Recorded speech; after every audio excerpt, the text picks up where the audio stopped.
ഫോണില്ലാത്തതുകൊണ്ട് എന്തൊക്കെ സംസാരമാണ്. എനിക്ക് ഓർമ്മയുണ്ട് ഇവൻ അതിന് ശേഷം ഞാൻ ആദ്യം വിചാരിച്ചു ഡിപ്രഷനാണ്. ഇവനിങ്ങനെ കുറെ ആലോചിക്കുന്നു, എന്നിട്ട് ഒറ്റ കിടക്കുന്നിട്ട് ഇങ്ങനെ കുറെ കഴിഞ്ഞ് നിന്നിട്ട് സഫാനെ സെറ്റല്ലേ ഈ എന്റെ പ്രശ്നമുണ്ടോ അവനിങ്ങനെ. എന്നാണ് എനിക്കിങ്ങനെ മനസ്സിലായി ഫോണായിട്ട് എത്ര നമ്മൾ കണക്റ്റഡ് ആണ്, കമ്മ്യൂണിക്കേഷൻ എത്രത്തോളാണ് മാറിയത്. നമ്മളിപ്പോൾ അടുത്തുള്ള ആൾക്കാർ പോലും ഒരു റീൽ അയച്ചണം അത് നോക്ക്, അങ്ങനെ പറയാം. നമ്മൾ തമാശക്ക് ഇങ്ങനെ പറയും, ഒരു റീൽ അയച്ച് അല്ലെങ്കിൽ ഒരു മെസ്സേജ് അയച്ച് 2 മണിക്കൂറൊക്കെ റിപ്ലൈ കാത്തുക്കൂ. 2 മണിക്കൂർ കഴിഞ്ഞാൽ ഒന്നെങ്കിൽ മരിച്ച് അല്ലെങ്കിൽ ഡിപ്രഷൻ, ഇത് രണ്ടിൽ ഏതെങ്കിലും ഒന്ന്. ഇപ്പോൾ നമ്മൾ ഒരുപാട് ഹദീസുകൾ ഖുർആനകത്തൊക്കെ ഇങ്ങനെ സംസാരിക്കും, പറയും, നമ്മളെ ഓതും, പലതും ചെയ്യാറുണ്ട്. അതിന് റിഫ്ലക്ഷൻ എന്ന് പറയുമ്പോൾ പലപ്പോഴും റിഫ്ലക്ഷന് നമ്മുടെ ലൈഫായിട്ടാണ് നമ്മൾ റിഫ്ലക്ട് ചെയ്യാറുള്ളത്. അല്ലെങ്കിൽ ഇന്നത്തെ സാഹചര്യം എന്താണെന്ന് വെച്ചാൽ ആ ആയത്തുകളും ഹദീസുകളും ഒക്കെ ഇനി വേറൊരു സാധനം കൂടി ആയിട്ട് റിഫ്ലക്ട് ചെയ്യണം. അതേതാണ്? Social media. ഞാൻ എൻ്റെ ഫോണ് മിസ്സായിനല്ലോ, അപ്പോൾ അതിങ്ങനെ എല്ലാവരും ചോദിക്കും എന്താ എപ്പിസോഡ് പറയാത്തതെന്ന്. അപ്പോൾ ആൾക്കാരുടെ വിചാരം നമ്മൾ മൊത്തം നമ്മളെ ലൈഫ് മൊത്തം എപ്പിസോഡിലാണ് അപ്ഡേറ്റ് ചെയ്യുന്നത്. അപ്പോൾ ഫോണ് മിസ്സായി 2 മാസമായിപ്പോൾ. അപ്പോൾ അന്ന് ഒരു കോമഡി ആയിട്ടുള്ള സംഭവം. 2 മാസം കഴിഞ്ഞു, 3 മാസമായി. ഇപ്പോൾ വന്നിട്ട് 3 മാസമായില്ലേ ഈ സംഭവം കഴിഞ്ഞ് വന്നിട്ട്. അപ്പോൾ ഫോൺ മിസ്സായിട്ട് 2-3 മണിക്കൂറൊക്കെ നമ്മൾ അവിടെ തപ്പി. അവിടെ ജമാ മസ്ജിദിൽ ഇങ്ങനെ കുറേ നടന്ന്, കുറേ പോലീസ് സ്റ്റേഷനിലൊക്കെ പോയി ടെൻഷൻ അടിച്ച് ഇങ്ങനെ നടന്ന്. അത് കഴിഞ്ഞ് നമ്മൾ മെട്രോയിൽ കയറി. സാധാരണ നമ്മൾ മെട്രോയിൽ കയറി എന്താ ചെയ്യുക, സീറ്റ് കിട്ടിയാലും ഇല്ലെങ്കിലും ഫോണിൽ കളിച്ചിട്ട് ഇങ്ങനെ പോവുക ചെയ്യുക, ഫോൺ ഓണാണെങ്കിൽ. ദൗർഭാഗ്യവശാൽ എൻ്റെ കൂടെ ഉണ്ടായിരുന്നു വാജിയ. അപ്പോൾ വാജിൻ്റെ ഫോണ് ചാർജ് തീർന്നു. അപ്പോൾ വാജിയും ഞാനും രണ്ടായിടത്തും ഫോണില്ല. നമ്മൾ ഓരോന്നിങ്ങനെ സംസാരിക്കാൻ തുടങ്ങി. സംസാരം എന്ന് പറഞ്ഞാൽ ഏകദേശം 1 മണിക്കൂർ ജമാഅത്തിൽ നിന്ന് ഇങ്ങോട്ട് ഉണ്ടായിരുന്നു. സീറ്റും കിട്ടി, ആരും ഇല്ല മെട്രോയിൽ. നമ്മൾ സംസാരിച്ച് ഒരു ഇവിടെ എത്താനായപ്പോൾ വാജിനോട് വെച്ച് ഫോണില്ലാത്തതുകൊണ്ട് എന്തൊക്കെ സംസാരമാണ്. അപ്പോൾ ഞാൻ അങ്ങനെ റിയലൈസ് ചെയ്തു, നമ്മളിപ്പോൾ ഒരു 10 മുതലായിക്കോട്ടെ, 10ന് മുമ്പ് അല്ലേ നമുക്ക് ഫോൺ ആക്സസ് കിട്ടുന്ന നമ്മളൊരു ജനറേഷൻ എന്ന് പറഞ്ഞാൽ ഹൈസ്കൂളിൽ നിന്ന് ഫോൺ കിട്ടി തുടങ്ങിയവരായിരിക്കും, അല്ലെങ്കിൽ സ്വന്തമായിട്ട് ഫോണ് +2 കഴിഞ്ഞിട്ടെങ്കിലും കിട്ടി തുടങ്ങിയവരായിരിക്കും. നിങ്ങൾക്കൊക്കെ എപ്പോഴാണ് ഫോൺ കിട്ടി? പേഴ്സണലി 10 കഴിഞ്ഞ് ഒരു ചെറിയ ഫോണായിരുന്നു. പിന്നെ അതിങ്ങനെ ചെറിയ ഫോണില് ചെറിയ ഫോണല്ല, സ്മാർട്ട് ഫോൺ തന്നെ, സ്വിച്ച് ഫോൺ ആയിരുന്നു. എനിക്ക് ഓർമ്മയുണ്ട്. എന്നിട്ട് സംഭവം എന്താണെന്ന് വെച്ചാൽ നമ്മളവിടുന്ന് ഈ ഫോണ് ഇത്രയും നേരത്തെ കിട്ടിയ ആൾക്കാരാണല്ലോ. അപ്പം അതിന് ശേഷം ആദ്യമായിട്ടാണ് ഫോണ് കയ്യിൽ നിന്ന് ഇല്ലാത്തൊരു സിറ്റുവേഷൻ വരുന്നത്. ഫോണില്ലാതെ നമ്മളിങ്ങനെ കുറേ നടക്കുക, ആലോചിക്കുക, ഓരോ സ്ഥലത്തെത്തുമ്പോൾ ഇങ്ങനെ സ്ഥലം കാണുക, താജ്മഹൽ പോയതൊക്കെ ഓർമ്മ. എനിക്ക് ഓർമ്മയുണ്ട് ഇവന് അതിന് ശേഷം ഞാൻ ആദ്യം വിചാരിച്ചു ഡിപ്രഷനാണ്. ഇവനിങ്ങനെ കുറെ ആലോചിക്കുന്നു, എന്നിട്ട് കിടക്കുന്നിട്ട് ഇങ്ങനെ കുറെ കഴിഞ്ഞ് നിന്നിട്ട് സഫാനെ സെറ്റല്ലേ ഈ എന്റെ പ്രശ്നമുണ്ടോ അവനിങ്ങനെ. എന്നാണ് എനിക്കിങ്ങനെ മനസ്സിലായി ഫോണായിട്ട് എത്ര നമ്മൾ കണക്റ്റഡ് ആണ്. ഫോൺ എന്ന് പറഞ്ഞാൽ ബേസിക്കലി സോഷ്യൽ മീഡിയ ആണ് മൊത്തത്തിൽ അതിൽ കൂടുതലുള്ളത്. അതെന്ന് പറയുമ്പോൾ കമ്മ്യൂണിക്കേഷൻ. അപ്പോൾ ഞാൻ ഇങ്ങനെ ആലോചിച്ച് നോക്കി, കമ്മ്യൂണിക്കേഷൻ എത്രത്തോളാണ് മാറിയത്. നമ്മളിപ്പോൾ അടുത്തുള്ള ആൾക്കാർ പോലും ഒരു റീൽ അയച്ചണം അത് നോക്ക്, അങ്ങനെ പറയാം. നമ്മൾ അത്രയും നമ്മൾ ഫോണായിട്ട് കണക്റ്റഡ് ആണ്. ആ റീൽ അയച്ചോ രസല്ലേ, അങ്ങനെയാണ് സംസാരിക്കുക. ഞാൻ റീൽ അയച്ചു രസല്ലേ. അങ്ങനെ നമ്മളെ കമ്മ്യൂണിക്കേഷൻ മാറി. ഇപ്പോൾ തമാശക്ക് ഇങ്ങനെ പറയും, ഒരു റീൽ അയച്ച് അല്ലെങ്കിൽ ഒരു മെസ്സേജ് അയച്ച് 2 മണിക്കൂറൊക്കെ റിപ്ലൈ കാത്തുക്കൂ. 2 മണിക്കൂർ കഴിഞ്ഞാൽ ഒന്നെങ്കിൽ മരിച്ച് അല്ലെങ്കിൽ ഡിപ്രഷൻ, ഇത് രണ്ടിൽ ഏതെങ്കിലും ഒന്ന്. അത്രത്തോളം കമ്മ്യൂണിക്കേഷൻ മാറി. നിങ്ങൾ പണ്ട് ആലോചിച്ച് നോക്കി, 1 മാസമൊക്കെ ഒരാളൊരു മെസ്സേജ് കിട്ടാൻ കാത്തുന്നു, കത്തയച്ചിട്ട് ഒരു 2 മാസമൊക്കെ റിപ്ലൈ കിട്ടാൻ കാത്തുക്കുക എന്നൊക്കെ പറഞ്ഞാൽ ഇപ്പോൾ ആലോചിക്കുമ്പോൾ തന്നെ ടെൻഷനല്ലേ. 1 മിനിറ്റിൽ കിട്ടണം. അപ്പോൾ മെസ്സേജ് മാത്രമല്ല, കമ്മ്യൂണിക്കേഷൻ എന്ന് പറഞ്ഞപ്പോൾ സാധനം വാങ്ങലാണെങ്കിൽ പോലും 1 മിനിറ്റിൽ നടക്കണം. ഏറ്റവും ഫാസ്റ്റസ്റ്റ് ഡെലിവറി ആണ്. അപ്പോൾ അതൊരു റെവല്യൂഷനാണ്. അപ്പോൾ കമ്മ്യൂണിക്കേഷനാണ് ഈ കാലഘട്ടത്തിൽ ഏറ്റവും വലിയ റെവല്യൂഷൻ എന്ന് പൊതുവെ പറയാറുണ്ട്. മറ്റേത് റെവല്യൂഷനേക്കാളും കമ്മ്യൂണിക്കേഷനിലാണ് നടന്നിട്ടുള്ളത്. ഇപ്പോൾ ട്രാൻസ്പോർട്ടേഷൻ ആയിക്കോട്ടെ, ഏത് കാര്യങ്ങൾ എടുത്തു നോക്കിയാലും നമ്മളെ സ്റ്റൈൽ ആയിക്കോട്ടെ, ഇതൊക്കെയും ഹൗസിംഗ് ആയിക്കോട്ടെ, ആർക്കിടെക്ചർ ആയിക്കോട്ടെ, ഇതൊക്കെ വികസിച്ചിട്ടുണ്ട്. പക്ഷേ എക്സ്ട്രാ ഓർഡിനറി വികസനം എന്ന് പറയുന്നത് അത് കമ്മ്യൂണിക്കേഷൻ്റെ കാര്യത്തിലാണ് നടന്നതെന്ന് ഇങ്ങനെ പൊതുവെ പറയാറുണ്ട്. മാത്രമല്ല ഡേ ബൈ ഡേ ഇങ്ങനെ വികസിച്ചുകൊണ്ടിരിക്കുന്ന ഒരു കാര്യം കൂടിയാണ്. അപ്പോൾ അതുമായിട്ട് ബന്ധപ്പെട്ട് നമ്മൾ ഇന്നത്തെ വിഷയം എന്താണെന്ന് വെച്ചാൽ, നമ്മൾ ഒരുപാട് ഹദീസുകൾ ഖുർആനകത്തൊക്കെ ഇങ്ങനെ സംസാരിക്കും, പറയും, നമ്മളെ ഇങ്ങനെ ഓതും, പലതും ചെയ്യാറുണ്ട്. അതിന് റിഫ്ലക്ഷൻ എന്ന് പറയുമ്പോൾ പലപ്പോഴും റിഫ്ലക്ഷന് നമ്മുടെ ലൈഫായിട്ടാണ് നമ്മൾ റിഫ്ലക്ട് ചെയ്യാറുള്ളത്, അല്ലെങ്കിൽ ഹിസ്റ്ററി ആയിട്ട് റിഫ്ലക്ട് ചെയ്യും. നമ്മുടെ ലൈഫ്, നമ്മുടെ സാഹചര്യങ്ങൾ, അതുവരെയാണ് പലപ്പോഴും നിൽക്കാറുള്ളത്. ഇന്നത്തെ സാഹചര്യം എന്താണെന്ന് വെച്ചാൽ ആ ആയത്തുകളും ഹദീസുകളൊക്കെ ഇനി വേറൊരു സാധനം കൂടി ആയിട്ട് റിഫ്ലക്ട് ചെയ്യണം. അതേതാണ്? Social media. അപ്പോൾ ആ ഒരു സാഹചര്യത്തിൽ ഇപ്പോൾ ഹദീസുകളായിക്കോട്ടെ, ഖുറാനായിക്കോട്ടെ, മറ്റേത് അസറുകൾ, കൗലുകൾ, സംസാരങ്ങളൊക്കെ ഇതുമായിട്ടും കൂടി റിലേറ്റ് ചെയ്യേണ്ട അവസ്ഥയിലേക്ക് കാര്യങ്ങൾ പോവുകയാണ്. അപ്പോൾ ഏത് ഹദീസ്, ഉദാഹരണം പറയാം, ഏതെങ്കിലും ഒരു ഹദീസ് പറഞ്ഞു നോക്കി, ഏറ്റവും സിമ്പിളായിട്ട് നമ്മൾ ഏറ്റവും പ്രൊമിനൻ്റ് ആയിട്ടുള്ള ഹദീസ് എടുക്കുക, ഇന്നമൽ അഅ്മാലു ബിന്നിയ്യാത്ത്. ഇസ്ലാമിൻ്റെ അടിസ്ഥാന സ്തംഭമാണ് അതെന്ന് പറയും. അത് എത്രത്തോളം നമ്മുടെ സോഷ്യൽ മീഡിയ, ബുഖാരി ആവട്ടെ, ഇമാം നബിയുടെ 40 ഹദീസ് ആവട്ടെ, നമ്മൾ ഇമാം നബീന്റെ 40 ഹദീസ് റമദാനിൽ പഠിക്കാൻ തുടങ്ങിയപ്പോ ഫസ്റ്റ് ഹദീസ് ഇന്നമൽ അഅ്മാലു ബിന്നിയ്യാത്ത്. അന്ന് നമ്മളിങ്ങനെ സുബീക്കേശ ഉസ്രയിൽ ഇങ്ങനെ ഇരുന്ന് ചർച്ച ചെയ്ത് എവിടെയോ എത്തിപ്പോയി. പക്ഷെ അന്ന് ഞാൻ വിചാരിച്ചു, ഓക്കെ നമ്മൾ ചെറുപ്പം മുതലേ പഠിച്ച ഹദീസാണല്ലോ, പക്ഷേ അന്ന് വരെ ഇല്ലാത്ത കുറേ ഇൻസൈറ്റ്സ് കിട്ടി. പക്ഷെ ഈ എപ്പിസോഡിന് വേണ്ടി നമ്മൾ പിന്നെയും പഠിക്കാൻ തുടങ്ങി. അതായത് എൻ്റെ ഒരു വളരെ ഹോണസ്റ്റ് ആയിട്ടുള്ള സാധനം എന്താ വെച്ചാൽ, നമ്മളിതൊക്കെ കേട്ട ഹദീസുകളാണ്, പക്ഷെ നമ്മൾ ഈ പറഞ്ഞ പോലെ തന്നെ നമ്മൾ സോഷ്യൽ മീഡിയ ആയിട്ട് ഇതിനെ കണക്ട് ചെയ്തില്ല. അപ്പോൾ അങ്ങനെ കണക്ട് ചെയ്യുമ്പോൾ പിന്നെയും കുറേ സാധനം കിട്ടുകയാണ്. നമ്മളെ ഇൻറ്റൻഷനെ കുറിച്ച്, നമ്മൾ ഒരാളെ ഫോളോ ചെയ്യുമ്പോൾ എന്തിനു ഫോളോ ചെയ്യണം, എന്തിനാണ് നമ്മൾ സോഷ്യൽ മീഡിയയിൽ എൻഗേജ് ചെയ്യുമ്പോൾ അതിൻ്റെ ഫോക്കസ് എന്താണ്, നമ്മൾ എന്തിനാണ് ആ പണി എടുക്കുന്നത്, നമ്മളൊരു കമന്റ് ഇടുന്നത് എന്തിനാണ്, സ്റ്റോറി ഇടുന്നത് ഏറ്റവും കൂടുതൽ സ്കെയറി നമുക്കാണ്. പോഡ്കാസ്റ്റേഴ്സ് അല്ലെങ്കിൽ ഈ സോഷ്യൽ മീഡിയയിൽ എൻഗേജ് ചെയ്യുന്ന ആൾക്കാർക്ക് ഇത് ഭയങ്കര ഭയാനകമാണ്. ഓരോ ഹദീസുകളും നമ്മളെ ലൈഫുമായിട്ടും നമ്മുടെ കാര്യങ്ങളായിട്ട് കണക്ട് ചെയ്യുമ്പോൾ ഇതെല്ലാം. അതുപോലെ തന്നെ നമ്മൾ ഇങ്ങനെ ഹദീസൊക്കെ വെക്കുമ്പോൾ നമ്മൾ കുറേ കഥകൾ വെക്കും, പഴയ കുറേ കഥകൾ, പ്രവാചകന്മാരെ അല്ലെങ്കിൽ സഹാബാക്കളുടെ പണ്ഡിതന്മാരെ കഥകളൊക്കെ വെക്കും. പോട്ടെ, നമ്മൾ വളരെ ലിമിറ്റഡ് ആയിട്ട് ഈ ഹദീസുകളൊക്കെ മനസ്സിലാക്കുന്നില്ല. നമ്മൾ സോഷ്യൽ മീഡിയയിലേക്ക് എന്താണ് ഒരു തരത്തിലും നമ്മൾ അതിനെ ബന്ധിപ്പിക്കുന്നില്ല.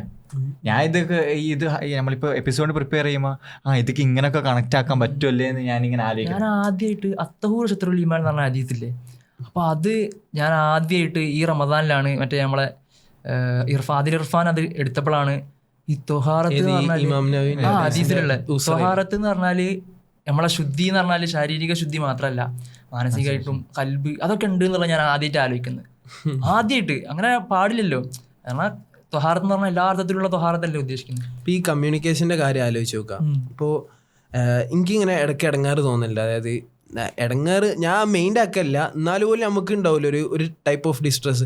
ലൈക്ക് നമ്മളിങ്ങനെ ഈ ഒരു ഏരിയയിൽ വർക്ക് ചെയ്തുകൊണ്ടിരിക്കുന്ന ആളുകളാണല്ലോ, അപ്പോൾ നമുക്ക് കുറച്ചും കൂടി ഇത് മനസ്സിലാവും. ഇനിയിപ്പോൾ ഓഡിയൻസ് ആണെങ്കിലും എല്ലാവരും സോഷ്യൽ മീഡിയയിൽ ആക്റ്റീവാണ്. അപ്പോൾ ഒക്കെ തീരും. നമ്മളൊരു പോസ്റ്റ് ഇട്ടു, അതിനെ നമ്മൾ എന്ത് സെൻസിലാണോ അതിനെ പബ്ലിക് ആക്കിയത് ആളുകൾ ചിലപ്പോൾ വേറെ പലതും ആയിരിക്കും കൊടുക്കുക. അപ്പോൾ ആൾക്കാർ കമൻ്റ് ഇടും, പലതും പറയും. അപ്പോൾ ഞാൻ റബ്ബേ ഇതെന്താ ആൾക്കാർ ഇങ്ങനെയൊക്കെ പറയുന്നത്. ഇപ്പോൾ ആ കമൻ്റ് ഇടുന്ന ഒരാൾ, അങ്ങനെ ഒരു ഹെയ്റ്റ് കമൻ്റ് ഇടുന്ന ഒരാൾ നമ്മളെ മുമ്പിൽ വന്നാൽ സംസാരിക്കുന്നെങ്കിൽ ചിലപ്പോൾ അങ്ങനെയൊന്നും പറയില്ല. ഇപ്പോൾ സോഷ്യൽ മീഡിയക്ക് കയറുമ്പോൾ ആളുകളുടെ മൊത്തം കമ്മ്യൂണിക്കേഷൻ്റെ മട്ടും ഭാവമൊക്കെ മാറി. അപ്പോൾ ഞാൻ അങ്ങനെ ആലോചിച്ചു, ഓക്കെ നമ്മൾ കമ്മ്യൂണിക്കേഷനെ കുറിച്ച് നോക്കാമല്ലോ, എങ്ങനെയാണ് ഇപ്പോൾ കമ്മ്യൂണിക്കേഷൻ. അങ്ങനെ അതിൻ്റെ എല്ലാ മട്ടും ഭാവവും പടച്ചോനും റസൂലും നമുക്ക് ഇങ്ങനെ വിവരിച്ച് തന്നിട്ടുണ്ട്. ഇങ്ങനെ കമ്മ്യൂണിക്കേറ്റ് ചെയ്യാനുള്ള കഴിവാരാന്ന് വജഅല ലക്കുമുസ് സമഅ വൽ അബ്സാറ വൽ അഫ്ഇദ. പടച്ചോനാണ് ഈ കണ്ണും മൂക്കും കാതൊക്കെ തന്നത്. ഇനി എങ്ങനെയാണ് ആ കണ്ണും മൂക്കും കാതും എങ്ങനെയാണ് എങ്ങനെ സംസാരിക്കണം, എങ്ങനെ ആളുകളോട് കമ്മ്യൂണിക്കേറ്റ് ചെയ്യണം, അതും പഠിപ്പിച്ചെന്ന് പടച്ചോനാണ്. അല്ലമഹുൽ ബയാൻ. ആ ബയാനുള്ള കഴിവ് തന്നത് പടച്ചോനാണ്.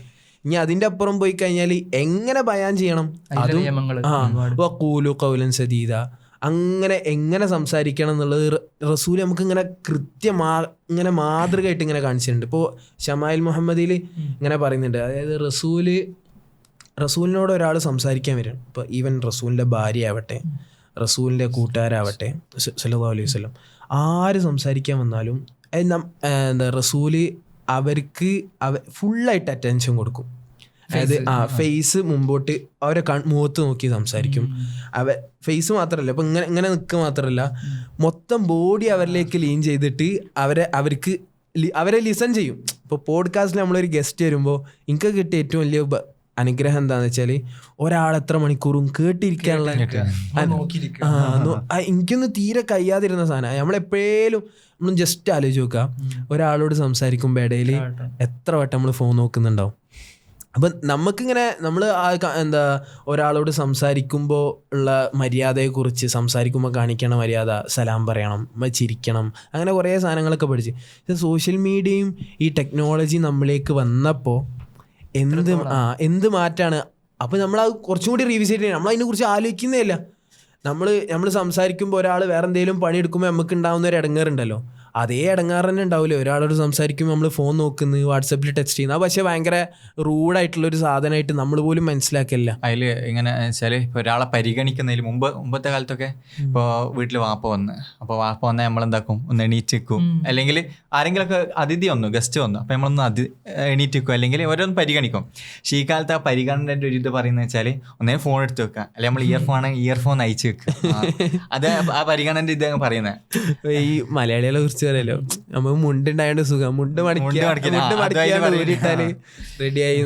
അമേരിക്കയിലൊരു സ്റ്റാൻഫോർഡ് യൂണിവേഴ്സിറ്റി അമേരിക്കയിലാണ്. സ്റ്റാൻഫോർഡിൽ ഒരു ടെസ്റ്റ് നടക്കുന്നുണ്ട്, കുറേ വർഷം മുമ്പാണ്. മാർഷ്മെല്ലോ ടെസ്റ്റ് എന്നാണ് ടെസ്റ്റിന്റെ പേര്. വളരെ ഫേമസ് ആണ്. ഇതൊരു ഓരോ യൂണിവേഴ്സിറ്റികളും ആ അർത്ഥത്തിലുള്ള ടെസ്റ്റുകൾ, എക്സ്പെരിമെന്റുകൾ നടത്തലുണ്ട്. ഈ ടെസ്റ്റ് എന്താണെന്ന് വെച്ചാൽ ഒരു വാൾട്ടർ മിഷൽ എന്ന് പറഞ്ഞ ഒരാളാണ്.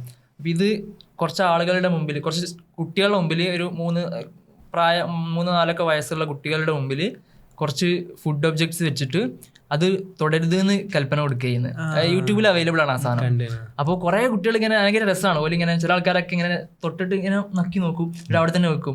ചില ആൾക്കാർ ഇങ്ങനെ പേടിച്ചിട്ട് ഓൾക്ക് കുറച്ച് സമയം കഴിഞ്ഞാൽ കൊടുക്കുമെന്ന് പറഞ്ഞിട്ടുണ്ട്.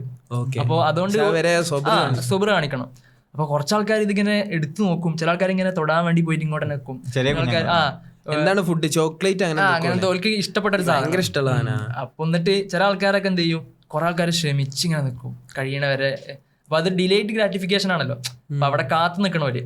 അപ്പൊ ഇതിലൊരു റിസൾട്ട് പറയുന്നതെന്ന് വെച്ചാൽ ഇവരൊരു 18 വയസ്സായതിനു ശേഷം ഇവരുടെ അടുത്തേക്ക് തിരിച്ചു പോകും. അതായത് ഇവരെ ഈ എക്സ്പെരിമെന്റ് നടത്തിയ കുട്ടികളെ തിരിച്ചു വിളിക്കും, എന്നിട്ട് ടെസ്റ്റ് ചെയ്യും. മീൻസ് ഇവരൊന്നും കൂടി അവരുടെ ട്രേഡ്സ്, അവരുടെ റിസൾട്ടുകൾ, അവർ സക്സസ് ഒക്കെ ടെസ്റ്റ് ചെയ്ത് നോക്കുമ്പോൾ അന്ന് അവിടെ ക്ഷമ പാലിച്ച ആൾക്കാരൊക്കെ എക്സാംസ് ആയിക്കോട്ടെ മറ്റേതെങ്കിലും മേഖലകളിലൊക്കെ അവർ നല്ലതായിട്ട് പെർഫോം ചെയ്യുന്നുണ്ടാവും.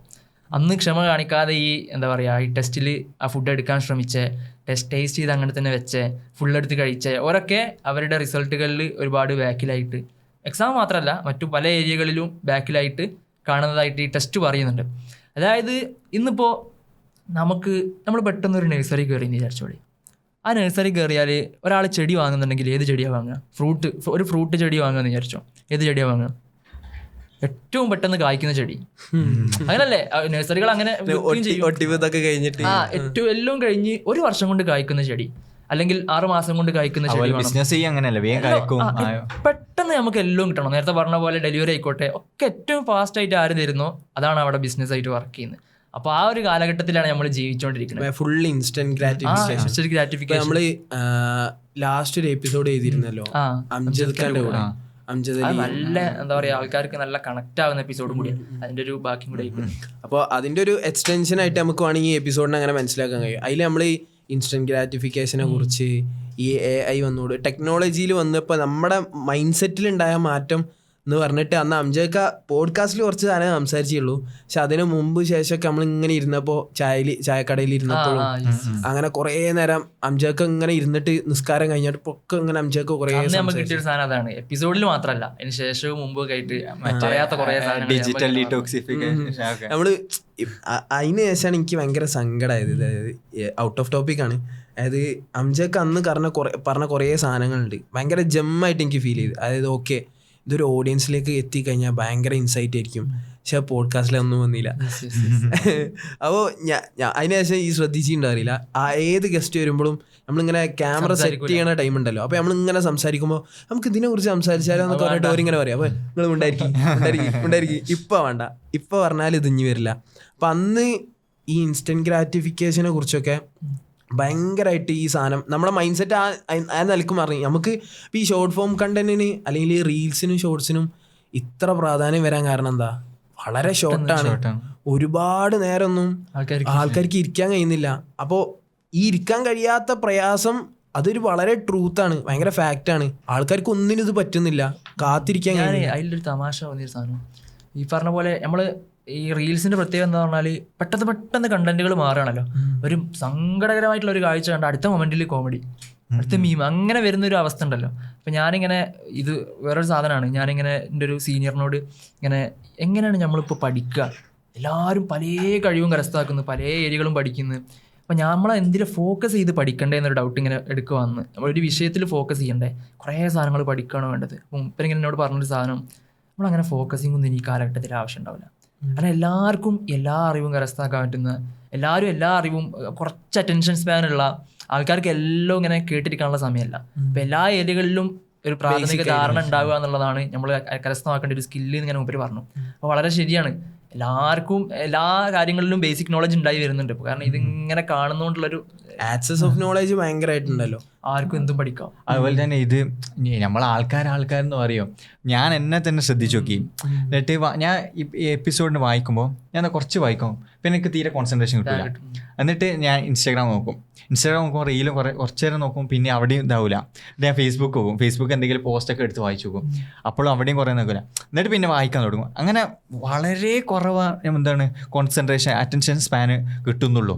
അപ്പം ഇത് നമ്മൾ എന്താണ് ആൾക്കാരെന്ന് പറയുമ്പോൾ നമ്മളെ തന്നെ ഇത് ബാധിക്കുന്നുണ്ട്. അതാണ് ഫസ്റ്റ് നോക്കേണ്ടത്. ഈ ഇക്വേഷനിൽ ഒരു പ്രശ്നമല്ല. അതായത് ഇപ്പോൾ നമ്മൾ ഡിലേഡ് ആയിട്ട് അല്ല, ഈ ഇൻസ്റ്റന്റ് ഗ്രാറ്റിഫിക്കേഷൻ എന്ന് പറഞ്ഞ ഇക്വേഷനിലേക്ക് ഇസ്ലാം മുമ്പോട്ട് വെക്കുന്നത് എന്താണ്? ഡിലേഡ് ഗ്രാറ്റിഫിക്കേഷൻ അല്ലേ. അപ്പോൾ അതില്ലാതെ ഒരു ഇക്വേഷൻ നമ്മൾ പൂർണ്ണമാകില്ലല്ലോ ഒരിക്കലും. അതായത് നമ്മളിപ്പോൾ പറയാണ് ഇൻസ്റ്റന്റ് ഗ്രാറ്റിഫിക്കേഷൻ റിസൾട്ട് എന്ന് പറയുമ്പോൾ അതിൽ ഈ ഡിലേഡ് ഗ്രാറ്റിഫിക്കേഷൻ എന്ന് പറഞ്ഞാൽ സ്വാഭാവികമായിട്ടും ആഖിറത്ത് വരുമ്പോഴുള്ള ഇക്വേഷനാണ്. ആഖിറത്തില്ലാത്തൊരു സാധനങ്ങൾ സങ്കല്പിച്ച് നോക്കി, ആഖിറത്തില്ലാത്ത ഒരാളെ സംബന്ധിച്ചിടത്തോളം ഇൻസ്റ്റന്റ് ആയിട്ട് ഇതിങ്ങനെ കിട്ടിക്കൊണ്ടിരിക്കണമല്ലോ ഏറ്റവും ആവശ്യമാണ്. നമ്മളെ സംബന്ധിച്ചിടത്തോളം അമ്മാമൻ ഖാഫ മഖാമ റബ്ബിഹി വനഹൻ നഫ്സ അനിൽ ഹവ, അവിടെ ഒരു സാധനം ഇങ്ങനെ പിടിച്ചു വെക്കുകയാണ്. തെറ്റായിക്കോട്ടെ വേറെ ഏതെങ്കിലും കാര്യങ്ങളൊക്കെ പിടിച്ചു വെച്ചിട്ട് ഇന്നൽ ജന്നത ഹിയൽ മഅ്വ, അവിടെ ഡിലേഡ് ആയിട്ടൊരു സാധനം ഉണ്ട്. അതില്ലാതെ ഒരാളെ സംബന്ധിച്ചിടത്തോളം ഓൻ്റെ മനസ്സിലുള്ള ഇക്വേഷൻ എന്തായിരിക്കും? ഇങ്ങനെ ഇൻസ്റ്റന്റ് ആയിട്ട് കിട്ടിക്കഴിഞ്ഞാൽ അതിന് മാക്സിമം റിസൾട്ട് ഉണ്ട്. അപ്പോൾ ആ ഒരു ഇത് നമുക്കിങ്ങനെ വർക്കാവേണ്ട ഒരു സാധനം കൂടിയാണ്. ടീനേജ് സ്റ്റുഡൻസിനായിക്കോട്ടെ അഡൽട്സിന് ആർക്കായാലും ഈ ഇക്വേഷനിൽ ഈ ആഖിറത്ത് വേണം. അതില്ലെങ്കിൽ ഭയങ്കര പ്രശ്നമാണ്. നമ്മളെ ആദ്യമായിട്ട് ആ ഇക്വേഷൻ നമ്മളെ പഠിപ്പിക്കുന്നത് ദീൻ തന്നെ ആയിരിക്കും. ഇങ്ങനെ ആ സെൻസിൽ നോക്കണം. ഇപ്പൊ എന്റെ ക്ലാസ്സിൽ ഒരു ജെയിനായിട്ടുള്ള ഒരു കുട്ടിയുണ്ട്, ജെയിൻ മതം. അപ്പോൾ നമ്മളിങ്ങനെ ഒരു ദിവസം സംസാരിക്കുമ്പോൾ നമ്മളെ ഏകദേശം പ്രാക്ടീസിങ് മുസ്ലിമാന്നൊക്കെ അറിയുമ്പോൾ ആളുകൾക്ക് അറിയാൻ ഭയങ്കര താല്പര്യമായിരിക്കും. ഒന്നാമത് കുറേ മുസ്ലിംസ് ഉണ്ടാവും, പിന്നെ നമ്മൾ കയ്യൊന്നും കൊടുക്കാത്ത, സ്ത്രീകൾക്ക് കൈ കൊടുക്കാത്ത മുസ്ലിം, അവർക്ക് ഭയങ്കര ഇൻട്രസ്റ്റിംഗ് ആയിട്ട് ഫീൽ ചെയ്യും. അപ്പോൾ ഒരു നമ്മളോട് ഇങ്ങനെ കൂടുതൽ ഇസ്ലാമിനെ കുറിച്ചും എല്ലാവരും ഭയങ്കര ടോളറൻസ് ഉള്ള മനുഷ്യന്മാർ. അപ്പോൾ ഒരു എങ്ങനെയെങ്കിലും ഒരു ഡിസ്കഷനിൽ ഒരു സ്കോപ്പ് ഉണ്ടെങ്കിൽ അവരെങ്ങനെ ചോദിക്കാം നമ്മളോട്, എങ്ങനെയാണ് നിങ്ങൾ ഇസ്ലാമിൽ, എങ്ങനെ നിങ്ങൾ ജിഹാദിനെ കാണുന്നത്, അങ്ങനെ ഓരോന്ന് ചോദിക്കും. അവർക്ക് സംശയങ്ങളൊക്കെ ചോദിക്കും. അപ്പോൾ എനിക്ക് ഭയങ്കര ക്യൂരിയോസിറ്റി ആയിരുന്നു എങ്ങനെയാണ് ഈ ജൈനമതം മുന്നോട്ട് പോകുന്നത്. കാരണം അവർക്ക് കൺസെപ്റ്റ് ഓഫ് ഗോഡ് ഇല്ല. ഓക്കെ. അപ്പോൾ ആഖിറത്ത് പറഞ്ഞ സാധനമില്ല. അവർക്ക് ആകെ ഉള്ളത് ഈ സൈക്കിൾ ഓഫ് ലൈഫും സാൽവേഷനും മാത്രമേ ഉള്ളൂ. സാൽവേഷൻ എന്ന് പറയുമ്പോൾ അതിൽ ഗോഡ് ഒന്നുമില്ല, ഇല്ല, മോക്ഷം ലഭിക്കുക. അപ്പോൾ നമ്മളിപ്പോൾ ഈ ദുനിയാവിൽ ഈ ജീവിതത്തിൽ എന്തെങ്കിലും കുറ്റങ്ങൾ ചെയ്ത് ആ കുറ്റങ്ങൾക്കനുസരിച്ച് അടുത്ത ജന്മത്തിൽ ഇപ്പോൾ പാറ്റേ കൂറൊക്കെ ആയിട്ട് മാറും. അതിൽ നന്മ ചെയ്താൽ പിന്നെയും നല്ല മനുഷ്യനാണ്. അങ്ങനെ സൈക്കിളിൽ ഇങ്ങനെ കറങ്ങിക്കൊണ്ടിരിക്കുകയാണെന്നാണ് പറയുന്നത്. അപ്പോൾ അങ്ങനെ നമ്മൾ സംസാരിച്ചുകൊണ്ടിരിക്കുമ്പോൾ ഓരെന്നോട് പറഞ്ഞു പെട്ടെന്ന് സാധനം, അതായത് നിങ്ങളൊന്ന് ആലോചിച്ച് നോക്കി, നിങ്ങൾക്ക് എന്തെങ്കിലും പ്രയാസവും ഡിപ്രഷനും സങ്കടമൊക്കെ വരുമ്പോൾ നിങ്ങൾക്ക് റിലേ ചെയ്യാനൊരു ഭയങ്കര സൂപ്പർ പവർ ഇല്ലേ? ഈവൻ ദോ ഒരിനോട് തീരെ യോജിക്കുന്നില്ല, അങ്ങനെ സൂപ്പർ പവർ ഉണ്ട് ഇതെന്നൊക്കെ പറയുമ്പോഴും ഒരിനോട് തീരെ യോജിക്കുന്നില്ല. പക്ഷേ നിങ്ങളുടെ അങ്ങനെ ഒരു കൺസെപ്റ്റ് ഉണ്ടല്ലോ, ആ കൺസെപ്റ്റ് ഉണ്ടായതുകൊണ്ട് നിങ്ങൾക്ക് എന്തും ഒരാളെ മുമ്പ് കണ്ട് റിലേ ചെയ്യാൻ കഴിയുമല്ലോ. ഇനിയിപ്പോൾ ഇതിൻ്റെ കയ്യിലില്ല, എനിക്ക് കഴിയണ കോലത്തിലൊക്കെ പണിയെടുത്ത് നോക്കി, ഓക്കെ തീർന്ന് ഇൻ്റെ ലെവൽ കഴിഞ്ഞ്. പക്ഷെ എന്നാലും നമുക്ക് ഓക്കെ ഇനി ബാക്കി തവക്കൂല്, ഓക്കെ പഠിച്ചവൻ്റെ അടുത്തേക്ക് മാറ്റിയേക്കുക, അങ്ങനെയായിട്ട് മാറ്റി വെക്കുമല്ലോ. അപ്പോൾ എന്നോട് ഈ ഇൻസൈറ്റ് വരുന്ന ഈ മുസ്ലിം അല്ലാത്ത ജൈനമതക്കാരിയായിട്ടുള്ള ഒരാളാണ്. ഞാൻ അങ്ങനെ ആലോചിച്ചു, റബ്ബേ ശരിയാണല്ലോ, നമുക്ക് ഈ തവക്കുലിൻ്റെ കൺസെപ്റ്റ് നമ്മൾ വളരെ ചെറിയ സെൻസിലാണ് നമ്മളിങ്ങനെ ഇതിനെ കാണുന്നത്. അപ്പോൾ ഇപ്പോൾ നമ്മൾ ഈ വിഷയം പഠിക്കുന്നുണ്ടല്ലോ, എനിക്ക് ഫീൽ ചെയ്തൊരു സാധനം എന്താ വെച്ചാൽ പക്കാ റീവിസിറ്റിംഗ് ആണ്. നമ്മൾ പഠിച്ച് വെച്ചിരുന്ന ഒരുപാട് ഹദീസുകളാവട്ടെ, ഖുറാനായത്തുകളാവട്ടെ, കൺസെപ്റ്റുകളാവട്ടെ, നമ്മൾ റിലീജിയസ് ആയിട്ട് നമ്മൾ ചെറുപ്പം മുതലേ ഫീഡാക്കപ്പെട്ട ഒരുപാട് കൺസെപ്റ്റുകളുണ്ട്. അത് നമ്മൾ ജസ്റ്റ് അതിൻ്റെ തുടക്കം പറഞ്ഞാൽ തന്നെ നമുക്കറിയാം. നമുക്കറിയുന്ന കുറേ നമ്മളിപ്പോൾ എനിക്ക് ഫീൽ ചെയ്ത സാധനം, നമ്മളിപ്പോൾ ഈ എപ്പിസോഡിൽ പുതിയതായിട്ട് എന്തോ ഒന്നും പറയാനൊന്നും പോകുന്നില്ല. നമ്മളിതിൽ ഉദ്ധരിക്കുന്ന ഹദീസുകൾ, ആയത്തുകൾ എല്ലാവർക്കും അറിയണ കാണാപാട് അറിയുന്ന ഹദീസുകളായിരിക്കും. പക്ഷേ എനിക്കൊക്കെ ഈ ഒരു എപ്പിസോഡിൽ മാത്രം ഇരുന്നപ്പോൾ കിട്ടിയൊരു ഇൻസൈറ്റ് ഭയങ്കരമാണ്. നമ്മളെ ഫ്രണ്ട്ഷിപ്പിനെ കുറിച്ചാവട്ടെ, നമുക്കുണ്ടാവുന്ന എൻവി ഹസദിനെ കുറിച്ചാവട്ടെ, നമ്മളെ സമയത്തിനെ കുറിച്ചാവട്ടെ, തദബ്ബുറിനെ കുറിച്ചാവട്ടെ, ഒക്കെ ഭയങ്കര സംഭവമായിട്ട് എനിക്കിങ്ങനെ ഫീൽ ചെയ്തത് ഈ എപ്പിസോഡിനെ കുറിച്ച്. ഇങ്ങനെ തമാശക്ക് ഇങ്ങനെ നമ്മൾ മുമ്പ് നമ്മളെ ടോക്കിൽ ഇങ്ങനെ ഒരു സാധനം പറഞ്ഞിരുന്നു, ഈ കാലഘട്ടത്തിൽ ഏറ്റവും കൂടുതൽ ഒരാൾ ചെയ്ത അമല് കൊണ്ടാണ് അവസാനിക്കാൻ ഇങ്ങനെ തമാശക്ക് പറഞ്ഞു. തമാശക്കല്ല, സീരിയസ് ആയിട്ടോ തമാശ വരുന്നുള്ളൂ. മനസ്സിലായില്ലേ? നമ്മള് ഒരാള് ജീവിതത്തിൽ ചെയ്ത അമലുകൾ കൊണ്ട് അവൻ മരിക്കുക എന്ന് പറയും. ഇപ്പോ പണ്ഡിതന്മാരായിക്കോട്ടെ, അവരൊക്കെ കിതാബ് സുജൂദിൽ കിടന്ന് മരിക്കുക. അപ്പോ അതില് നമ്മളെ കേസ് എടുത്ത് നോക്കുകയാണെങ്കിൽ നമ്മളൊക്കെ മരിക്കുമ്പോ സ്ക്രോൾ ചെയ്തിട്ടായിരിക്കും മരിക്കുക. പിന്നെ എങ്ങനെ പറയും, പല ആളുകളും നമസ്കരിച്ചതിന് മരണത്തിന് ശേഷം അവരുടെ വിരലുകൾ ഇങ്ങനെ അനങ്ങിയിരുന്നു എന്നൊക്കെ പറയും. ദിക്കറ് ചൊല്ലിയിട്ട്, ദിക്കറുകൾ ജീവിതത്തിൽ ഇങ്ങനെ ചൊല്ലിയിട്ട് നമ്മളെ വിരൽ ഇങ്ങനെ സ്ക്രോൾ ചെയ്തുകൊണ്ടിരിക്കുന്നുണ്ടാവും, ഇങ്ങനെ അനങ്ങുന്നുണ്ടാവും. പിന്നെ അതേപോലെ എന്താണ് ഇനി ആയിക്കോട്ടെ, മരിച്ചതിന് ശേഷം റിസൾട്ടിൽ എണ്ണപ്പെടുന്ന കാര്യങ്ങൾ, അതിൽ ചില ആൾക്കാരതൊക്കെ 1,00,000 സുന്നത്ത് നമസ്കാരങ്ങൾ, 10,000 ഖത്തമുകൾ, ഇങ്ങനെയൊക്കെ എണ്ണുന്നുണ്ട്. അപ്പൊ നമ്മളിത് 2 കോടി റീൽസ്, ഇത് 2 കോടിയിലൊക്കെ നിൽക്കും, 3 കോടി ഷോർട്സ്, അങ്ങനെ 10 ലക്ഷം യൂട്യൂബ് വീഡിയോസ്. അത് വളരെ ചിന്തിക്കേണ്ട ഒരു സാധനമാണ്. അപ്പൊ നമ്മുടെ ജീവിതത്തിൽ എത്രത്തോളമാണ് നമ്മൾ അത് കൊണ്ട് നടക്കുന്നത്, അവസാനത്തിലേക്ക് എണ്ണുമ്പോൾ ഇതാണോ നമ്മളെ കണക്കിലുള്ളത് എന്നുള്ളത് സീരിയസ് ആയിട്ട് നമ്മളും കൂടി ആലോചിക്കേണ്ട ഒരു സാധനമാണ്. അത്രത്തോളം ഈ നേരത്തെ കണ്ടന്റ് കൺസംഷനെ കുറിച്ച് പറഞ്ഞില്ല, ആളുകൾക്ക് എല്ലാത്തിനെ കുറിച്ചും നല്ല ധാരണ ഉണ്ട്. ഇപ്പോഴത്തെ നമ്മുടെ പ്രായക്കാരാണെങ്കിലും എൻ്റെ അനിയൻ്റെ പ്രായക്കാരാണെങ്കിലും ഭയങ്കര ഐഡിയ ആണ്, ഭയങ്കര നോളേജ് എല്ലാത്തിനെ കുറിച്ചും. ഈ ഇങ്ങനെ ഒരു ഇതുള്ള, പക്ഷേ എല്ലാവർക്കും ഉള്ള ഒരു പ്രശ്നം ഫോക്കസ് ഇല്ല, അല്ലെങ്കിൽ അറ്റൻഷൻ ഇല്ല, അറിയാം എല്ലാത്തിനെ കുറിച്ചും. പക്ഷെ ഡീപ്പായിട്ട് ഒന്നിനെ കുറിച്ച് എന്നോട് പലരും ഭയങ്കര ഇതായിട്ട് പറയും, എനിക്ക് പോഡ്കാസ്റ്റ് ഇരുന്ന് കേൾക്കാൻ കഴിയുന്നില്ല, നിങ്ങൾ 2 മണിക്കൂറൊക്കെ പോഡ്കാസ്റ്റ് ഇങ്ങനെ ചെയ്യുന്നു, എനിക്ക് കഴിയുന്നില്ല. ഞാൻ അങ്ങനെ ആലോചിച്ച്, അതായത് ഈ ഇങ്ങനെ പറഞ്ഞില്ല എനിക്ക് ഇരിക്കാൻ കഴിയുന്നില്ല, എനിക്കും ആദ്യം ഈ പ്രശ്നം ഉണ്ടായിരുന്നു. പക്ഷെ വൺസ് വി സ്റ്റാർട്ടഡ് പോഡ്കാസ്റ്റിംഗ്, ഭയങ്കര നമ്മൾ പ്രഷറൈസ്ഡ് ആയിട്ട്, ഇപ്പോൾ ഇന്നലെ രാത്രി നമ്മൾ എപ്പോഴാണ് ഉറങ്ങുന്നത്, മിഞ്ഞാന്ന് എപ്പോഴാണ് ഉറങ്ങുന്നത്, നമ്മൾ ബാക്കിയൊക്കെ തിരക്കുകളൊക്കെ കഴിഞ്ഞതിന് ശേഷം ഇതിനു വേണ്ടി പണിയെടുക്കണമല്ലോ. ഇതിൻ്റെ ടെക്നിക്കൽ പോസ്റ്റ് പ്രീ പ്രൊഡക്ഷനൊക്കെ പറയുമ്പോഴും കണ്ടന്റിന് വേണ്ടി റിസർച്ച് ചെയ്യണമല്ലോ. അപ്പോൾ ഞാൻ ആലോചിച്ച് എത്ര മണിക്കൂർ നമ്മൾ ഇരിക്കുന്നത്, ഒറ്റ ഇരിപ്പായിരിക്കുന്നത്. അപ്പോൾ ഈ പോഡ്കാസ്റ്റിങ്ങിന് ശേഷം എനിക്ക് കിട്ടിയൊരു ഉപകാരം എന്താണെന്ന് വെച്ചാൽ ഭയങ്കര അറ്റൻഷൻ സ്പാനാണ്. ഞാൻ പിന്നെ വേറെ ഫോൺ വന്നാലോ കോൾ വന്നാലോ ചിലപ്പോൾ എടുക്കുക പോലും ഇല്ല. ചിലപ്പോൾ ഞാൻ എപ്പോഴും സൈലൻ്റ് ആക്കിയിടല്ലേ, എല്ലാവർക്കും ഉള്ളൊരു പരാതി വിളിച്ചാൽ കിട്ടൂല എന്നുള്ളതാണ്. അപ്പോൾ ഇതിന് ഇരുന്ന് കഴിഞ്ഞാൽ പിന്നെ ഇങ്ങനെ അതിന് മുഴുകിയിരിക്കുകയാണ്. ഇപ്പോൾ അന്ന് എനിക്ക് ഓർമ്മ ഉണ്ടോ, നമ്മൾ റമദാനില് ബദർ എപ്പിസോഡ് വേണ്ടി എന്തായിരുന്നു അത്, എപ്പിസോഡ് വന്നില്ലെങ്കിലും അങ്ങനെ ഒരു എപ്പിസോഡ് ഉണ്ട് എന്നുള്ളത്. പക്ഷെ നമുക്ക് അതിന് കുറേ നേരം ഇരുന്നു. ഞാൻ അന്നൊക്കെ സാധാരണ അങ്ങനെ ഇരിക്കാറില്ല, എന്നിട്ട് ഇങ്ങനെ ട്രൈ ഇരിക്കാൻ വേണ്ടി ഇങ്ങനെ ട്രൈ ചെയ്യുക.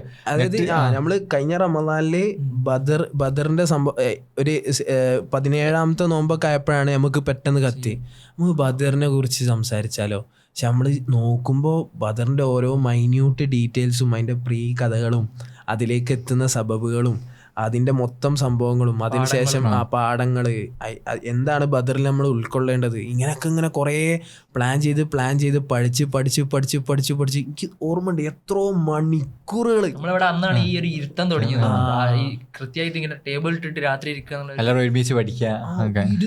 അപ്പം ഞാൻ അങ്ങനെ ആ എപ്പിസോഡ് ഇറങ്ങി, നമ്മൾ അവസാനം ഇറക്കണ്ടെന്ന് തീരുമാനിച്ചു. പക്ഷെ അടുത്തല്ല ഇറക്കണട്ടെ, ഞാൻ കുറേ നോട്ട് ചെയ്ത് വെച്ചു. ഞാൻ അങ്ങനെ ആലോചിച്ചു, റബ്ബേ ഇത് ഭയങ്കര അനുഗ്രഹമാണല്ലോ ഇങ്ങനെയൊക്കെ ഇരിക്കാൻ കഴിയാന്ന് പറയുന്നത്. ഇപ്പോൾ സാധാരണ അങ്ങനെ പറയലുണ്ട് നമ്മളെ സോഷ്യൽ മീഡിയ കണ്ടന്റ് കൺസംഷനെ കുറിച്ചൊക്കെ, നമ്മൾ കുറേ കാര്യങ്ങൾ കൺസ്യൂം ചെയ്യുന്നുണ്ട്. പക്ഷെ ആ കൺസ്യൂം ചെയ്തോട് കൂടിയിട്ട് നമുക്ക് പോയി പോകുന്ന കുറേ ട്രേഡ് ഓഫ്സ് ഉണ്ട്. നമ്മൾ സോഷ്യൽ മീഡിയ ഉപയോഗിക്കുന്നുണ്ട്, ഭയങ്കര ടെക്നോളജിക്കൽ അഡ്വാൻസ്മെൻ്റ് ആണ്. ഇപ്പോൾ ഈ നേരത്തെ പറഞ്ഞ കമ്മ്യൂണിക്കേഷൻ, മാസങ്ങളോളം എടുത്തിരുന്ന കമ്മ്യൂണിക്കേഷൻ്റെ ലെവൽ മാറി, ഭയങ്കര ഫാസ്റ്റ് ആയി, എല്ലാം ഭയങ്കര ഇൻസ്റ്റൻ്റ് ആയി. നമുക്ക് ഗ്രാറ്റിഫിക്കേഷൻസ് വരെ ഭയങ്കര പെട്ടെന്നാണ് എല്ലാം സംഭവിക്കുന്നത്. പക്ഷെ അങ്ങനൊരു നമുക്കൊരു സാധനം കിട്ടിയതോട് കൂടിയിട്ട് നമുക്ക് കുറേ സാധനങ്ങൾ ഇന്ന് ട്രേഡ് ഓഫ് ആയിട്ട് പോയിട്ടുണ്ട്. അതിൽ മെയിനായിട്ട് എനിക്ക് ഫീൽ ചെയ്ത സാധനം, നമുക്ക് ട്രേഡ് ഓഫ് ആയിട്ട് നമുക്ക് നഷ്ടപ്പെട്ടൊന്ന് ഫ്രീ ടൈം എന്നുള്ളതാണ്. ഞാൻ ചോദിക്കാം, നിങ്ങൾ ലാസ്റ്റ് ബോറടിച്ചത് എപ്പോഴാണ്? ലൈക്ക് ബോറടിക്കാന്ന് പറഞ്ഞാൽ എല്ലാവരും ചിലപ്പോൾ തെറ്റിദ്ധരിക്കും. ഞാൻ വേറെ പലരോട് ചോദിച്ചപ്പോൾ, അതായത് നമുക്ക് ചിലപ്പോൾ ബോറടിക്കപ്പോൾ എല്ലാ പണിയും കഴിഞ്ഞ് കുറേ നേരം റീലൊക്കെ കണ്ട് എന്നിട്ടൊരു മടുപ്പ് വരും, ബ്രെയിൻ റോട്ടൊക്കെ വന്നിട്ട് ഒരു മടുപ്പ്, റീല് കാണാനുള്ള ഈ നേരത്തെ പറഞ്ഞാൽ റീല് കാണാനുള്ള മൂഡില്ല. ആ മൂഡിൻ്റെ കാര്യമല്ല പറഞ്ഞ്, ഒന്നും ചെയ്യാനില്ലാതെ ബോറടിച്ചിരിക്കുന്നത് നിങ്ങൾ ലാസ്റ്റ് എന്നാ. എനിക്ക് ചിലപ്പോൾ കുറേ അനുഭവം ഉണ്ടാവും ഫോണൊന്നും ഇല്ലാത്തതുകൊണ്ട്. ഞാൻ ഒരു ദിവസം ഓട്ടോറിക്ഷയിൽ ഇങ്ങനെ വരുമ്പോൾ ഞാൻ എപ്പോഴും ഫോൺ എടുക്കും. അല്ലെങ്കിൽ നമ്മൾ പറയണ പോലെ ഇരുന്ന് ഒന്നെങ്കിൽ ചെവി വെച്ചിട്ട് ഒരു പോഡ്കാസ്റ്റ് കേൾക്കും, എന്തെങ്കിലും കേൾക്കും, ഖുറാൻ, അങ്ങനെ എന്തെങ്കിലുമൊക്കെ ചെയ്തുകൊണ്ടിരിക്കും. ഇത് ചെയ്യാത്ത ബോറടിക്കുന്ന ഒരു ടൈം നമുക്ക് പൊയ്ക്കണമെന്നാണ് എനിക്ക് ഫീൽ ചെയ്തൊരു ഉണ്ടാക്കണേ. എനിക്ക് കുറേ ദിവസങ്ങളായിട്ടുണ്ട് ബോറടിക്കാന്ന് പറഞ്ഞാല്. എൻ്റെ ഒരു ആൾട്ടർനേറ്റീവ് ഞാൻ കണ്ടുപിടിച്ചത് ഒരുപാട് സാധനങ്ങൾ, ഞാൻ കീപ്പ് ചെയ്യുന്ന ഒരുപാട് സാധനങ്ങളുണ്ട്. അങ്ങനെ ഒരു അവസരം ഇല്ലാതിരിക്കാൻ ഫോണില്ല. ബേസിക്കലി ഫോൺ ഇല്ലാതിരിക്കുമ്പോൾ നമുക്ക് ഒരുപാട് സമയം കിട്ടും. ഇപ്പോൾ വാക്കിങ് എൻ്റെ അടുത്ത് ഫോണില്ല എന്നല്ല, അന്ന് ഉണ്ടായിരുന്നത് പോലെ ഫോണില്ല. അതുകൊണ്ട് ബേസിക്കലി ഒരുപാട് സമയങ്ങൾ കിട്ടുന്നുണ്ട്. അപ്പോൾ ആ സമയത്ത് ഞാൻ അന്ന് ചെയ്യാത്ത ഒരുപാട് സാധനങ്ങൾ ഇപ്പം ചെയ്യുന്നുണ്ട്. അങ്ങനെ പറയാൻ പറ്റുന്നതാണോ അറിയില്ല. ഒരു നമുക്ക് പേഴ്സണലി ചെയ്യാൻ പറ്റുന്ന, ഡെവലപ്പ് ചെയ്യാൻ പറ്റുന്ന ഒരുപാട് ഏരിയകളുണ്ട്. അതേപോലെ തന്നെ ഇപ്പോൾ ഉദാഹരണത്തിന് ഞാൻ എപ്പോഴും പറയും, നമ്മളെ സമയം ഞാൻ ആപ്റ്റാണോന്ന് അറിയില്ല, നമ്മളെപ്പോഴും ഒരാളെക്കാളും മുമ്പിലെത്തുക എന്ന് പറയുന്ന ഒരു സംഗതി നമ്മളെപ്പോഴും ശ്രമിക്കുമല്ലോ. ഇത് ആൾക്കാരെങ്ങനെ എടുക്കുക എന്നറിയില്ല. കോമ്പറ്റീഷൻ ആണല്ലോ, നമ്മൾ ആട്ടും കൂട്ടി എപ്പോഴും കോമ്പറ്റീറ്റ് ചെയ്യുന്നത്. സോഷ്യൽ മീഡിയ ആണെങ്കിലും അതും കൂടിയാണ് നമുക്കിങ്ങനെ പ്രൊവൈഡ് ചെയ്യുന്നത്. ഒരാളെ മുമ്പിലെത്തുക, സക്സസ് എന്ന് പറഞ്ഞാൽ അയാളെ മുമ്പിലെത്തി ഇങ്ങനെ പ്രേരിപ്പിച്ചുകൊണ്ടിരിക്കുക. അപ്പോൾ ഞാൻ എനിക്ക് ആകെ ഒരു സമയത്ത് ഭയങ്കര ക്വസ്റ്റ്യൻ ആയി. ഞാൻ ഇപ്പോൾ ഇങ്ങനെ ഒരാളെ മുമ്പിലെത്തുക പറയുമ്പോൾ ഇസ്ലാം ഭയങ്കര പ്രശ്നമായിട്ടില്ല അത് കാണുന്നത്. നമ്മളിങ്ങനെ എൻവി, ഒരുപാട് പ്രശ്നങ്ങൾ, ഹസദ് വരുന്നുണ്ട്, അസൂയ വരുന്നുണ്ട്, ഒരുപാട് കാര്യങ്ങൾ അതിൽ വരുന്നുണ്ട്. അപ്പോൾ ഇസ്ലാം എന്താ പറയുന്നത് ഞാൻ അങ്ങനെ അന്വേഷിച്ചപ്പോൾ എനിക്കൊരു സാധനം കിട്ടിയത്, തഖ്വ കൊണ്ട് മുന്നിലെത്തുക, അല്ലെങ്കിൽ വേറെ ഏതെങ്കിലും ഒരു അർത്ഥത്തിൽ ഒരാളെ മുന്നിലെത്താൻ പറ്റും എന്നുള്ളൊരു പാഠം ഇങ്ങനെ കിട്ടി. അപ്പം അതിലൊരു സാധനം സൈലൻ്റ് ആയിട്ട് നമുക്ക് എന്ത് ചെയ്യാൻ പറ്റും, സ്വർഗത്തിൽ ഇങ്ങനെ സാധനങ്ങൾ വാങ്ങിയിട്ട. അങ്ങനെ എത്രത്തോളം ശരിയാണെന്നറിയില്ല, പക്ഷെങ്കിൽ ഒരു ദിക്കറ് ഇപ്പോൾ ആ ടൈമിൽ ഇപ്പോൾ ബസ്സിലാണെങ്കിൽ, ബസ്സിൽ ഇവിടെ നാട്ട് ജാമ്യയിലെത്തുന്നവരെ ഒരു ബസ്സിലാണ്, ഓട്ടോയിലാണെങ്കിൽ എന്തെങ്കിലും ആയിക്കോട്ടെ, ബേസിക്കലി നമ്മുടെ അടുത്ത് ഡിവൈസ് ഒന്നുമില്ല. അപ്പം നമുക്ക് പ്രശ്നമില്ല, നമുക്കൊരു 100 സുബ്ഹാനല്ലാഹി വബിഹംദിഹി സുബ്ഹാനല്ലാഹിൽ അദീം അത് ചൊല്ലിയാൽ ബേസിക്കലി നമ്മൾ എല്ലാവരെക്കാളും മുമ്പിലെത്തുന്ന ഒരു മനുഷ്യനായി മാറി എന്നാണ് ഹദീസ് നമ്മളെ പഠിപ്പിക്കുന്നത്. സ്വർഗത്തിൽ ആ 100 വട്ടം ചൊല്ലിയവനേക്കാളും മറ്റൊരാൾ മുമ്പിൽ ഉണ്ടാവില്ല. ബേസിക്കലി അത് ചൊല്ലിയ ആളാണ് സ്വർഗത്തിന് മുൻപിൽ ഉണ്ടാവുക. അപ്പോൾ അത്തരത്തിൽ നമുക്ക് നമ്മളെ ടൈം ഉപയോഗിക്കാൻ ഒരുപാട് സാധനങ്ങൾ ഇസ്ലാമിലുണ്ട്. ഒരുപാടെന്ന് പറഞ്ഞാൽ ഒരുപാട് ഉപയോഗിക്കാൻ. അതിൽ ഞാനൊരു ദിവസം ഇതേപോലെ നമ്മളെ അംജദ് ഖാൻ്റെ എപ്പിസോഡ് കഴിഞ്ഞിട്ട് സെംബ്രേക്ക് കഴിഞ്ഞിട്ട് ജാമ്യയിലെത്തിയല്ലോ. അപ്പം ഞാൻ ഒരു തീരുമാനം എടുത്തു, എല്ലാ വെള്ളിയാഴ്ചയും ഫോൺ എടുക്കൂല. പക്ഷേങ്കിൽ അത് ഒരാഴ്ച പിറ്റത്താഴ്ച കുറച്ച് നേരം ഉണ്ടായിക്കൊള്ളൂ. പക്ഷേ ആ ഒരു വെള്ളിയാഴ്ച ഞാൻ ചെറിയൊരു സ്വിച്ച് ഫോൺ അത് മാത്രം യൂസ് ചെയ്യും. വെള്ളിയാഴ്ച മാത്രം എന്ന് വെച്ചാൽ ഒന്നുമില്ല, ജസ്റ്റ് ഫോൺ വേറൊന്നും നടത്തിയില്ലെങ്കിൽ ഫോൺ യൂസ് ചെയ്യേണ്ടെന്ന് തീരുമാനിച്ചു. പക്ഷെ എനിക്കിപ്പോൾ പറഞ്ഞ പോലെ ബോറടി അങ്ങനൊന്നും എനിക്ക് ഫീൽ ചെയ്തിട്ടില്ല. സാധാ ഒരു ദിവസം പോലെ എന്തൊക്കെ ചെയ്യണ്ടോ ഉദ്ദേശിച്ച് ഞാൻ ബോറടിക്കാന്നുള്ളത് ചോദിച്ച് അതിന്റെ ഒരു എക്സ്റ്റെന്റിലേക്ക് നമ്മൾ എത്തിയോ. ഒന്ന് എല്ലാം ചെയ്യണ്ടാവും, നമുക്ക് ഫോൺ ഇല്ലെങ്കിലും ഉണ്ടെങ്കിലും ഒക്കെ ചെയ്യണ്ടാവും. പക്ഷെ ഒന്നും ചെയ്യാതിരിക്കാനുള്ള ഒരു അവസ്ഥ നമുക്കിപ്പോ തീരല്ല. നമ്മളിപ്പോ എവിടെയെങ്കിലും വെയിറ്റ് ചെയ്യണം, ഒരു ക്യൂല് നിൽക്കുകയാണ്, എന്തിന് നമ്മൾ വേഗം ഫോൺ എടുക്കും. കാരണം ആ ടൈം ഇതിന് വൈറ്റ് ടൈം എന്നാ പറയാ, ആ വൈറ്റ് സ്പേസ് എന്നാ പറയാ. ആ വൈറ്റ് സ്പേസിൽ നമുക്ക് ഉണ്ടാവുന്ന കുറെ മാറ്റങ്ങളുണ്ട്. നമ്മൾ ആലോചിക്കുക എപ്പോഴേക്കും. എനിക്കിപ്പോ ഈ ഫോൺ പോയ സമയത്ത് ഇങ്ങനെ അന്തം വിട്ട് നടക്കും, ഇങ്ങനെ ഇടയ്ക്ക് രാത്രി കുറെ തത്വങ്ങൾ പറയും. അപ്പോൾ എനിക്കപ്പോ ഇതടിച്ചത്, ഈ സാധനം അടിച്ചത്. ഇപ്പോൾ നമ്മൾ രണ്ടാളും ഇങ്ങനെ നടക്കുന്നത്, കുറേ ഫോൺ ഉപയോഗിക്കുന്നത്, അങ്ങനെ ആക്കുന്നത്. ഓന് ഫോണില്ല, അപ്പോൾ കുറേ ആലോചിക്കാൻ സമയമുണ്ട്. അപ്പോൾ ഈ വൈറ്റ് സ്പേസിൻ്റെ നഷ്ടപ്പെടലാണ് ഈ ടെക്നോളജിയിൽ നമുക്കുണ്ടായ ഏറ്റവും വലിയ ട്രേഡ് ഓഫ് എന്നാണ് ഞാൻ മനസ്സിലാക്കുന്നത്. കാരണം ഈ വൈറ്റ് സ്പേസിലാണ് ബേസിക്കലി എന്താ സംഭവിക്കുക, നമ്മളെ ഈ പറഞ്ഞ പോലെ ദിക്കറ്, ദുആകള്, തദബ്ബുർ, ഇതൊക്കെ വൈറ്റ് സ്പേസിലല്ല സംഭവിക്കുക. നമ്മളിപ്പോൾ ഓക്കെ ഇനി ഞാൻ കുറച്ച് നേരം തദബ്ബുർ ചെയ്യാം എന്ന് പറഞ്ഞിട്ടാണോ ഇരിക്കുക? അല്ലല്ലോ, നമ്മൾ എന്തെങ്കിലുമൊക്കെ ആലോചനയിൽ ഇങ്ങനെ ഊളിയിട്ട് എവിടേക്കോ എത്തുമ്പോഴാണല്ലോ നമുക്ക് പല ഇൻസൈറ്റ്സും വരിക. അപ്പോൾ സോഷ്യൽ മീഡിയ നമ്മുടെ ജീവിതത്തിലേക്ക് കടന്നു വന്നോട് കൂടിയിട്ട് നമ്മൾ ചിന്തിക്കാൻ മറന്നുപോയി. നമ്മൾ ഒരു പോഡ്കാസ്റ്റ് എന്താ പറഞ്ഞു കഴിഞ്ഞ പോഡ്കാസ്റ്റിൽ ഫ്രീ ടൈം ഉണ്ടെങ്കിൽ പോഡ്കാസ്റ്റ് കേൾക്കണം തന്നെയാണ് ഞാൻ എപ്പോഴും പറയുന്നത്. പക്ഷെങ്കിൽ നമ്മൾ പോലും സെല് ചെയ്യുന്നത് അതാണ്. ഒരു വാലിഡ് പോയിന്റ് എന്ന് പറഞ്ഞാൽ ഫ്രീ ടൈം എന്ന് പറഞ്ഞാൽ ഇങ്ങനെ ഉപയോഗിക്കാൻ നിങ്ങൾക്ക് അത് എല്ലാവരും ഇങ്ങനെ പ്രൊമോട്ട് ചെയ്യുമ്പോൾ ആ എപ്പിസോഡ് കഴിഞ്ഞതിന്റെ ശേഷം എനിക്കത് ഇങ്ങനെ ഫീൽ ചെയ്ത് ശരിക്കും നമുക്ക് ഈ ഒരു ബ്രീത്ത് ചെയ്യാനുള്ള ഒരു സ്പേസ് ഉണ്ടാവണല്ലോ. അതിൽ മെയിൻ സാധനം നമ്മൾ ഒന്ന് ഇരുന്ന് ശരിക്ക് റിഫ്ലക്റ്റ് ചെയ്യുന്നു, ഒന്ന് ഇരുന്ന് ദുആ ചെയ്യുന്ന സ്പേസുകൾ നമ്മളെ ജീവിതത്തിൽ. എനിക്ക് ഭയങ്കര ഇടങ്ങാറ് ഈ വിഷയം പഠിക്കുമ്പോൾ ഈ വൈറ്റ് സ്പേസിനെ കുറിച്ചൊക്കെ ഇങ്ങനെ പഠിച്ചപ്പോൾ എനിക്ക് ഏറ്റവും ഇടങ്ങാറ് ഫീൽ ചെയ്ത സാധനം അതാ. അത് ദുആ ചെയ്യാൻ സമയം കിട്ടുന്നില്ല. നമ്മളിങ്ങനെ ധൃതി പിടിച്ച് ഇങ്ങനെ ഓടിക്കൊണ്ടിരിക്കും. പ്രശ്നമുള്ള സംഗതി എന്താ പറയുക, നിസ്കാരത്തില് മറ്റ് ശ്രദ്ധകൾ ഇങ്ങനെ കയറി വരുന്നു പറയല്ലോ. നിസ്കാരത്തിന്റെ അവസാനമൊക്കെ എത്തി നിസ്കാരം കഴിഞ്ഞാൽ അത് കത്തി, നിസ്കാരം കഴിഞ്ഞാൽ ഇപ്പൊ തന്നെ എടുത്തിട്ട് അത് ചെയ്യാം. ഇങ്ങനെ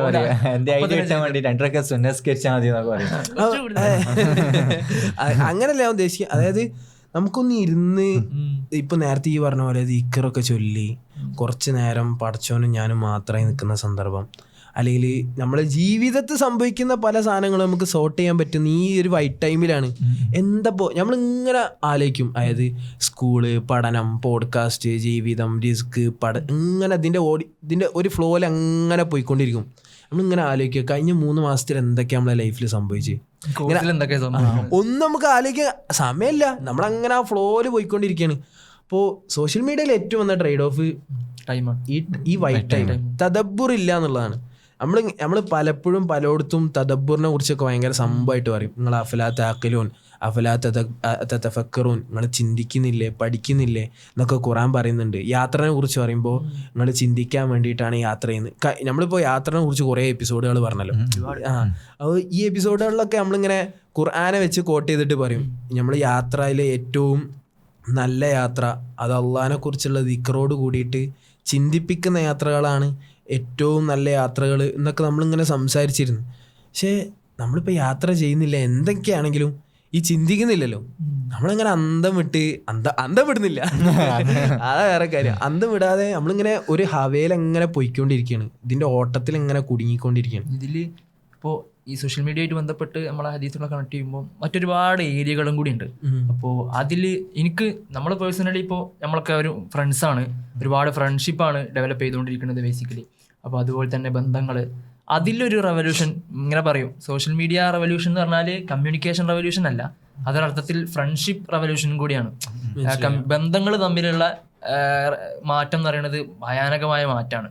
നമ്മളെ കൂടുതൽ എൻഗേജിങ് ആയിട്ടുള്ള ഫ്രണ്ട്സ് എന്ന് പറഞ്ഞാൽ അങ്ങോട്ടും ഇങ്ങോട്ടും ലൈക്ക് കൊടുത്ത് ബന്ധമുള്ള, കമന്റ് അടിച്ച് ബന്ധമുള്ള, സ്റ്റോറിയിൽ അങ്ങോട്ടും ഇങ്ങോട്ടും വന്നിട്ടുള്ള, പലപ്പോഴും ഒപ്പം ജീവിച്ചിട്ട് പോലും ഉണ്ടാവില്ല, പക്ഷെ നമുക്ക് ഭയങ്കര ബന്ധമായിരിക്കും അവരോട്. കൂടുതൽ റീൽസ് ഷെയർ ചെയ്യുന്ന മൂന്നാമത്തെ നമ്മളെ ഷെയർ ലിസ്റ്റിലെ മൂന്നാമത്തെ ആൾ പൊട്ടാൻ എന്നത് പറയുന്നത് പോലെ നമ്മളെ ആ ലിസ്റ്റിൽ ആരാണ് മുൻപിലുള്ളത് അത് നമ്മളെ ഏറ്റവും ക്ലോസ് ആയിട്ടുള്ള ആൾക്കാരായിട്ട് മാറുന്ന, അങ്ങനെ ഒരു ഫ്രണ്ട്ഷിപ്പ് അങ്ങനെ ഡെവലപ്പ് ചെയ്യുന്ന ഒരു കാലം കൂടിയാണ് ഇന്ന് പറയുന്നത്. ഫ്രണ്ട്സ് ഇപ്പോൾ ഇസ്ലാം പഠിപ്പിക്കുന്നത് അൽ മർഉ അലാ ദീനി ഖലീലിഹി, ഏറ്റവും ബേസിക് സാധനമാണ്.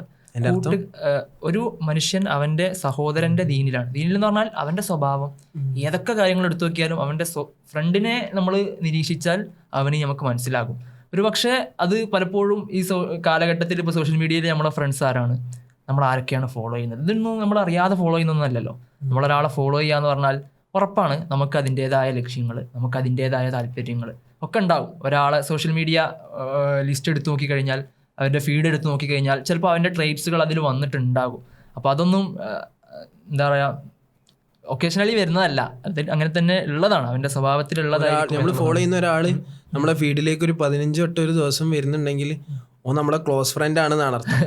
അപ്പോൾ നമ്മളിങ്ങനെ ജസ്റ്റ് ആലോചിച്ച് നോക്കി, അതായത് ആരൊക്കെയാണ് ആ ഫോളോ ചെയ്യുന്നത്, ആ ഫോളോ ചെയ്യുന്ന ആരാന്നുള്ളത് ഭയങ്കര ഇറ്റ് മാറ്റേഴ്സ്. കാരണം അത് ചിലപ്പോൾ നമ്മൾ ഭയങ്കര എൻ്റർടൈൻമെൻറ്റിൻ്റെ പുറത്ത് ഒരു വാല്യൂ ഇല്ലാത്തൊരു മനുഷ്യൻ, ഞാൻ അങ്ങനെ സബ്ജക്റ്റീവായിട്ട് അതൊക്കെ പറയുന്നിട്ടാ, ചിലപ്പോൾ ബാക്കിയുള്ളവർക്ക് എനിക്ക് വാല്യൂ ഇല്ല എന്ന് ഫീൽ ചെയ്യുന്ന ആൾ നമ്മളിങ്ങനെ ഇടയ്ക്ക് ഫിൽട്ടർ ചെയ്യും. എന്താ ജസ്റ്റ് നമ്മൾ ഫോളോവേഴ്സിൻ്റെ എണ്ണം കുറക്കാനല്ല, ആളുകൾക്ക് അങ്ങനെ ഒരു ഇതുണ്ട്, അതായത് എന്നെ കുറേ ആൾക്കാർ ഫോളോ ചെയ്യണം, ഞാൻ ഫോളോയും കുറച്ച് ആൾക്കാരെ ചെയ്യാൻ പാടുള്ളൂ, ഇങ്ങനെയൊക്കെ ഭയങ്കര തോന്നല്ലോ. പക്ഷെ അങ്ങനെയല്ല, നമ്മൾ ആവശ്യമില്ലാന്ന് തോന്നുന്ന ആളുകളെ റൂട്ട്ലെസ്ലി നമ്മൾ അവിടെ അൺഫോളോ ചെയ്യണം, അല്ലെങ്കിൽ മ്യൂട്ട്. ഇനിയിപ്പോൾ ചിലപ്പോൾ നമുക്ക് ചിലവരെ അൺഫോളോ ചെയ്യാൻ പറ്റൂല, പക്ഷെ അയാൾ ഇടുന്ന സ്റ്റോറീസ് ആകട്ടെ, അയാൾ ഇടുന്ന പോസ്റ്റുകളാകട്ടെ നമ്മളറിയാത്ത കോലത്തിൽ നമ്മൾ ചിലപ്പോൾ സ്വാധീനിക്കുന്നുണ്ടാവും, നമ്മൾ ഇമ്പാക്ട് ചെയ്യുന്നുണ്ടാവും. അങ്ങനെയാണെങ്കിൽ മ്യൂട്ട് ചെയ്യുക. അയാളെ അൺഫോളോ അടിച്ചു കഴിഞ്ഞാൽ അയാൾ അറിഞ്ഞ് ആ ബന്ധം വഷളാവും എന്നൊക്കെ ആണെങ്കിൽ, അല്ലെങ്കിൽ അങ്ങനെ എന്തോ ഒരു ഡിപ്ലോമാറ്റിക് ആയിട്ടുള്ള മൂവ് എന്താ മ്യൂട്ട് ചെയ്യുക എന്നുള്ളതാണ്. അപ്പോൾ ഈ ഫ്രണ്ട്ഷിപ്പിനെ കുറിച്ച് നമ്മൾ സാഹിബുൻ നമ്മൾ ഫ്രണ്ട്ഷിപ്പിനെ കുറിച്ച് ഒരുപാട് പോഡ്കാസ്റ്റിൽ തന്നെ പറയുന്നുണ്ട്. ഫ്രണ്ട്ഷിപ്പ് ഭയങ്കര സംഭവമാണ്, അതാണ് ഈ കൂട്ടുകെട്ട്, അതാണ് ഇതൊക്കെ പറയുന്നത്. ഇമ്മായിലൽ ജന്ന വ ഇമ്മായിലൻ നാർ, അല്ലെങ്കിൽ സ്വർഗത്തിലേക്ക് അല്ലെങ്കിൽ നരകത്തിലേക്ക് നമ്മളെ സുഹൃത്തുക്കളെ നയിക്കും, ഖുർആൻ നമ്മളെ നയിക്കും എത്തിക്കും എന്ന് പറയുന്നത് പോലെ തന്നെ നമ്മളെ ഫ്രണ്ട്സും പലപ്പോഴും ഒന്നെങ്കിൽ സ്വർഗത്തിലേക്ക് നമ്മളെ കൂട്ടാളിയായിട്ട്, അല്ലെങ്കിൽ നരകത്തിലേക്ക് ഒരു കൂട്ടാളിയായിട്ട്. അതുപോലെ തന്നെ ഫ്രണ്ട്ഷിപ്പ് എന്ന് പറയുമ്പോൾ നമ്മൾ ഫോളോ ചെയ്യുമ്പോൾ നമ്മൾക്ക് അറിയാത്ത കുറേ ആൾക്കാരെ നമ്മൾ ഫ്രണ്ട്സായിട്ട് തന്നെ തോന്നും. ഫോർ എക്സാമ്പിൾ നമ്മൾ എന്നും കാണുന്ന സ്റ്റോറിയൊക്കെ കാണുന്ന ആള് പക്ഷേങ്കിൽ ആൾക്ക് നമ്മൾ ഇങ്ങോട്ട് അറിയണ്ടാവില്ല. ഓരെന്നും നമ്മൾ കാണുന്നുണ്ടാവും, ഓരോ സ്റ്റോറീസ് കാണുന്നുണ്ടാവും, ഓരോ റീല് കാണുന്നുണ്ടാവും, ഓരോ വീട്ടിൽ എന്താ നടക്കുന്നത് പോലെ നമുക്ക് അറിയായിരിക്കും. അപ്പം നമ്മൾ ഫോർ എക്സാമ്പിൾ ഹനാൻഷന്റെ ഇത് പറയുമ്പോൾ നമ്മൾ വീട്ടിലുള്ള ആൾക്കാർ പോലെയാണ്. ഇപ്പം വീട്ടിൽ നിന്ന് ഞാനും എൻ്റെ സിസ്റ്ററും സംസാരിക്കുമ്പോൾ ഹനാൻഷനെ പറ്റി പറയുമ്പോൾ ഹനാൻഷ നമ്മളെ വീട്ടിലുള്ള പോലെ എല്ലാ കാര്യങ്ങളും നമുക്കറിയാം. അപ്പം ഇതെന്താണ് നമുക്കറിയാം, ഓർക്ക് നമ്മൾ അറിയുകൂടി ഉണ്ടാവില്ല, പക്ഷെ ഓരോ എല്ലാ കാര്യവും നമുക്ക് അറിയുണ്ടാവും. ആ ഒരു ബന്ധം നമ്മൾ ഒരു എന്തെല്ലാം വെച്ചിട്ട് അതിലൊരു ഭയങ്കര നമ്മളെ ഒരു മണാലിയിലൊക്കെ ട്രിപ്പ് പോകുന്ന ഒരാളില്ലേ, നമ്മളെ എന്തെങ്കിലും പേര് വിളിച്ചോണേ, ട്രിപ്പ് പാക്കേജ് കൊണ്ടുപോകുന്നൊരു വാഴക്കാട് നമ്മളെ ഒരു ഷോപ്പൊക്കെ നടത്തുന്ന, നാടൻ ചായ ഒക്കെ നടത്തുന്ന മാനിയ. മാനിയ നമുക്ക് സോഷ്യൽ മീഡിയയിൽ ആക്റ്റീവ് ആണല്ലോ, അതുകൊണ്ട് നമുക്ക് ഭയങ്കര എന്താ നമ്മള് സ്റ്റോറീസ് ഒക്കെ ഇങ്ങനെ കാണും, അല്ലെങ്കിൽ റീൽസ് ഒക്കെ ആയിട്ടോ ഏതെങ്കിലുമൊക്കെ റീലൊക്കെ ഇങ്ങനെ കാണും. ഒരിക്കലും ജമാ മസ്ജിദ് മാനിയ ഇങ്ങനെ നടന്നിട്ട് കയ്യെടുത്ത് ഒക്കെ നമ്മള് പരിചയക്കാരാണ്. അപ്പോൾ എനിക്ക് ഒരു ഭയങ്കര ഒരു ഇൻസൈറ്റ്ഫുൾ ആയിട്ട് ഫീൽ ചെയ്ത്, അതായത് നമ്മളെ ഫ്രണ്ട്ഷിപ്പ് എന്നുള്ളൊരു ടൈപ്പ്, ആ ഫ്രണ്ട്ഷിപ്പിന്റെ ഐഡിയ ഇറ്റ് സെൽഫ് ഭയങ്കരമായിട്ട് മാറിയാണ്. ഇപ്പോൾ ഉള്ളതൊരു നമുക്ക് ഒരാളെ അറിയാന്നുള്ളത് ഒരു ടൈപ്പ് ഓഫ് ഇല്യൂഷനാണ്. അപ്പോൾ പണ്ടൊക്കെ ഒരു കൂട്ടുകാരെന്ന് പറഞ്ഞാൽ എന്താ, അങ്ങോട്ടും അറിയാം അങ്ങോട്ടും അറിയാം, കാലങ്ങൾ തമ്മിൽ ഉണ്ടാക്കിയെടുക്കുന്ന ഒരു ടൈപ്പ് ഓഫ് റിലേഷൻഷിപ്പും ബന്ധമൊക്കെ ആയിരിക്കും. പക്ഷെ ഇന്ന് അങ്ങനെയല്ല. ഒരാളെ ഫോളോ ചെയ്ത് കഴിഞ്ഞാൽ അയാൾ കഴിഞ്ഞ കാലങ്ങളിൽ എവിടേക്കൊക്കെ പോയിട്ടുണ്ട്, ഹൈലൈറ്റ്സ് നോക്കിയാൽ മതി. അയാളെ ജസ്റ്റ് കുറച്ച് നേരം പോക്ക് ചെയ്താൽ മതി. അയാളുടെ സ്റ്റോറീസ്, അയാളുടെ പോസ്റ്റുകൾ ആരൊക്കെയാണ് അപ്പിയർ ചെയ്യുന്നത്. അപ്പം മ്യൂച്വൽ ഫ്രണ്ട്സ് ഒരു 5 മിനിറ്റിൽ നമുക്ക് ഒരാളെക്കുറിച്ച് ഒരുപാട്, അയാളുടെ ഫാമിലിയെക്കുറിച്ച് ഒരുപാട് കാര്യങ്ങൾ അറിയാൻ കഴിയും. അപ്പോൾ നമുക്ക് എന്താണ് ഒരു ഇല്യൂഷൻ സംഭവിക്കുകയാണ്, ഓക്കെ എനിക്ക് ഇയാളെ അറിയാം. പക്ഷെ നമ്മൾ ഈ സ്വഹാബത്തിൻ്റെ ഇതൊക്കെ എടുത്ത ഉമർ റളിയല്ലാഹുവിൻ്റെ ഒരു സംഭവമല്ലേ, അതായത് നിങ്ങൾ ഒരാളെ അറിയണം എന്നുണ്ടെങ്കിൽ 4 സംഗതികൾ സംഭവിക്കണം. അതായത് 1 അയാളുടെ കൂടെ യാത്ര ചെയ്യുക, 2 അയാളുടെ കൂടെ ഒരു കച്ചവട ബന്ധത്തിൽ ഏർപ്പെടുക, ബിസിനസ് ചെയ്യുക, 3 അയാളുടെ കൂടെ ഭക്ഷണം കഴിക്കുക, 4 അയാളുടെ കൂടെ ഒരു രാത്രി സ്പെൻഡ് ചെയ്യുക. ഇത് 4 ഉണ്ടെങ്കിൽ അയാൾ വളരെ ജെന്യൂനായി നിൽക്കുന്ന സന്ദർഭങ്ങളിൽ അയാൾ എന്തൊക്കെ ചെയ്യുന്നത് നമുക്ക് മനസ്സിലാവും. ഒരാളെ കൂടുതൽ അറിയാൻ കഴിയും. അയാളെ കൂട്ടുകാരനാക്കണോ അതോ ഇതോടുകൂടി സലാം പറഞ്ഞ് പിരിയണോ എന്നൊക്കെ നമുക്ക് തിരിയാൻ കഴിയും. അപ്പോൾ സൗഹൃദ ബന്ധത്തെക്കുറിച്ച് അങ്ങനെ ഒരു കൺസെപ്റ്റ് ആയിരുന്നു മുമ്പ് ഉണ്ടായിരുന്നു. പക്ഷെ ഇന്ന് വളരെ പെട്ടെന്ന് മാറി. ഇന്നതിന്റെ പ്ലസ് സോഷ്യൽ മീഡിയ നോക്കിയാലേ സ്റ്റോക്ക് ചെയ്താൽ മതി കുറച്ച്.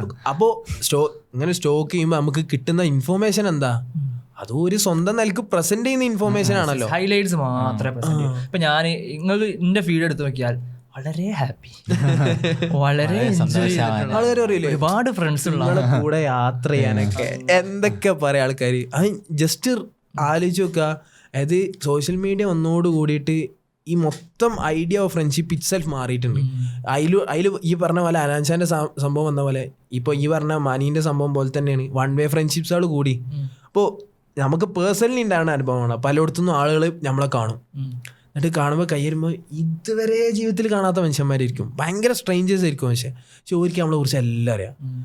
നമ്മളെ പോഡ്കാസ്റ്റ് എല്ലാ എപ്പിസോഡും കേൾക്കുന്ന ഒരാൾക്ക് നമ്മളെ വളരെ ഈ ഇപ്പം നേരത്തെ പറഞ്ഞാൽ ലൈഫിൽ എല്ലാ ഇവൻസും അറിയില്ലെങ്കിൽ പോലും രണ്ടാമതാളേ അത് എല്ലാവർക്കും പലർക്കും അറിയാം. പക്ഷെ നമുക്ക് ഓരോ കുറിച്ച് ഒരു ഐഡിയ ഉണ്ടാവില്ല. അപ്പം എനിക്ക് കുറേ അനുഭവം ഉണ്ടായിട്ടുണ്ട്. എവിടുന്നേലൊക്കെ ആൾക്കാർ കാണും, എന്നിട്ട് എന്താ അസ്സലാമലൈക്കും സുഖല്ലേ, ഒരിക്കൽ നമ്മളോട് പേര് വയ്ക്കൂല, അന്നെന്താ ഒരിക്കൽ നമ്മളറിയാം. നമുക്ക് ഓരോ പേര് വയ്ക്കണമല്ലോ, ഓരോ കുറിച്ച് ഒരു ഐഡിയ ഇല്ല. പക്ഷെ ഓരോ നമ്മളോട് കാലങ്ങളായിട്ട് ബന്ധമുള്ള പോലെ ആയിരിക്കും നമ്മളോട് സംസാരിക്കുക. അതൊരർത്ഥത്തിൽ നല്ലതും കൂടിയാണ്. അതൊരുപാട് സാധ്യതകൾ തുറന്നിടുന്നുണ്ട്. ഞാൻ മനസ്സിലാക്കുന്നത് പുറത്തൊക്കെ അതിലൊരു കൾച്ചർ കൊണ്ട് ഭയങ്കര തരത്തിലുള്ള സൗഹൃദ ബന്ധം രൂപപ്പെടുന്നുണ്ട്. ഇപ്പം എല്ലാവരും ഒരു സ്ഥലത്ത് കൂടുക എന്ന് പറഞ്ഞാൽ അതിന് വലിയ ഫോർമാലിറ്റീസ് ഒന്നും ആവശ്യമില്ല. ഒരു നോട്ട് ഇടുക, വാട്സപ്പ് ഒരു 300 ആളുള്ള ഒരു ഗ്രൂപ്പാണെന്ന് വിചാരിക്കുക.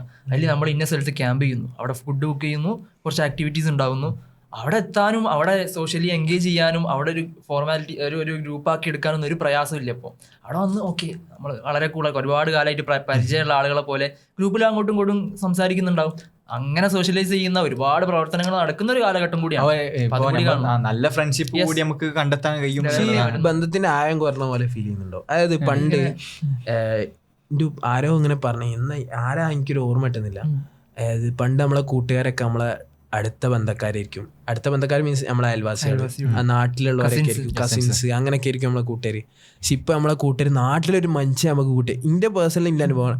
എനിക്ക് നാട്ടിൽ കാര്യമായിട്ട് കൂട്ടുകാരൊന്നുമില്ല. എൻ്റെ കൂട്ടുകാർ മൊത്തം ജില്ലകൾ ഇന്റർ ജില്ലകളിലാണ് മൊത്തം കൂട്ടുകാർ. മൊത്തം റിലേഷൻഷിപ്പ് അങ്ങനെ ഭയങ്കര വൈഡായി. നമുക്ക് പണ്ടൊക്കെ നമുക്ക് വളരെ നമ്മളെ ബെസ്റ്റ് ഫ്രണ്ട് എന്നൊക്കെ പറയുന്ന കോലത്തിൽ ഒരു 3, 5, 10 ആളൊക്കെ ഉണ്ടാകുന്നുള്ളൂ. നമുക്ക് ആയിരക്കണക്കിന് ആളുകളാണ് ഫ്രണ്ട്സായിട്ട്, 10, 300, 500, 1000 ആൾ ഫ്രണ്ട്സാളുണ്ട്. പക്ഷെ ഫ്രണ്ട്സിന്റെ ബാഹുല്യം കൊണ്ട് കൂടി പക്ഷെ നമുക്ക് എന്താടാ സുഖമാണോ അങ്ങനെ അടുത്തറിയാൻ കഴിയുന്ന ഒരു പ്രശ്നം വരുമ്പോൾ നമ്മൾ പറയാതെ തന്നെ അറിയാൻ കഴിയുന്ന ടൈപ്പ് ഓഫ് ഫ്രണ്ട്ഷിപ്പ് അങ്ങനെ ഡിമിനിഷ് ചെയ്ത് വരുന്നുണ്ട്. ഇങ്ങനെ തോന്നുന്നുണ്ടോ? എനിക്കങ്ങനെ തോന്നിയില്ല. എന്നുവെച്ചാല് ഇപ്പം എല്ലാ കാലത്തും ഇപ്പൊ നമുക്ക് വളരെ അടുത്ത സുഹൃത്തുക്കൾ എന്ന് പറഞ്ഞാൽ വളരെ കുറച്ച് ആൾക്കാരുണ്ടാവും. നമുക്ക് കുറെ ആൾക്കാർ പരിചയം ഉണ്ടാവും. എന്നിട്ട് വളരെ കുറച്ച് ആൾക്കാരുണ്ടാവുള്ളൂ. നമ്മളെ എന്താണ് ഇങ്ങനെയൊക്കെ സുഖവിവരങ്ങൾ അന്വേഷിക്കും. നമുക്ക് എന്താ പറ്റിയാൽ നമ്മളെ തേടി വരുന്ന ആൾക്കാർ ഇത് വളരെ കുറച്ച് മുമ്പായാലും ഇപ്പോഴും. പക്ഷേ നമ്മൾ ഇപ്പോഴത്തെ കാലത്ത് കുറച്ചും വൈഡായിട്ട് നമുക്ക് കുറേ ആൾക്കാർ കിട്ടി എന്നുള്ളത് ഒരു പോസിറ്റീവായിട്ടുള്ളതിലാണ് ഞാൻ കാണുന്നത്. യൂണിവേഴ്സിറ്റി പഠിക്കുന്ന സമയത്ത് എനിക്കതിങ്ങനെ ഒരു സമയത്ത് ഫീൽ ചെയ്ത് ഞാൻ അങ്ങനെ ഒരു മനപ്രയാസം ഇങ്ങനെ വന്ന സമയത്ത് ഇങ്ങനെ ഒരുപാട് വിഷമങ്ങൾ ഇങ്ങനെ വന്ന സമയത്ത് ഞാൻ മറ്റാരും കെയർ ചെയ്തിട്ടില്ലെങ്കിലും കെയർ ചെയ്യുന്ന 2-3 ഫ്രണ്ട്സ് ഇങ്ങനെ ഉണ്ടായിട്ടുണ്ട്. അപ്പോൾ അതെനിക്ക് ഭയങ്കരമായിട്ട് ഇങ്ങനെ ഫീൽ ചെയ്തു. കാരണം ഇപ്പം ഞാൻ അങ്ങനെ ഒരാളെ കെയർ ചെയ്യുമോ? ഇപ്പോൾ പേഴ്സണലി എനിക്ക് അറിയുന്ന ഒരുപാട് സുഹൃത്തുക്കളുണ്ട്. ഞാൻ പോലെടുത്ത് പോയിട്ട് ഓരോ ഇങ്ങനെ പ്രയാസം അനുഭവിക്കുന്നുണ്ട്. ഞാൻ ചോദിക്കുമോ ഓക്കെ അല്ലേ, അല്ലെങ്കിൽ എന്തെങ്കിലും ചെയ്യണോ, പോയി സംസാരിക്കണോ, അങ്ങനെ ഞാൻ ചോദിക്കുമോ എന്നുള്ളത് ഞാൻ അങ്ങനെ ആലോചിച്ച് നോക്കി. എന്നോട് ചോദിച്ചപ്പോൾ എന്നെ രാത്രി വന്ന് ഇങ്ങനെ ചോദിച്ചു പ്രയാസം ഉണ്ടോ, അല്ലെങ്കിൽ എന്താണ് നമുക്ക് പുറത്തെവിടേക്കെങ്കിലും പോകണോ എന്നൊക്കെ ചോദിച്ചപ്പോൾ ഞാൻ അങ്ങനെ ആലോചിച്ചു, ഞാൻ അപ്പം അങ്ങനെ ചെയ്യൂ, എത്രമാത്രം വലിയൊരു ഔദാര്യം അവൻ ചെയ്യുന്നു എന്നോട്. അപ്പം അങ്ങനെയുള്ള ഒരു സാധനം മിസ് ചെയ്യുന്നുണ്ടോ? ടൈമും എഫേർട്ടും ഇതൊക്കെ ഒരാൾക്ക് വേണ്ടി കൊടുക്കുക. ഇപ്പം നമ്മൾ ഈ ഫ്രണ്ട്സുകളുടെ ബാല്യം എന്ന് പറഞ്ഞാൽ ഫേസ്ബുക്കിൽ എത്ര ഫ്രണ്ട്സ്, ഫേസ്ബുക്കിലോ ഇൻസ്റ്റയിലോ അല്ലെങ്കിൽ വാട്സപ്പിൽ എത്ര ചാറ്റ്സും ഫ്രണ്ട്സ് സേവ് ചെയ്തിട്ടുണ്ട് എന്നുള്ളതാണല്ലോ. അപ്പം ഈ ഈദിൻ്റെ സമയമൊക്കെ ആകുമ്പോൾ നമ്മളിങ്ങനെ അറിയാം ഇനി ഫുൾ ഈദ് മുബാറക്ക് അത് ഞാൻ അങ്ങനെ ആലോചിക്കുക. ഈദ് മുബാറക്ക് അയക്കുന്ന ആരാ? ഫ്രണ്ട്സ് ആയവരും കുടുംബക്കാരൊക്കെ ആണല്ലോ. പക്ഷെ അത് ഭയങ്കര ഇറിറ്റേഷൻ ആയിട്ട് എനിക്ക് ഇങ്ങനെ തോന്നി. എനിക്കിപ്പോൾ ഇതിങ്ങനെ ആലോചിച്ചപ്പോഴാണ് നമ്മളിങ്ങനെ okay brace your self, Eid is coming, ഇനി ഫുൾ ഈദ് മുബാറക്കിൻ്റെ ഒരു വരവാണ്. ഇനി ഇത് അതിൻ്റെ ഇടയിൽ നല്ല സാധാ മെസ്സേജുകളും പോലും ഞാൻ വളരെ ഓണസ്റ്റ്ലി സ്പീക്കിങ് ഞാൻ അതിന് റിപ്ലൈ കൊടുക്കല്ലേ ഈദ് മുബാറക്ക് മെസ്സേജിന്. അങ്ങനെ മാസമായിട്ട് കണ്ട അല്ല, അത് മാത്രല്ല ഒരു ഈദ് മുബാറക്ക് വന്നാൽ പിന്നെ അടുത്ത പെരുന്നാളിന് ഈദ് മുബാറക്ക് വരും. നമുക്ക് ആ ബന്ധമുണ്ട്. പക്ഷെ നമ്മൾ ഇൻസ്റ്റാഗ്രാമിൽ അങ്ങനെയല്ല. ഇൻസ്റ്റാഗ്രാമിൽ എന്ന് വെച്ചാൽ തെരഞ്ഞുപിടിച്ച് വരുന്ന ആൾക്കാരായിരിക്കും ഉണ്ടാവുക. വാട്സപ്പിലാണ് ബ്രോഡ്കാസ്റ്റ് ആയിട്ട് വരിക. പക്ഷെ ഇതിൽ വേറൊരു സെഗ്മെന്റ് ഫ്രണ്ട്ഷിപ്പിൽ നമ്മൾ ശ്രദ്ധിക്കേണ്ട കാര്യം, ഇപ്പം നേരത്തെ പറഞ്ഞ പോലെ ഫോളോ ചെയ്യുന്ന ആരാന്ന് നമ്മൾ കൃത്യമായിട്ടുള്ളത് ആരാണ്. കാരണം അത് ഭയങ്കരമായിട്ട് മാറ്റർ ചെയ്യുന്ന കാര്യമാണ്. നമ്മൾ ജസ്റ്റ് നമ്മളെ ഫോളോ ലിസ്റ്റ് ജസ്റ്റ് ഒന്ന് ക്യൂറേറ്റ് ചെയ്യുക, ഇടയ്ക്ക് പരിശോധിച്ച് നോക്കുക ഞാൻ ആരൊക്കെയാണ് ദിനേന കണ്ടുകൊണ്ടിരിക്കുന്നത്. ഭയങ്കരമായിട്ട് ഇൻഫ്ലുവൻസ് ചെയ്യും നമ്മളെ കൂട്ടത്തിൽ ആരാ. ഓരെക്കാട്ടും ചിലപ്പോൾ നമ്മളെ സോഷ്യൽ മീഡിയയിലുള്ള നമ്മളെ ഫ്രണ്ട്സും നമ്മൾ ഫോളോ ചെയ്യുന്ന ആളുകളും ഇൻഫ്ലുവൻസേഴ്സൊക്കെ നമ്മളെങ്ങനെ ഇതാക്കും. കാരണം ഈ ഹദീസ് ഉണ്ടല്ലോ, റസൂൽ പറയുന്നില്ലേ ബ്ലാക്ക് സ്മിത്ത് ഒരു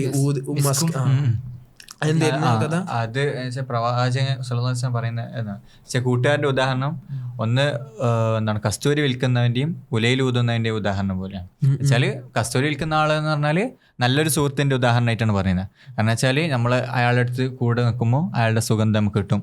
അയാൾ ഒന്നെങ്കിലും മസ്ക് നമുക്ക് എന്താണ് കസ്തൂരി തരും, അല്ലെങ്കിൽ മിനിമം സ്മെല്ലെങ്കിലും നമുക്ക് കിട്ടും കൂടെ നടക്കുമ്പോൾ.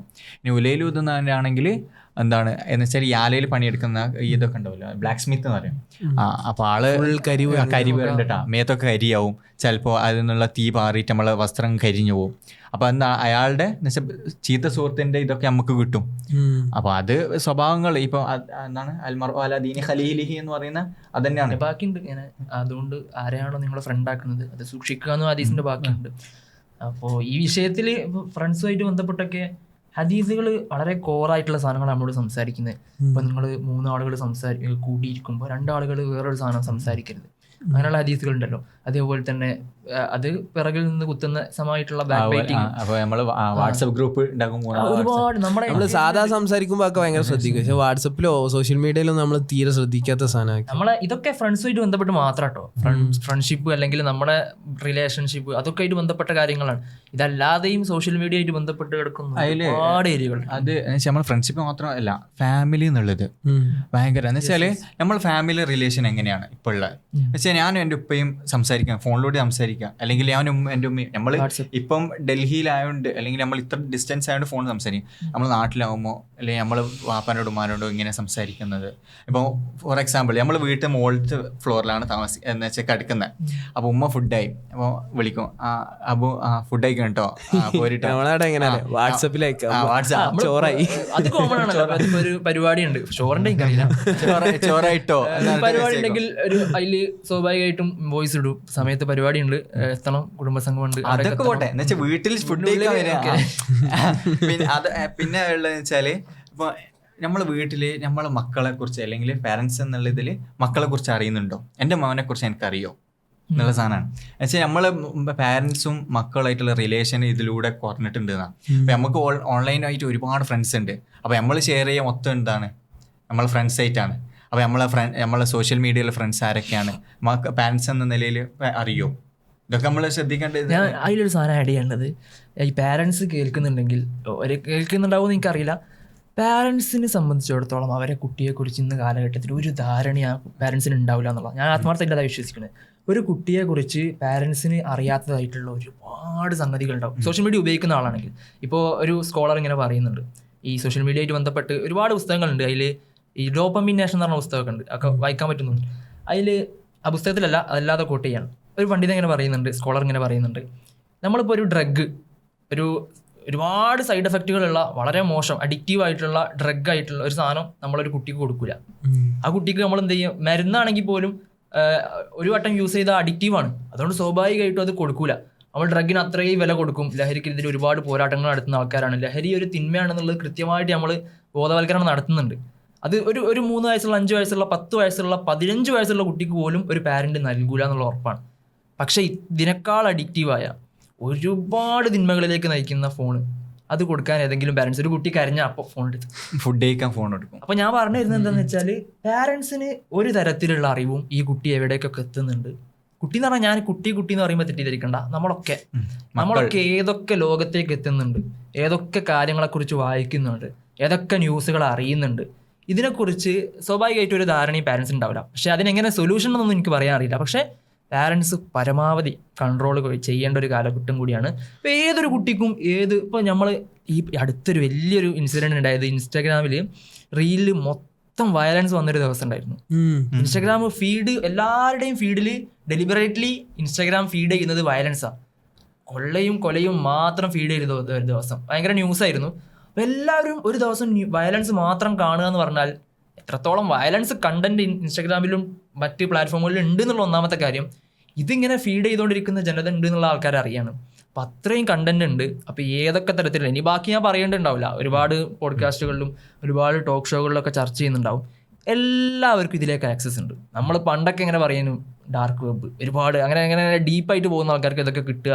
അല്ലെങ്കിൽ പണ്ട് ഒരു തിന്മ ചെയ്യാനും ഒരു കാര്യം ചെയ്യാനൊക്കെ ഒരുപാട് മറകൾ ഉണ്ടായിരുന്നു, ഒരുപാട് സാധനങ്ങൾ ശ്രദ്ധിക്കണം, ഒരുപാട് കാര്യങ്ങൾ ആലോചിച്ചിട്ട് നമുക്കൊരു കാര്യം ചെയ്യാൻ കഴിയുള്ളൂ. ഒരു സിമ്പിൾ സിന്നാണെങ്കിൽ പോലും ചെയ്യണമെങ്കിൽ ഇന്ന് അങ്ങനെയല്ല. ഒരു പാരന്റ് കേൾക്കുന്നുണ്ടെങ്കിൽ മനസ്സിലാക്കുക, നമ്മൾ ഊഹിക്കുന്നതിനേക്കാളും 100 മടങ്ങ് അപ്പുറത്താണ് ഒരു കുട്ടി എത്തുന്ന ലോകം, ഒരാളെത്തുന്ന സ്മാർട്ട് ഫോണിലുള്ള ഒരു ഇൻ്റർനെറ്റ് ആക്സസ് ഉള്ള ഒരു കുട്ടി എത്തുന്ന ലോകം. അപ്പോൾ അത് ശ്രദ്ധിക്കാൻ പറ്റുന്ന ആളുകളൊക്കെ പരമാവധി അതിനെ കൺട്രോൾ ചെയ്യാൻ ശ്രദ്ധിക്കുക. പിന്നുള്ളത് ഈ പറഞ്ഞ പോലെ മറ്റൊരു എൻവിറോൺമെൻറ്റ് ക്രിയേറ്റ് ചെയ്ത് കൊടുക്കാൻ പറ്റുക. ഏതെങ്കിലും അർത്ഥത്തിൽ നല്ലൊരു അന്തരീക്ഷം വീട്ടിലായിക്കോട്ടെ, ചേർത്തുന്ന സ്ഥാപനങ്ങളായിക്കോട്ടെ, അതിലൊക്കെ നല്ലൊരു അന്തരീക്ഷം കൊടുക്കാനുള്ളൊരു ശ്രമം. ഇപ്പോൾ വീട്ടിൽ ഉണ്ടാകുന്ന സമയത്ത് തന്നെ കമ്മ്യൂണിക്കേഷൻ ഉണ്ടാവുക എന്നുള്ളതാണ്. ഇപ്പോൾ നമ്മൾ വീട്ടിൽ വന്നാൽ എല്ലാവരും ഫോണിലായിരിക്കും, ഉപ്പയമ്മയും ഫോണിലായിരിക്കും, മക്കളും ഫോണിലായിരിക്കും. ഫോർ എക്സാമ്പിൾ നമ്മൾ ഭക്ഷണം കഴിക്കാൻ സമയത്ത് അപ്പോൾ ഒരാൾ ഫോണിലായിരിക്കും, ടാബിന് ചുറ്റി ഇരിക്കുന്ന പോലെയൊക്കെ ഫോണിലായിരിക്കും. അപ്പോൾ നമ്മൾ ആ സമയത്തൊക്കെ എന്താണ് ഫോൺ മാറ്റിയൊക്കെ. ഇപ്പം എൻ്റെ വീട്ടിൽ ഭക്ഷണം കഴിക്കുന്ന സമയത്ത് ആരും ഫോൺ യൂസ് ചെയ്യില്ല. ഇപ്പം എല്ലാവരും ഉണ്ടാവുന്ന സമയത്ത് ഇപ്പം ഞാൻ ഒറ്റക്ക് ഫുഡ് കഴിക്കുകയാണെങ്കിൽ ചിലപ്പോൾ ഫോൺ നോക്കിയിട്ട് എന്താണ് ഫോൺ നോക്കിയിട്ട് ഉണ്ടാവുക. പക്ഷെ അല്ലാത്ത സമയത്ത് എല്ലാവരും ഒരുമിച്ച് ഉണ്ടാകുമ്പോൾ ഫോണോട് മാറ്റി വെച്ചിട്ടാണ് ടേബിളിലേക്ക് അടുക്ക വരിക തന്നെ. അപ്പോൾ എല്ലാവരും ഒരുമിച്ച് എന്നാൽ വർത്താനമൊക്കെ പറയും. അപ്പോൾ ഈ ഒരു സാധനം എന്താണ് നമ്മളെ ഇടയിൽ നമ്മൾ വീട്ടിലുണ്ടാവും, നമ്മൾ ഭക്ഷണം കഴിക്കുന്ന സമയത്ത് അപ്പോൾ നമ്മളെ കമ്മ്യൂണിക്കേഷനൊക്കെ നടക്കണം. ഈ സാധാരണ ഈ ഒരു അവസ്ഥയിൽ ഈ കുടുംബമാണല്ലോ നമ്മളെ ഫസ്റ്റ് അപ്ബ്രിങ്ങിങ്, മോറലി എല്ലാ നിലക്കും നോളേജ് പ്രൊഡ്യൂസ് ചെയ്യുന്നതും നമുക്ക് നമ്മുടെ മോറൽ എല്ലാ ലെവലിലും നമുക്ക് ബാക്കപ്പ് തരുന്ന വീടാണല്ലോ, അല്ലെങ്കിൽ ഫാമിലി, പാരൻസ് ആണല്ലോ. അപ്പോൾ നമ്മുടെ കാലത്തുണ്ടായൊരു മാറ്റം എന്താണെന്ന് വെച്ചാൽ, ഈവൻ വീട്ടിൽ നമ്മൾ ഒപ്പാണെങ്കിൽ പോലും നമ്മൾ ഓരോരുത്തരും ഓരോ എക്കോ ചേമ്പേഴ്സിലാണെന്ന് പറയും. എല്ലാവരുടെയും ലോകം. അപ്പം നമ്മൾ ജസ്റ്റ് ഇങ്ങനെ ആലോചിച്ച് നോക്കുക, നമ്മളെ വീട്ടിലൊക്കെ പണ്ട് നമ്മൾ ടി വിയിലായിരുന്നു കണ്ടിരുന്നു. ടി വിയിൽ എല്ലാവരും ഒരുമിച്ചിരുന്നിട്ടാണ്. അപ്പോൾ എന്താണെങ്കിലും നമ്മൾ ഒരുമിച്ചിരുന്നിട്ടാണ്, ഒറ്റ സ്ക്രീനാണുള്ളത്. ഇപ്പോൾ ടി വി ആണെങ്കിൽ എല്ലാവരും ചാനലാണെങ്കിൽ തല്ല റിമോട്ടിൻ്റെ പേരിലൊക്കെ തല്ലുണ്ടാവും. പിന്നെ അതോടൊപ്പം ഇനിയിപ്പോൾ എന്ത് കാണണമെങ്കിലും ഒരു സിനിമ ഇരുന്നിട്ടാണ്, ന്യൂസ് ഷോ ആണ്, എല്ലാവരും പാരൻസൊക്കെ എല്ലാവരും ഇരുന്നിട്ട് കാണുകയാണെങ്കിൽ അതിൻ്റെ ഇടയിൽ പരസ്യം ഉണ്ടാവും. പരസ്യം ഉണ്ടാകുമ്പോൾ ചിരിയും കളിയും വർത്താനങ്ങളൊക്കെ ഉണ്ടാവും. പക്ഷേ ഞാൻ അങ്ങനെ ആലോചിച്ചു, അതായത് എല്ലാവരും വീട്ടിലും ഉണ്ടോ അറിയില്ല, നമ്മളെ വീട്ടിലുകളിൽ ഇപ്പോൾ ടി വി ഓണാക്കല്ല, ആർക്കും ടി വി വേണ്ട. കുറച്ച് മുമ്പ് വരെയൊക്കെ ഉപ്പാക്ക് ടി വി വേണേന്ന്, എന്തിന് ഈ ചാനൽ ഓണാക്കാൻ, ന്യൂസ് ചാനൽസ് കാണാൻ. പക്ഷെ ഇപ്പോൾ ഉപ്പയും മാറി, ഉപ്പയും ഫേസ്ബുക്കിലായി, യൂട്യൂബിൽ ലൈവായി കാണാൻ തുടങ്ങി. എല്ലാ ടി വി ഇപ്പോൾ തീരെ ആരും ഓണാക്കുന്നില്ല. അതായത് അപ്പോൾ ടി വി സ്ക്രീന് സ്പ്ലിറ്റായി. പണ്ട് എല്ലാവരും ഒന്നാണ് കണ്ടിരുന്നെങ്കിൽ ഇന്ന് എല്ലാവരും പലതാണ് കണ്ടുകൊണ്ടിരിക്കുന്നത്. പാരൻസിന് എന്താണ് മക്കൾ കാണുന്നത് അറിയില്ല, മക്കളിന് എന്താണ് പാരൻസ് കാണുന്നത്. നമ്മുടെ വിചാരം ഇത് ഈ എക്കോ ചേംബർ എന്ന് പറയുമല്ലോ, ഇതൊരു ഭയങ്കര കൺസെപ്റ്റാണ് എക്കോ ചേംബർ എന്ന് പറയുന്നത്. നമ്മുടെ വിചാരം നമ്മളെ ചുറ്റും നടന്നുകൊണ്ടിരിക്കുന്നത് നമ്മുടെ അതേ ഐഡിയ ആണെന്നാണ്.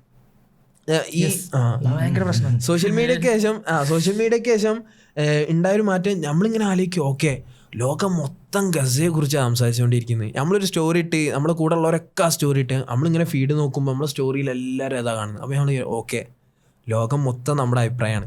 അല്ലെങ്കിൽ നമ്മൾ കാണുന്ന റീൽസ് ആവട്ടെ, ആൽഗോരിതം എന്താ ഫീഡ് ചെയ്യുക. നമ്മളിപ്പോൾ ഒരു ഷെയ്ഖിൻ്റെ ലെക്ചർ കേട്ട് നമ്മൾ അതിന് ലൈക്ക് കൊടുക്കുകയാണെങ്കിൽ, സബ്സ്ക്രൈബ് ചെയ്യണമെങ്കിൽ, പിന്നെ അതുമായിട്ട് ആൽഗോരിതം അതുമായി റിലേറ്റ് ചെയ്ത കണ്ടന്റാണ് നമുക്ക് ഫീഡ് ചെയ്ത് തരാം. നമ്മളിങ്ങനെ ഒരു ചേംബറിൻ്റെ ഉള്ളിൽ കുടുങ്ങി പോകും. ഓക്കെ നമ്മുടെ അഭിപ്രായമാണ് ഏറ്റവും നല്ല അഭിപ്രായം, നമ്മുടെ അഭിപ്രായമാണ് മൊത്തം ലോകത്തിന്. എല്ലാത്തിലും ഉണ്ട് കേട്ടോ. ഈ അക്കാദമിയിലൊക്കെ നമ്മൾ യൂണിവേഴ്സിറ്റി പഠിച്ച സമയത്ത് നമ്മളോട് ഉസ്താദ് പറഞ്ഞിരുന്നു, ഇങ്ങനെ നിങ്ങൾ ഒരിക്കലും ഈ സാഹിത്യം മാത്രം വായിക്കരുത്, അല്ലെങ്കിൽ ഈ ഒരു ജോണറിലുള്ളത് മാത്രം വായിക്കരുത്, ഇന്ന പ്രസാധകരുത് മാത്രം വായിക്കരുത്. കാരണം ഇതാണ് ലോകം, അല്ലെങ്കിൽ ഇത് മാത്രമാണ് അഭിപ്രായം നിങ്ങൾ വിചാരിച്ചു പോകും. എല്ലാ രീതിയിലുള്ള വായനകളും നടക്കണം, തുറന്ന വായന സമയത്ത് ഉണ്ടാവണം. അന്ന് ആ പുസ്തകങ്ങളെ കുറിച്ചാണ് സംസാരിച്ചെങ്കിൽ ഇന്ന് ഒരു പക്ഷേ നമ്മളെ മീഡിയകൾ നമ്മളെ നല്ലാതായി കൺട്രോൾ ചെയ്യുന്നുണ്ട്. ഇപ്പോൾ ഫീഡ് ആയിക്കോട്ടെ, റീൽസ് ആയിക്കോട്ടെ, ഷോർട്സ് ആയിക്കോട്ടെ, യൂട്യൂബ്. ഇപ്പോൾ എനിക്ക് വരുന്ന യൂട്യൂബ്സിൽ ഞാനപ്പോൾ അതെങ്ങനെ ആലോചിച്ച്, എത്ര ഭാഷകളുടെ ലോകത്ത്, അതൊക്കെ നമ്മൾ എക്സ്പ്ലോർ ചെയ്യുന്നില്ല. ഞാൻ പറഞ്ഞു, എത്ര ക്രിയേറ്റീവ് ആൾക്കാരാണ് ലോകത്ത്. അതേപോലെ ക്രിയേറ്റീവ് ചൈനയിലുണ്ടാവും, അതേപോലെ ക്രിയേറ്റിവിറ്റി ജപ്പാനിലുണ്ടാവും. ഓരോ രാജ്യത്തും മൊറോക്കോ എല്ലായിടത്തും ഈ ക്രിയേറ്റിവിറ്റി ഉള്ള ആൾക്കാരും കണ്ടന്റ് ഇറങ്ങുന്നുണ്ടാവും. നമ്മളാകെ അറിയുന്നത് എന്താ, മാക്സിമം പോയാൽ ഇംഗ്ലീഷ്, ഹിന്ദി, അറബി, മലയാളം, ഇതല്ലേ നമ്മളെ പരിധിയിൽ വരുന്നുള്ളൂ. അപ്പൊ അതൊരു എന്തൊക്കെ വരുന്നുണ്ട് നമ്മളിലേക്ക്. അതിൽ തന്നെ നമ്മളെ ഫാമിലിൻ്റെ ഇത് പറഞ്ഞപ്പോൾ തന്നെ ഈ വൈവാഹിക ബന്ധത്തിൽ എന്നുവെച്ചാൽ ഭാര്യയും ഭർത്താവും ഇപ്പോൾ ആൾക്കാരെന്താണ് വീഡിയോ എടുത്ത് റീലാക്കി ഇടുക എന്നുള്ള നമ്മൾ കാണുന്നൊക്കെ എന്താണ് 6 ദിവസത്തെ തന്നെ ഒരു ആ സാധനം ഉണ്ടല്ലോ, എല്ലാവരും അല്ല എല്ലാവരും അങ്ങനെ ഇതാക്കാൻ. ഇപ്പോൾ ഞാനും എൻ്റെ വൈഫോ അല്ലെങ്കിൽ അങ്ങനെ എല്ലാവരും ആ രീതിയിലേക്ക് ഇടാൻ ശ്രമിക്കും. ശരിക്കും ഓല തമ്മിൽ പല പ്രശ്നങ്ങളുണ്ടാവും. പക്ഷെ ആൾക്കാരുടെ മുമ്പിൽ നല്ല രീതിയിലാക്കാം, ഞാനും എൻ്റെ വൈഫും നല്ല ഇതാണ്, അല്ലെങ്കിൽ ഞാനും എൻ്റെ ഭർത്താവും ഇങ്ങനെ നല്ല ഇതിലാണ് പോകുന്നത് എന്നുള്ളത് അങ്ങനെ ആവാൻ വേണ്ടി ഇപ്പോൾ ഒരു ടൈപ്പ് ഓഫ് അംജദ് ഖാൻ്റെ പറയുന്ന ഫോമോ ഒരു ടൈപ്പ് ഓഫ് ഇതിലൊക്കെ വരുന്നുണ്ട്. അപ്പോൾ എല്ലാ റിലേഷൻഷിപ്പിലും അത് ബാധിക്കും. അപ്പോൾ അതുപോലെ ഈ നോമ്പ് തുറൻ്റെ ഇതൊക്കെ എന്ന് വെച്ചാൽ എന്താണ് ആ പാട്ടുണ്ടല്ലോ ഇപ്പോൾ ഈ റമദാൻ്റെ അയ്യോ ബനഹർദിൽ. അപ്പൊ അത്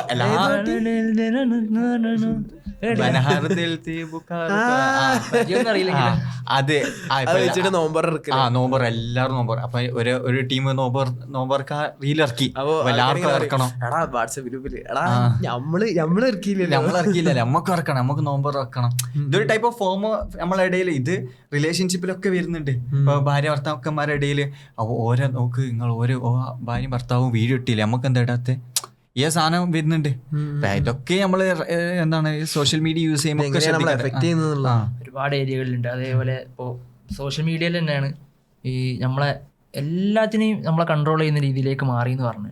അപ്പോൾ അതിൽ തന്നെ ഇപ്പോൾ നമ്മളെ തദബ്ബൂർ നമ്മൾ കുറച്ച് പറഞ്ഞു, നമ്മൾ ലോകത്ത് എന്തിനാണ് നമ്മളെ കോമ്പറ്റീഷൻ എന്ന് പലപ്പോഴും ആലോചിക്കൂലേ. അപ്പം നമ്മൾ എന്തിനാണ് നമ്മൾ മത്സരിച്ചുകൊണ്ടിരിക്കുന്നത്. ഇപ്പോൾ സാധാരണ ഇപ്പോൾ എല്ലാ കാര്യങ്ങളും ആൾക്കാർ മത്സരിച്ചുകൊണ്ടിരിക്കുന്നത് പൈസക്ക് വേണ്ടിയിട്ടാണ്, വെൽത്താണ്. എല്ലാ കാലഘട്ടത്തിലും ആൾക്കാർ മത്സരം അങ്ങോട്ടും ഇങ്ങോട്ടും അപ് ടു ബി വിത്ത് ഒരാളെ കൂടെ എത്തിപ്പെടുക, അല്ലെങ്കിൽ ഒരാളെക്കാൾ മുമ്പിലെത്തുക, ഇതൊക്കെ വെൽത്തിനായിട്ട് കണക്ട് ചെയ്തിട്ടാണ് നമ്മളെപ്പോഴും സംസാരിക്കാറുള്ളത്. ഖുർആനും അങ്ങനെ തന്നെ പറയുന്നത്, അൽഹാകുമുത്തകാസുർ ഹത്താ സുർത്തുമുൽ മഖാബിർ. അത് ഭയങ്കര ഇത് പഠിച്ചെടുക്കുമ്പോൾ എനിക്ക് ഭയങ്കര പോയിന്റ് ആയിട്ട് തോന്നി. എവിടം വരെ അതൊക്കെ പോവുക, ഖബർ വരെ ഉള്ളൂ ആകെ പോവുള്ളൂ. അപ്പോൾ അവിടെ ഹത്താ സുർത്തുമുൽ മക്കാബിർ അവിടെ വരെ ഉള്ളൂ. എന്തൊക്കെ ഷോ ഓഫ് ആണെങ്കിലും, എത്ര ഫോളോവേഴ്സ് ഉണ്ടെങ്കിലും, എത്ര ലൈക്ക് നേടി എന്ന് പറഞ്ഞാലും ഖുർആൻ ആ ഒരു ആയത്ത് കൺവേ ചെയ്യണത് വെൽത്ത്, അക്യുമുലേഷൻ, ഇതൊക്കെ ആയിട്ട് ബന്ധപ്പെട്ടാണ്. അൽഹാക്കു മുത്തക്കാത്തുർ ഹത്താ സുർത്തുമുൽ മക്കാബിർ ഖബർ വരെ ഉള്ളൂ എന്ന് ചോദിക്കുന്നത്. ഇന്ന് സോഷ്യൽ മീഡിയയിൽ കണക്ട് ചെയ്ത് നോക്കി ആയത്ത് ഹത്താ സുർത്തുമുൽ മക്കാബിർ, ഈ കാണിച്ചു കൂട്ടുന്നതൊക്കെ, ഈ കാണിക്കുന്ന കോപ്രായങ്ങളൊക്കെ ഖബർ വരെയല്ലേ ഉണ്ടാവുള്ളൂ. അത് കഴിഞ്ഞിട്ടും ജീവിതം ഉണ്ടല്ലോ എന്നുള്ളൊരു ചോദ്യം ഖുർആൻ ഇങ്ങനെ ചോദിക്കുന്നുണ്ട്. ആ അർത്ഥത്തിൽ നമ്മളെ എല്ലാം സോഷ്യൽ മീഡിയ ആയിട്ട് കണക്ട് ചെയ്ത് നിൽക്കുമ്പോൾ നമ്മളൊന്നുകൂടി വിചിന്തനം ചെയ്യണം. ബേസിക്കലി അത് പോസ്റ്റ് ചെയ്യുന്നത് എങ്ങോട്ടാണ് ഇതൊക്കെ പോകുന്നത്, എന്റെ ലൈക്ക് എന്തിനാണ്, ആരൊക്കെ കാണുന്നത്, എന്തിനാണ്. ഭയങ്കര എക്സിസ്റ്റൻഷ്യലോ. ഈ തക്കാസുർ പറഞ്ഞപ്പോഴാണല്ലോ ഈ ഡോക്യുമെന്റ് ചെയ്യുക, ആളുകളെ കാണിപ്പിക്കുക, ഇതൊക്കെ നമ്മൾ ഭയങ്കര സംഭവമായിട്ട് കാണല്ലോ. അപ്പൊ എനിക്ക് നമ്മളെ കൂട്ടത്തില് ഈ കുറച്ചും കൂടി സഫം കുറച്ചും കൂടി ഫുൾ ടൈം അതില് എല്ലാ കാര്യങ്ങളും ഡോക്യുമെന്റ് ചെയ്യുക, ഷെയർ ചെയ്തില്ലെങ്കിലും ഡോക്യുമെന്റേഷൻ ഒരു എന്തോ ഒരു അത് എന്തിനായിരിക്കും അപ്പോ? അതാണ് ഞാൻ ആദ്യമൊക്കെ മനസ്സിലാക്കിയതാണ്. ഞാൻ അടി ഉണ്ടാക്കും ആരെങ്കിലും ഡോക്യുമെന്റേഷന് പ്രസക്തി ഇല്ല, മെമ്മറീസിനൊന്നും വലിയ കാര്യമില്ല, അങ്ങനെ പറയുന്നവരുണ്ട് കേട്ടോ. അതായത് അങ്ങനെ ഓർമ്മകൾ ഡോക്യുമെന്റ് ചെയ്യുന്നതിലോ അതിങ്ങനെ സൂക്ഷിക്കുന്നതിലോ ഒന്നും കാര്യമില്ല എന്നൊക്കെ പണ്ട് പറയുന്നവരുണ്ടായിരുന്നു. അന്ന് ഞാൻ ഡിഫെൻഡ് ചെയ്തിരുന്നത് നമ്മുടെ ഓർമ്മയിലേക്കുള്ള ഒരു ഡോർവേ ആണ് എന്നൊക്കെ പറഞ്ഞ് ഞാൻ ഡിഫെൻഡ് ചെയ്യും. നമുക്ക് എപ്പോഴും തിരിച്ചു ചെല്ലാൻ പറ്റും, തിരിച്ചു ചെല്ലാൻ ഒരു വീടുണ്ട് എന്നുള്ള ഓർമ്മ നമുക്ക് ഉണ്ടാകും, പണ്ടുള്ള ഓർമ്മയിലേക്ക് നമുക്ക് തിരിച്ചു പോകാൻ പറ്റും, അതിങ്ങനെ എടുത്ത് കാണാൻ പറ്റും എന്നൊക്കെ ഞാൻ പറയുന്നു. പക്ഷേ ഞാൻ ബേസിക്കലി ഒരു ഉദാഹരണം പറയാം.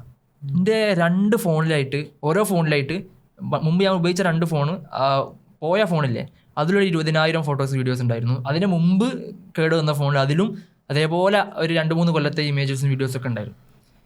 അത്രയും വാല്യൂ കൽപ്പിക്കുന്ന ഒരു സാധനമാണ് ഈ ഇമേജസ്, ഫോട്ടോസ്. അതൊന്നും എവിടെയും വരൂല്ലെങ്കിലും നമുക്ക് നമ്മളെ ഹോസ്റ്റലത്തെ ഫൈനൽ ഡേയ്സ്, നമ്മളെ തമാശകൾ, അവിൽമിൽ കുടിക്കാൻ പോകുന്നത്, ഇതൊക്കെ ആയിരിക്കും ഉണ്ടാവുക. അത്രയും വാല്യൂ ചെയ്യണം. പക്ഷേ ഈ ഫോൺ പോയ സമയത്ത് ആദ്യം മറ്റേ ഫോൺ പോയി, 20,000 എണ്ണം ഒപ്പട് പോയി. പിന്നീടാണ് ഞാൻ ആലോചിക്കാൻ തുടങ്ങി. ഇപ്പം ഞാൻ ഉപയോഗിച്ചുകൊണ്ടിരിക്കുന്ന എൻ്റെ ഫോൺ നിങ്ങൾ എടുത്തു നോക്കിയാൽ ഒരു ഫോട്ടോ പോലും അതിലുണ്ടാവില്ല. കാരണം ഇപ്പം എനിക്ക് ഇങ്ങനെ ആ ഒരു സാധനം അടിച്ചു തുടങ്ങി. എവിടേക്കാണ് ഇതൊക്കെ റെക്കോർഡ് ചെയ്തിട്ട് ഒരു ദിവസം അങ്ങോട്ട് ഒറ്റക്ക് പോയി. പിന്നുള്ളത് ആകെയുള്ളത് നമ്മളെ എക്സ്ട്രാ ഓർഡിനറി ആയിട്ട് എവിടെയെങ്കിലുമൊക്കെ ഏതെങ്കിലും മൊമെൻറ്റിലൊക്കെ ഷെയർ ചെയ്തതോ എവിടെയെങ്കിലും സേവ് ചെയ്തൊക്കെ ആയിട്ടുള്ള മാത്രമാണ്. ഇപ്പം എനിക്ക് അത്രയും പ്രാധാന്യം കൊടുക്കാൻ തോന്നലില്ല ഡോക്യുമെൻറ്റേഷന്. അത്രയും ഉണ്ട്. ഒന്നല്ലെങ്കിൽ വേറെ ഇടത്തിൽ ഡോക്യുമെൻ്റ് ചെയ്യപ്പെടുന്നുണ്ട് നമ്മളെല്ലാവരെയും ലൈഫ്. നമ്മളെ ലൈഫ് എന്ന് പറഞ്ഞാൽ ഈ ഡോക്യുമെൻ്റ് ചെയ്താൽ മാത്രമല്ലല്ലോ. നമ്മൾ പറയുന്നത് ഇപ്പോൾ റെക്കോർഡഡ് ആണ്, ഇന്റർനെറ്റിൽ ഉണ്ടാവും ഇത് ഇനിയിപ്പോൾ എല്ലാ കാലത്തേക്കും. Internet is forever. നമ്മളിപ്പോൾ പറയുന്നതൊക്കെ ഭയങ്കര പേടിയായി. ഞാൻ ഈ ഡോക്യുമെന്റിനെ കുറിച്ച്, ഞാൻ ഇപ്പോൾ തക്കാസറിനെ കുറിച്ച് നമ്മളിങ്ങനെ ചർച്ച ചെയ്ത് സംസാരിക്കുന്ന സമയത്ത് ഞാൻ ലൈഫ് ഡോക്യുമെന്റ് ചെയ്യുന്നതിനെ കുറിച്ച് ഇങ്ങനെ ആലോചിച്ചിരുന്നു, എന്തിനാ നമ്മളിതൊക്കെ ചെയ്യുന്നത്. അപ്പോൾ മൊത്തം നമ്മുടെ ആളുകളുടെ, നമ്മുടെ ഒരു കോലം, നമ്മൾ ഒരു സാധനം, നമ്മളിപ്പോൾ ഒരു യാത്ര പോയി, ഫോർ എക്സാമ്പിൾ നമ്മൾ യാത്ര പോകുമ്പോൾ യാത്ര പോയതിൻ്റെ ഒരു ഓർമ്മയ്ക്ക് വേണ്ടിയിട്ടാണല്ലോ നമ്മൾ പല ഫോട്ടോകളും ഇവിടെ നമ്മൾ ഉണ്ടായിരുന്നു. അപ്പോൾ ബാക്ക്ഗ്രൗണ്ടിൽ അത് ഇടിച്ചിട്ട് ഫോട്ടോ എടുക്കുന്നത്. താജ്മഹൽ പോയപ്പോൾ താജ്മഹൽ ബാക്കിലുണ്ടായിട്ട് നമ്മൾ ഫോട്ടോ എടുക്കുന്നത്, ആ ഓർമ്മ സൂക്ഷിച്ച് വെക്കുന്നത്, ഇങ്ങനെയുള്ള ഫോട്ടോ എടുക്കുന്നത്, അതൊക്കെയാണല്ലോ നമ്മളെ ഓർമ്മ ഡോക്യുമെൻ്റ് ചെയ്യുക. പക്ഷേ ഈ സോഷ്യൽ മീഡിയ വന്നപ്പോൾ മൊത്തം അതിൻ്റെ രൂപം മാറിയില്ലേ. ഇങ്ങനെ ചിലപ്പോൾ തോന്നും, അതായത് ആളുകൾ ഇത് എടുക്കാൻ വേണ്ടിയിട്ടാണ് ഇവിടെ പോകുന്നത്. അവിടെ കാണുന്നതിൻ്റെയും അറിയുന്നതിൻ്റെയും ഒരു എൻ്റർടൈൻമെൻ്റ് ഒക്കെ ഒരു വിട്ട് ഇപ്പം പക്കാ മൂഡ് കോസ്റ്റ്യൂം ഒക്കെ ഇട്ടിട്ടാണ് പോവുക. അവിടെ ഇട്ടിട്ട് ആ കണ്ടന്റ് ഇട്ട് അതിങ്ങനെ ഇറക്കിക്കൊണ്ടേ ഇരിക്കണം. എന്നിട്ട് മൊത്തം നമ്മളെ യാത്ര ചെയ്യുന്നതാവട്ടെ, എന്തിനാണ് ഒരു സ്ഥലത്ത് പോകുന്നതാവട്ടെ, ഒരു ഇവന്റ് എന്തിനാ പോകുന്നത്, നല്ലൊരു ഐഫോൺ ഇല്ലെങ്കിൽ യാത്ര പോകണ്ട. അല്ല അങ്ങനല്ല, വേറെ വെച്ചാല് ഐഫോൺ ഉള്ളവനെ ട്രിപ്പിന് കൂട്ടുക. നമ്മളുടെ എത്ര വർക്ക് ആകുന്നുണ്ട് എനിക്കറിയില്ല, പക്ഷെങ്കിൽ പൊതുവെ നമ്മളെ കാണാറുണ്ട്. നല്ല ക്യാമറ ഉള്ള കൂട്ടാം, നല്ല ഫോട്ടോ കിട്ടുക. ഇപ്പൊ എന്ന് വെച്ചാൽ ഇപ്പോൾ സോഷ്യൽ മീഡിയന്റെ ഇൻഫ്ലുവൻസ് ഉള്ളതുകൊണ്ട് ആൾക്കാർ ഇപ്പോൾ ഒരു സ്ഥലം മീശപ്പുലി മല അല്ലെങ്കിൽ വേറെ ഏതാ സ്ഥലം അത് കാണാന്ന് വെച്ചാൽ സോഷ്യൽ മീഡിയ പോസ്റ്റ് ചെയ്യാൻ വേണ്ടിയിട്ടാണ് ആൾക്കാരൊക്കെ പോകുന്നുണ്ട്. അതുകൊണ്ട് ഞാനും പോകണം എന്നുള്ള സാധനം ഉണ്ടല്ലോ. എനിക്കും അങ്ങനെ, നമ്മൾ ഇതൊന്നും പുറത്തല്ല കേട്ടോ. ഞാൻ ബേസിക്കലി കോണ്ടന്റ് ആലോചിച്ചിട്ടാണ് ഒരു സ്ഥലത്ത് നമ്മൾ ഹിമാചലിൽ പോയ സമയത്ത് തന്നെ നമ്മൾ യാത്രയിൽ അത് ഭാഗമാണ്. അതിന്റെ പുറത്തായിട്ട് നമ്മളിങ്ങനെ ആൾക്കാരെ അക്യൂസ് ചെയ്യുന്നതല്ല, നമ്മൾ ഇതിന്റെ ലൂപ്പിലാണ് എന്നുള്ളത് പറഞ്ഞിട്ടാണ് ഇത് പറയുന്നത്. അപ്പൊ ഇതില് അന്ന് ജോണി ഹാരിസ് ഒരു സാധനം അതിലിങ്ങനെ ആഡ് ചെയ്തിട്ട് ഇങ്ങനെ പറഞ്ഞിരുന്നു, അതായത് ഡോക്യുമെന്റ് ചെയ്യാന്ന് പറയുന്നത് പ്രധാനമാണ്.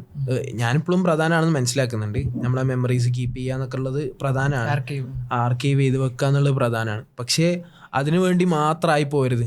നമ്മുടെ ഓരോ ജീവിതത്തിലോ നമ്മളിപ്പോൾ ഒരു സാധനം നമ്മൾ ഡോക്യുമെന്റ് ചെയ്യണമെന്നുള്ള അതിൻ്റെ അർത്ഥം എന്താ വെച്ചാൽ നമ്മളെ മൈൻഡിൽ ഫീഡായിട്ടില്ല എന്നുള്ള, നമ്മുടെ മെമ്മറിയിൽ അത് ഫീഡായിട്ടില്ല. ചിലപ്പോൾ വേറൊരു ഹാർഡ്വെയറിൽ ഫീഡായിട്ടുണ്ടാവും, നമ്മളെ മെമ്മറിയിൽ അത് ഫീഡായിട്ടുണ്ടാവും. അപ്പോൾ നമ്മളൊരു യാത്ര പോകുമ്പോൾ അതിൽ മൂപ്പര് പറയുന്നൊരു ഐഡിയ ഇതാണ്, നമ്മളൊരു സ്ഥലത്തെത്തി കഴിഞ്ഞാൽ അവിടുത്തെ കുറച്ച് ഫോട്ടോസ് എടുത്ത് വെക്കുക. പിന്നെ ആ മൊമെന്റ്സ് നമ്മൾ റിലീവ് ചെയ്യാൻ നോക്കുക, നമ്മളതിൽ നമ്മളത് എക്സ്പീരിയൻസ് ചെയ്യാൻ നോക്കുക. അവിടുത്തെ മണം, ഫോട്ടോയിൽ കിട്ടാത്ത എന്തൊക്കെ തരം എക്സ്പീരിയൻസുകളുണ്ട്. അവിടുത്തെ മണം, അവിടുത്തെ കാറ്റ്, അവിടുത്തെ ഫുഡ്, അതിൻ്റെ രുചി, എല്ലാം അവിടുത്തെ കാലാവസ്ഥ, അത് കുറേ സാധനങ്ങൾ നമുക്ക് ഈ ഇതിൽ എടുക്കാൻ കഴിയില്ലല്ലോ. അപ്പോൾ നമ്മളൊരു സാധനം നമ്മൾ ഡോക്യുമെൻ്റ് ചെയ്യുക എന്നുള്ളതാണ് നമ്മുടെ പർപ്പസ് എങ്കിൽ അവിടെ എത്തിയിട്ട് ആ ഇതിങ്ങനെ കണക്ട് ചെയ്യാൻ പറ്റണം. നമ്മുടെ തലയിൽ മെമ്മറിയിൽ ഇതൊക്കെ ഉണ്ടാവും, പക്ഷെ അത് നമുക്ക് എത്തിപ്പിടിക്കാൻ പറ്റാത്ത കോലത്തിൽ അതിങ്ങനെ ഫീഡ് ചെയ്തോടെ വെച്ചിട്ടുണ്ടാവും. അപ്പം അതിലേക്കുള്ള ലിങ്കുകളാണ് വേണ്ടത്. അപ്പോൾ ഈ ഫോട്ടോഗ്രാഫ്സ് ഒക്കെ എന്താവണം, ഈ വീഡിയോഗ്രാഫ്സ് ഒക്കെ എന്താവണം, ലിങ്കായിട്ട് മാറണം. ഇപ്പോൾ ഒരു 10 കൊല്ലം മുമ്പ് സംഭവിച്ചതിൻ്റെ കഴിഞ്ഞ ഇപ്പം എത്ര ഏപ്രിൽ 19, 2010 എന്താ സംഭവിച്ചത് എന്നുള്ളതിൻ്റെ ജസ്റ്റ് ഒരു ഫോട്ടോ, അല്ലെങ്കിൽ ഏപ്രിൽ 2010 ഏപ്രിലിൽ സംഭവിച്ചതിൻ്റെ ഒറ്റൊരു ഫോട്ടോ ഒക്കെ മതിയാവും. നമുക്ക് മൊത്തം ആ ഒരു ഓർമ്മയിലേക്ക് നമ്മളാണ്ട് ലിങ്ക് ആവും. ആ ജസ്റ്റ് ബാക്കിയൊക്കെ ഓർമ്മ വരും. ഇപ്പോൾ ഞാൻ കഴിഞ്ഞ റമദാൻ കഴിഞ്ഞ് പെരുന്നാളിൻ്റെ സമയത്ത് UAE പോയി. അപ്പോൾ എൻ്റെ ചെറുപ്പകാലം മൊത്തം UAE-യിലായിരുന്നു. എനിക്ക് എൻ്റെ ഏട്ടനും എൻ്റെ ഉമ്മയും വാപ്പയൊക്കെ ഇങ്ങനെ അവിടുത്തെ ഓരോ കഥകൾ അറിയും. എനിക്ക് സങ്കടമാവും, എനിക്ക് ഓർമ്മ ഇല്ല, എത്രയായിട്ട് ഓർമ്മ കിട്ടുന്നില്ല. പക്ഷെ ആകെ കുറച്ച് ഓർമ്മ ഉള്ളത് അന്നത്തെ കുറച്ച് ഫോട്ടോസും, ആ ഫോട്ടോസിൽ നിന്ന് എനിക്ക് കിട്ടുന്ന കുറേ ഓർമ്മകളാണ് അതിൽ നിന്ന് ഇങ്ങനെ കണക്ട് ചെയ്ത് കിട്ടുന്നത്.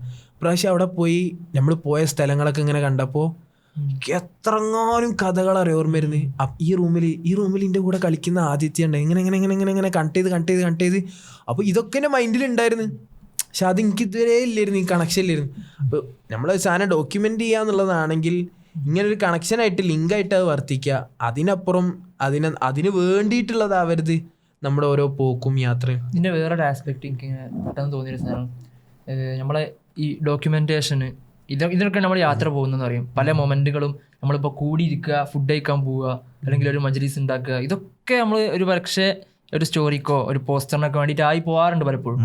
പക്ഷേ അതിൽ നിന്ന് മാറിയിട്ട് നമ്മളെ നാട്ടിലൊക്കെ എപ്പോഴും എക്സിസ്റ്റിംഗ് ആയിട്ടുള്ള ഒരുപാട് സംഭവങ്ങളുണ്ട്. ഇപ്പോൾ നമ്മളെ കുടുംബമായിട്ട് ബന്ധപ്പെട്ട് ഇപ്പോൾ എല്ലാ കുടുംബത്തിലും സംഗമങ്ങൾ ഉണ്ടാവും. ഇപ്പോൾ ചെറിയ ചെറിയ ഫങ്ഷൻസ് വെക്കും. ഇപ്പോൾ ഞാൻ പേഴ്സണലി ഒരു എക്സ്പീരിയൻസ് പറയുകയാണെങ്കിൽ എൻ്റെ വീട്ടിൽ ഉപ്പ പലപ്പോഴും ശ്രമിക്കുന്ന ഒരു സാധനം, ഇപ്പോൾ നമുക്ക് സ്വാഭാവികമായിട്ടും നമ്മളെ ഫാമിലിനൊപ്പം പോകുമ്പോൾ നമുക്ക് ഡോക്യുമെൻ്റ് ചെയ്യേണ്ട ആവശ്യം നമുക്ക് തോന്നില്ല. നമ്മളിങ്ങനെ കുറേ ഡോക്യുമെൻ്റ് ചെയ്യുക, സ്റ്റോറി ഇടുക, അതല്ലോ. അപ്പോൾ ഉപ്പ ശ്രമിക്കുന്ന ഒരു സാധനം എന്താണെന്ന് വെച്ചാൽ ഇടയ്ക്കിടയ്ക്ക് പ്രോപ്പർട്ടികളിൽ അല്ലെങ്കിൽ നമുക്കുള്ള സ്ഥലങ്ങളിലൊക്കെ പോവുക. അവിടെ ഒന്നും കാര്യമായിട്ട് ഭയങ്കര കാണാനൊന്നും ആയിരിക്കില്ല, പക്ഷെ നമ്മളെയും കൂട്ടി ഇങ്ങനെ അവിടേക്ക് യാത്ര ചെയ്യുക, ഡ്രൈവ് ചെയ്യുക, ഇവിടെ അവിടെ പോയിട്ട് ഇങ്ങനെ നടക്കുക, ആ സ്ഥലങ്ങളൊക്കെ ഒന്ന് റിവിസിറ്റ് ചെയ്യുക. അതേപോലെ മലയാണെങ്കിൽ മലയിൽ കയറുക, എന്നിട്ട് അവിടെ പോയിട്ട് അവിടെ ഡെവലപ്മെൻറ്റ്സ് ചെക്ക് ചെയ്യുക. ഇതൊക്കെ എനിക്ക് തോന്നുന്നത് അറിഞ്ഞോ അറിയാതെ ഒരു പ്രോസസ്സിൽ ഹെൽപ്പ് ചെയ്യുന്നുണ്ട്. അവിടെ ഒന്നും പോയിട്ട് നമ്മൾ ഫോട്ടോ എടുക്കുക, വ്ളോഗ് ഇടുക, അല്ലെങ്കിൽ വേറെ ഏതെങ്കിലും അർത്ഥത്തിലുള്ള ഒരു കാര്യമല്ല അവിടെ നടക്കുന്നത്. നമ്മൾ ഉപ്പൻ്റെ പിറകെ ഇങ്ങനെ നടക്കിയിരിക്കും. കുടുംബസംഘത്തിന് പോയാൽ കുടുംബത്തിലെ ആൾക്കാരെ ഇങ്ങനെ മീറ്റിങ്ങിന് പോയാൽ ഇങ്ങനെ കാണുമായിരിക്കും. ഒരിക്കലും ഡോക്യുമെൻ്റ് ചെയ്യേണ്ട ആവശ്യം വരുന്നില്ല. അപ്പോൾ അത് മഹലിലായിക്കോട്ടെ, ഇപ്പോൾ മഹല്ലുകളിലൊക്കെ ആയിട്ട് ഒരുപാട് പരിപാടികൾ നടക്കും. ഇതൊന്നും ഡോക്യുമെൻറ്റേഷൻ അല്ല, നമ്മളതിൽ പങ്കെടുക്കണം എന്നാണ് എനിക്ക് താല്പര്യപ്പെടും. കാരണം അത് ഒരർത്ഥത്തിലും ഡോക്യുമെൻറ്റേഷൻ അല്ലാതെ നമ്മൾ ഒരു സൗഹൃദം വർദ്ധിക്കുന്നതിൽ, അതേപോലെ നമ്മൾ അങ്ങോട്ടും ഇങ്ങോട്ടും ബന്ധം കീപ്പ് ചെയ്യുന്നതിലൊക്കെ ഈ പരിപാടികളൊക്കെ നമ്മളെ ഹെൽപ്പ് ചെയ്യും. അപ്പോൾ ആ അർത്ഥത്തിൽ അങ്ങനെ ഒരുപാട് പരിപാടികൾ നടക്കുന്നുണ്ട്. പക്ഷേ നമ്മളുമായിട്ട് ബന്ധപ്പെട്ട് വരുമ്പോൾ നമ്മളെ ഏജിലുള്ള ആൾക്കാരായിട്ട് നമ്മൾ കൊളാപ്സ് ആകുമ്പോഴാണ് ഈ അർത്ഥത്തിൽ ഫുൾ ഡോക്യുമെൻ്റ് ചെയ്യപ്പെടണം. എവിടെയെങ്കിലും പോയാൽ ആ സ്റ്റോറി ഇടണം. നല്ലൊരു ഹോട്ടലിൽ ഭക്ഷണം കഴിച്ചാൽ രുചിയിനേക്കാളും, രുചിയില്ലെങ്കിൽ എന്താ നല്ലൊരു ഫോട്ടോ കിട്ടിയില്ലേ. ഭക്ഷണം 80 ഉറുപ്പിക എടുത്തിട്ടാണ് നമ്മൾ പഠിത്ത് ബക്ലാവ അയച്ച സമയത്ത്, ബക്ലാവ ഒരു 5 പൈസക്ക് ഇല്ലാത്തൊരു ബക്ലാവ, പക്ഷെങ്കിൽ എന്താ ഒരു ഫോട്ടോ കിട്ടിയില്ലേ. അപ്പൊ അങ്ങനെ ആയിട്ട് മാറുന്നുണ്ട്. അപ്പോൾ അതിലേ നേരത്തെ പറഞ്ഞ സാധനം ചില ആൾക്കാർ നമ്മൾ ഇടപഴകും അല്ലെങ്കിൽ നേരിട്ട് സംസാരിക്കും, ഭയങ്കര നല്ല സ്വഭാവമായിരിക്കും, അല്ലെങ്കിൽ നല്ല രീതിയിൽ സംസാരിക്കാം. എന്നാലും ഓരോ സോഷ്യൽ മീഡിയ പോസ്റ്റ് എടുത്ത് നോക്കുമ്പോൾ വളരെ ഹെയ്റ്റായിട്ടുള്ള, അല്ലെങ്കിൽ ആൾക്കാർക്കെതിരെ വളരെ വൃത്തിയായിട്ട ഭാഷയിലൊക്കെ സംസാരിക്കുന്ന രീതിയിലൊക്കെ പോസ്റ്റ് ഇടുന്നത്, ഫേസ്ബുക്ക് ആണെങ്കിലും ഇൻസ്റ്റാഗ്രാമിലൊക്കെ ആണെങ്കിലും. പിന്നെ അതിൽ ശ്രദ്ധിക്കേണ്ടത് വെച്ചാൽ ഇൻസ്റ്റാഗ്രാം കമൻറ്റ്സ്. ഒരു പോസ്റ്റ് ഇട്ട് കഴിഞ്ഞാൽ വളരെ വൈറലായിട്ടുള്ള ഒരു കണ്ടന്റ് ഇടയിൽ ഹെയ്റ്റ് കമൻറ്റ്സ് ഇല്ലാത്ത ഒരു പോസ്റ്റ് ഉണ്ടാവില്ല. അത്ര വൃത്തിയായിട്ട രീതിയിൽ ഇതാണ്. അതുപോലെ തന്നെ നമ്മൾ അനോണിമിറ്റി ഓക്കെ, അതൊരു നല്ലൊരു ഓപ്ഷനാണ്. എന്താ പറഞ്ഞാല് സ്വന്തം പ്രൊഫൈൽ കാണിക്കേണ്ടി വരുന്നില്ല, മുഖം കാണിക്കേണ്ടി വരുന്നില്ല, ഒന്നും കാണിക്കാതെ ഒരു അക്കൗണ്ടിൽ നിന്ന് ഫേക്ക് അക്കൗണ്ട് ആയിരിക്കും ചിലപ്പോൾ. അപ്പോൾ അതുപോലെ തന്നെ നമ്മൾ ഒരാളെ പോസ്റ്റ് എടുത്ത് വെച്ചാൽ അയാൾ ചെയ്തിട്ടുണ്ടോ ഇല്ലയോ എന്നല്ല, സത്യം അതല്ല, നമ്മൾ ഊഹിക്കാണ് ഇവന് കഞ്ചാവാണ്, ഇവന് ഡ്രഗ് അഡിക്റ്റ് ആണ്, ഇവൻ അങ്ങനെയാണ് ഒരാളെ പെട്ടെന്ന് അടിച്ചിട്ട് ഈയാക്കുമ്പോൾ തന്നെ എന്നുള്ള ഊഹത്തെ സൂക്ഷിക്കുക എന്ന് പറയുന്നത് ഇതൊക്കെ കൂടിയാണ്. എന്നുവെച്ചാൽ നമ്മള് ആൾക്കാരെ ഏതൊക്കെ രീതിയിൽ നമ്മൾ പറയുമ്പോ എന്നുവെച്ചാൽ നിങ്ങൾ ഊഹത്തെ സൂക്ഷിക്കുക. നിങ്ങൾ അപ്പോൾ ആൾക്കാരെന്താണ് എന്തെങ്കിലും ഒരു മീഡിയ ആരോപണങ്ങൾ ഉന്നയിക്കും. ഇപ്പൊ പ്രതിക്കെതിരെ അല്ലെങ്കിൽ ഒരാൾ അക്യൂസ്ഡ് ആണ്, അപ്പൊ അതിന്റെ അടിയിൽ ഫുള്ള് ഇവൻ ഇങ്ങനെയാണ്, ഇവന് മറ്റേ ചെയ്തിട്ടുണ്ട്, ഇവൻ ഇങ്ങനെ ആയിരിക്കും ഒരു ടൈപ്പ് ഓഫ് സത്യം അവിടെ ഉണ്ട്. പക്ഷെ നമ്മൾ സത്യം വരുന്നവരെ നമ്മൾ കാത്തിക്കുക എന്നുള്ളതാണ്. അവിടെയാണ് എന്താണ് മൻകാൻ യുഅ്മിനു ബില്ലാഹി വൽ യൗമിൽ ആഖിർ ഫല്യഖുൽ ഖൈറൻ ഔ ലിയസ്മത്. ആരെങ്കിലും അല്ലാഹുവിൽ അന്ത്യദിനത്തിൽ വിശ്വസിക്കുന്നുണ്ടോ അവൻ ഒന്നെങ്കിൽ സത്യം പറയട്ടെ അല്ലെങ്കിൽ മിണ്ടാണ്ടിരിക്കട്ടെ. സത്യം വരുന്നവരെ നമ്മൾ മിണ്ടാണ്ടിരിക്കുക. അതൊക്കെ എല്ലാവർക്കും അറിയാം. നമ്മളെ ഇത്തക്കില്ല ഹൈസുമാ ഈ ഹദീസ് ഓർമ്മയുള്ള ഏതെങ്കിലും മനുഷ്യന് ഏതെങ്കിലും അർത്ഥത്തിൽ സോഷ്യൽ മീഡിയയിൽ എൻഗേജ് ചെയ്യുമ്പോൾ മോശം ഇപ്പോൾ ഹെയ്റ്റ് കമന്റ് ഇടാൻ തോന്നുകയാണ്. ഇത്തക്കില്ല ഹൈസുമാ കുത്ത എവിടെ ആയിരുന്നാലും നിങ്ങൾ എന്ത് ചെയ്യുകയാണെങ്കിലും പഠിച്ചോനെ ഓർമ്മ വേണം, പഠിച്ചോനെ ഭയക്കണം എന്ന് പറയുന്ന ഒരു മനുഷ്യൻ എങ്ങനെയാണ് ഹെയ്റ്റ് കമന്റ് ഇടാൻ പറ്റുന്നത്? എത്ര അനോണിമിറ്റി ഉണ്ടായാലും എത്ര ഓന് മറക്കുള്ളിലാണെന്ന് തോന്നിയാലും ഇടാൻ കഴിയില്ലല്ലോ. എല്ലാവർക്കും അറിയുന്ന കാര്യങ്ങളാണ് ഇതൊക്കെ. എന്താ നമ്മള് ഇങ്ങനെ ഒരു നിലക്ക് ആലോചിക്കുന്നില്ല. വാല്യൂ ഇപ്പോ ഒരു വാക്കിന് എത്ര വാല്യൂ ഉണ്ട്, അത് ഇപ്പൊ എന്നാ പ്രശ്നമില്ല. എത്ര വാക്കുകൾക്കും വാല്യൂ ഇല്ലാതെ നമ്മൾ ഇങ്ങനെ സംസാരിച്ചുകൊണ്ടിരിക്കാം, കമന്റ് ഇടാം. ഒരു വാക്ക് എന്ന് പറഞ്ഞാൽ ഇസ്ലാമിൽ അത്രയും വാല്യൂ ഉള്ളതാണ്. ഇപ്പൊ ഹദീസുകളിൽ നിരന്തരം ഒരുപാട് ഹദീസുകളിൽ വന്നിട്ടുണ്ട് ഒരു വാക്ക് ഉണ്ടാക്കുന്ന ഫിത്ന. ആ ഒരു വാക്ക് എവിടേക്ക് എത്തും? ഇന്നർ റജുലുള്ള എത്തക്കല്ലമ ബിൽ കലിമ. ഒരു വാക്ക് സംസാരിക്കുകയാണ്, പക്ഷെ അവനെ അറിയുന്നില്ല അതെവിടൊക്കെ സഞ്ചരിക്കും, അതെവിടൊക്കെയോ യാത്ര ചെയ്തിട്ടുണ്ടാവും, പക്ഷെ ഒരിക്കലും അവനെ അറിയുന്നില്ല. ചിലപ്പോൾ അത് നല്ല രീതിയിലായിരിക്കും, അതുകൊണ്ട് അവനെ സ്വർഗത്തിലേക്ക് എത്തും. പക്ഷെ ആ വാക്ക് അതേപോലെ എന്ത് ചെയ്യും? അവനെ നരകത്തിലേക്ക് എത്തിക്കും. ഇമ്മായിലന്നാർ ഇമ്മായിലൽ ജന്ന. ആ സാധനം, ആ വാക്കിന് പലപ്പോഴും ആ വാക്കുകൊണ്ട് മാത്രം ഒരു മനുഷ്യന് കേടാവും. ഒരു കമൻറ്റോട് മാത്രം ഒരു മനുഷ്യന് എന്ത് ചെയ്യാൻ പറ്റും? നല്ല രീതിയിൽ എഫക്റ്റ് ചെയ്യാൻ പറ്റും. അങ്ങനെ ഒരു തരത്തിലുള്ള വാല്യൂവും വാക്കിന് കൊടുക്കാതെ, വാക്കെന്ന് പറഞ്ഞാൽ വാഗ്ദാനമല്ല, നമ്മുടെ വാക്കുകൾക്ക് ഓരോ വാക്കിനും ഒരു വിലയും കൽപ്പിക്കാതെ നമ്മളിങ്ങനെ നിർത്താതെ സംസാരിച്ചുകൊണ്ടിരിക്കുന്നുണ്ട്, നിർത്താതെ കമൻ്റ് ഇട്ടുകൊണ്ടിരിക്കുന്നുണ്ട്, അഭിപ്രായങ്ങൾ പറയുന്നുണ്ട്, ന്യൂസ് കൊടുക്കുന്നുണ്ട്. അപ്പോൾ അങ്ങനെ ഒരു വാല്യൂ ഇപ്പം ഇല്ല ഒരു വാക്കെന്ന് പറഞ്ഞാൽ. പണ്ടൊക്കെ ഇങ്ങനെ പറയില്ല, ഇപ്പോൾ യുദ്ധങ്ങളൊക്കെ മുമ്പോട്ട് കൊണ്ടുപോകാൻ ഒരു വാക്ക്, ഇപ്പോൾ ഒരു ഉദാഹരണം പറഞ്ഞു കഴിഞ്ഞാൽ ഹുസൈൻ റളിയല്ലാഹു അൻഹുവിൻ്റെ ചരിത്രം പറയുമ്പോൾ അതിൽ ഒരു വാക്കിന് വേണ്ടിയിട്ടാണ് മൊത്തം പ്രശ്നം ഉണ്ടായെന്ന് ഇങ്ങനെ പറയും. എന്ന് വെച്ചാൽ ബയ്യാഅത്ത് ഉണ്ടല്ലോ, ബയ്യാഅത്ത് ഒരു വാക്കാണ്, അതൊരു കലിമത്താണ് എന്ന് പറയും. ആ കലിമത്ത് അങ്ങോട്ട് സമ്മതിച്ചെന്നാൽ പ്രശ്നം മൊത്തം തീർന്ന് ബയ്യാഅത്ത് ചെയ്താൽ. അപ്പോൾ അതിൽ റിപ്ലൈ ആയിട്ടൊരു കവിത ഇങ്ങനെ പലപ്പോഴും ചരിത്രത്തിൽ പറയാറുണ്ട്. ഒരു വാക്കെന്ന് പറഞ്ഞാൽ എന്താ? സ്വർഗത്തിലേക്കുള്ള കവാടം ഒരു വാക്കാണ്, നരകത്തിലേക്കുള്ളതൊരു വാക്കാണ്, ഒരു മനുഷ്യനും തമ്മിലുള്ളത് ചിലപ്പോൾ ഒരു വാക്കാണ്. അങ്ങനെ മൊത്തം ഒരു വാക്കാണ്. ആ വാക്ക് മോശമായ പോയില്ലേ, അതുകൊണ്ട് ആ വാക്ക് എനിക്ക് തരാൻ കഴിയില്ല, രാജാവാണെന്ന് അല്ലെങ്കിൽ അമീറാണെന്ന് സമ്മതിക്കാൻ കഴിയില്ല. അപ്പോൾ ആ ഒരു വാക്ക് അത്രയും വാല്യൂ ഉണ്ട് ഹിസ്റ്ററിയിൽ. പക്ഷെ ഇന്നെന്താണ്? ആർക്കും എന്തും പറയാം, എന്തും സംസാരിക്കാം. അപ്പം അതുപോലെ നാവ് കേട്ടോ, വാക്ക് മാത്രമല്ല, ഞാൻ പറഞ്ഞു വരുന്നത് നാവിൻ്റെ കാര്യമാണ്. ഒരുപാട് ചർച്ച ഇങ്ങനെ ഒരു നാവുണ്ട്. ഇതാണ് അതുപോലെ തന്നെ ഇപ്പം ഇപ്പൊ അടുത്ത് ആക്സിഡന്റ് ആയിട്ട് മരണപ്പെട്ട ജുനൈദ് ജുനു ഇല്ലേ? അപ്പൊ ആള് ഒരു കേസിൽ എന്താണ് പീഡന കേസ് സ്വന്തമായിട്ട് അക്യൂസ്ഡ് ചെയ്യപ്പെട്ടു. അപ്പൊ ഞാൻ എന്നിട്ട് ആ ന്യൂസ് വന്ന ശേഷം ഞാൻ ജസ്റ്റ് ഇൻസ്റ്റാഗ്രാം അക്കൗണ്ട് എടുത്തിട്ട് നോക്കി. വമ്പം എന്താണ് ആൾക്കെതിരെ ഭയങ്കര വിദ്വേഷപരമായിട്ടുള്ള ഫുൾ കമന്റ്സ്, ഇയാൾ ഇങ്ങനെയാണ് അങ്ങനെയാണ് അങ്ങനെ ഭയങ്കര സംഭവം നടക്കുന്ന സമയത്ത് ഞാൻ ഒരു വാട്സപ്പ് ഗ്രൂപ്പിലുണ്ട് ഇതുമായി ബന്ധപ്പെട്ടൊക്കെ. അപ്പോൾ ഇത് ഭയങ്കര ഇൻട്രസ്റ്റിംഗ് ന്യൂസ് ആണല്ലോ. നമ്മളിങ്ങനെ ആത്മാവില് ഇതൊക്കെ കണ്ട് ഭയങ്കരമായിട്ട് ആഘോഷിച്ചിരുന്ന ഒരു മനുഷ്യൻ ഇങ്ങനെ ഒരു ട്രാപ്പിൽ കുടുങ്ങുന്നു. അയാളെ കുറിച്ച് ഇങ്ങനെ ഒരു അക്യൂസേഷൻ വരുന്നു, ആളുകൾ അതൊക്കെ ഏറ്റെടുക്കുന്നു. ഫുള്ള് അയാളുടെ വീഡിയോ പിന്നെ റീപോസ്റ്റ് ചെയ്യുന്ന ആളുകൾ പല നിലക്കും റീപോസ്റ്റ് ചെയ്ത്. പറഞ്ഞപ്പോൾ ട്രാപ്പ് എന്ന് പറഞ്ഞാൽ തന്നെ വളരെ സൂക്ഷ്മമായിട്ട് എനിക്ക് തോന്നി. സാധാരണ ആൾക്കാർ എന്താ പറയാ, അങ്ങനെ ചെയ്ത് എന്നാ പറയാ, ട്രാപ്പ് നമ്മൾ ശ്രദ്ധിച്ചല്ലോ. അപ്പോൾ ആളുകൾ ഇതൊക്കെ റീപോസ്റ്റ് ചെയ്ത് പല കമന്റുകൾ വെച്ച് റീപോസ്റ്റ് ചെയ്യുന്നത്. അങ്ങനെ അങ്ങനെ അങ്ങനെ അങ്ങനെ അതിനെക്കുറിച്ച് പലരും ഹെയ്റ്റായിട്ട് ഇങ്ങനെ പ്രചരിപ്പിച്ചുകൊണ്ടിരിക്കുക. അപ്പോൾ ഗ്രൂപ്പിൽ അന്ന് ആ ഗ്രൂപ്പിലുണ്ടായിരുന്ന ഒരാൾ മെസ്സേജ് അയച്ച് ഞാനതൊന്നും ശ്രദ്ധിക്കുന്നില്ല, കാരണം ഇനി എന്താണ് ഇതിൻ്റെ എന്താ അയാളെ പ്രൊട്ടക്ട് ചെയ്യാൻ വേണ്ടി, ന്യായീകരിക്കാൻ വേണ്ടി അയാൾ ചെയ്യോ ചെയ്യാതിരിക്കുകയോ ചെയ്യട്ടെ, അതെന്തോ ആയിക്കോട്ടെ. ഇതിൽ ഇനി കൃത്യമായിട്ട് ഇതിൻ്റെ ഒരു റിസൾട്ട് വരുന്നവരെ അതിനെക്കുറിച്ച് മിണ്ടാതിരിക്കുക എന്ന് പറയുന്നതാണ് നമ്മെ സംബന്ധിച്ചിടത്തോളം ഏറ്റവും വലിയ മാന്യത. അയാൾ അത് പ്രാക്ടീസ് ചെയ്തിട്ടാണോ റിലീജിയൻ പ്രാക്ടീസ് ചെയ്തിട്ടാണോ അങ്ങനെ പറഞ്ഞതെന്നൊന്നും എനിക്കറിയില്ല. പക്ഷേ എനിക്കത് ഭയങ്കര വാല്യൂബിളായി തോന്നി. എന്തൊക്കെ നമ്മളൊരു സംഭവം ഉണ്ടാക്കുമ്പോൾ നമ്മളെ അഭിപ്രായം പറയാൻ നമ്മളായിട്ട് ചാടും അയിമക്ക്. എന്നിട്ട് ഈ ജുനൈദ് ജുനുവിന്റെ ഇഷ്യൂല് എന്താ അതിന് ശേഷം എന്താണ് അതില് ആക്സിഡന്റ് ആയിട്ട് മരണപ്പെട്ടതിന് ശേഷം ഞാൻ അക്കൗണ്ട് എടുത്ത് നോക്കി. അപ്പൊ അതിന്റെ ഇടയിൽ മാപ്പ് തരണേ സഹോദര എന്ന് പറഞ്ഞിട്ട് പിന്നെ ഫുള്ള് അങ്ങനെ പുറത്ത് തരണേ, ഞാൻ എന്താണ് നിങ്ങൾക്ക് വേണ്ടി പ്രാർത്ഥിക്കാൻ എന്താക്കണം എന്നൊക്കെ പറഞ്ഞിട്ട് പിന്നെ ഫുള്ള് ഇങ്ങനത്തെ ഒരു കമന്റ്സ് ആണ്. കുറച്ച് ദിവസം ഭയങ്കര ഇടങ്ങാറായി ഫീൽ ചെയ്തത്. അതായത് എനിക്കും ഭയങ്കര പേടിയുള്ളൊരു സാധനം അതാണ്. നമ്മളെ ആളുകൾ പല നിലക്കും ജഡ്ജ് ചെയ്യും. നമ്മളെ വിചാരിക്കാത്തതിന്റെ പേരിൽ, നമ്മളങ്ങനെ ഒരു നീയത്തില്ലാത്തതിന്റെ പേരിൽ ആളുകൾ നമ്മളങ്ങനെ ഇത് നിരത്തിലൂടെ വലിച്ചയക്കുന്ന പോലെയാണല്ലോ കമന്റിൽ നമ്മളിങ്ങനെ ഹെയ്റ്റ് ചെയ്ത് നമ്മളങ്ങനെ ഇടങ്ങാറാക്കാന്ന് പറയുന്നത്. അപ്പോൾ ഒരാൾ എത്ര പ്രയാസം അനുഭവിക്കുന്നുണ്ടാവും. നമ്മൾ ചിലപ്പോൾ വളരെ കൂളായിട്ട് ഒരു റൂമിലിരുന്ന് ആരെയും ആലോചിക്കാതെ ചെയ്യുന്ന ഓരോ കമന്റുകളായിരിക്കും. നമ്മൾ ചിലപ്പോൾ 5 വക്ത് നിസ്കരിക്കുന്നുണ്ടാവും, അത് കഴിഞ്ഞ് നിസ്കാരം കഴിഞ്ഞ് വന്നിരിക്കുമ്പോഴായിരിക്കും ആ കമന്റൊക്കെ ചെയ്യുന്നത്. പക്ഷേ എന്ത് ഉൽമാണ് അത് പ്രചരിപ്പിക്കുന്നത്, ഒരാളുടെ മനസ്സിലെന്ത് ഹെയ്റ്റാണ്, എന്ത് പ്രയാസമാണ് ഉണ്ടാക്കുന്നത് ഇങ്ങനെ ആലോചിച്ച് നോക്കിയാൽ നമ്മളിങ്ങനെ ചിലപ്പോൾ നല്ല മനുഷ്യന്മാരായിരിക്കും ജീവിതത്തിൽ കാണുമ്പോൾ, പക്ഷേ സോഷ്യൽ മീഡിയയിൽ വേറെ ആൾക്കാർ. ഇപ്പോൾ ഞാൻ ഈ വിഷയം പഠിക്കാൻ വേണ്ടിയിട്ട് പോഡ്കാസ്റ്റിലിരിക്കുമ്പോൾ ഈ ഒരു ഹദീസ് ഇങ്ങനെ വായിച്ച്, തജിദു മിൻ ശർരി നാസി യൗമൽ ഖിയാമ ഇൻദല്ലാഹ് ദൽ വജ്ഹൈൻ, 2 മുകളുള്ള ആളുകളെ എന്താ അവരെന്താണ്, അല്ലദീ യഅതി ഹൗലാഇ ബിവജ്ഹിൻ വഹൗലാഇ ബിവജ്ഹിൻ, 2 മുകളുള്ള ആളുകളുണ്ട്, അവരെ അള്ളാഹ് ഒരു നിലക്കും പരിഗണിക്കൂല. അവർ ആ ജനങ്ങളിൽ ഏറ്റവും പ്രയാസമുള്ള ഏറ്റവും വേഴ്സ്റ്റ് ആയിട്ടുള്ള ആളുകളായിരിക്കും എന്നിങ്ങനെ പറഞ്ഞിട്ട് ആ ഹദീസ് ഇങ്ങനെ ഉണ്ട്. അപ്പോൾ ഇതിങ്ങനെ കേട്ടപ്പോൾ എനിക്ക് ഭയങ്കര ഇടങ്ങാറായി ഫീൽ ചെയ്ത്. ഇന്നോടും കൂടിയാണല്ലോ നമ്മൾ സോഷ്യൽ മീഡിയയിൽ എങ്ങനെ നിൽക്കുന്നത്, ഞാൻ ആളുകളോട് എങ്ങനെ സംസാരിക്കുന്നത്, സോഷ്യൽ മീഡിയയിൽ മാത്രം നമ്മളെ കാണുന്ന ഒരാൾ എങ്ങനെയായിരിക്കും ഉണ്ടാവുക. ഇങ്ങനെ ആലോചിച്ച് എനിക്കിങ്ങനെ ഭയങ്കര ഇടങ്ങാറായി പോകുന്നു. ഈ ദൽ വജ്ഹീൻ, 2 ഫേസസ്, ആളുകളുടെ മുമ്പിലൊരു വജ്ഹ്, വേറെ ആളുകളുടെ മുമ്പിലൊരു വജ്ഹ്. ഇവിടെ നഷ്ടം എന്നുള്ളതിൻ്റെ അപ്പുറത്ത് നമ്മൾ മനസ്സിലാക്കേണ്ടി ബേസിക്കലി ആഖിറത്തിലാണ് ഏറ്റവും വലിയ നഷ്ടം. അൽ മുഫ്ലിസു ഹദീസ് ഉണ്ടല്ലോ, അതദ്റൂന മനിൽ മുഫ്ലിസ്, ഒരുപാട് പ്രവൃത്തി ചെയ്തിട്ടുണ്ടാവും. പാപ്പരായ വ്യക്തി എന്ന് പറയുന്നത് കുറേ പ്രവൃത്തികളൊക്കെ ആയിട്ട് വരുന്നു, പക്ഷേ അവൻ്റെ ലക്ഷ്യം അതേപോലെ തന്നെ അവന് ചെയ്തതൊക്കെ വേറെ അർത്ഥത്തിലാണ് എന്നുള്ളത്. ആ പ്രവൃത്തികളൊക്കെ പാപ്പരായി പോകുന്ന അത് നമുക്ക് സെൽഫായിട്ട് ആലോചിക്കുക, മാറ്റുക, അതേ ചെയ്യാൻ കഴിയുള്ളൂ.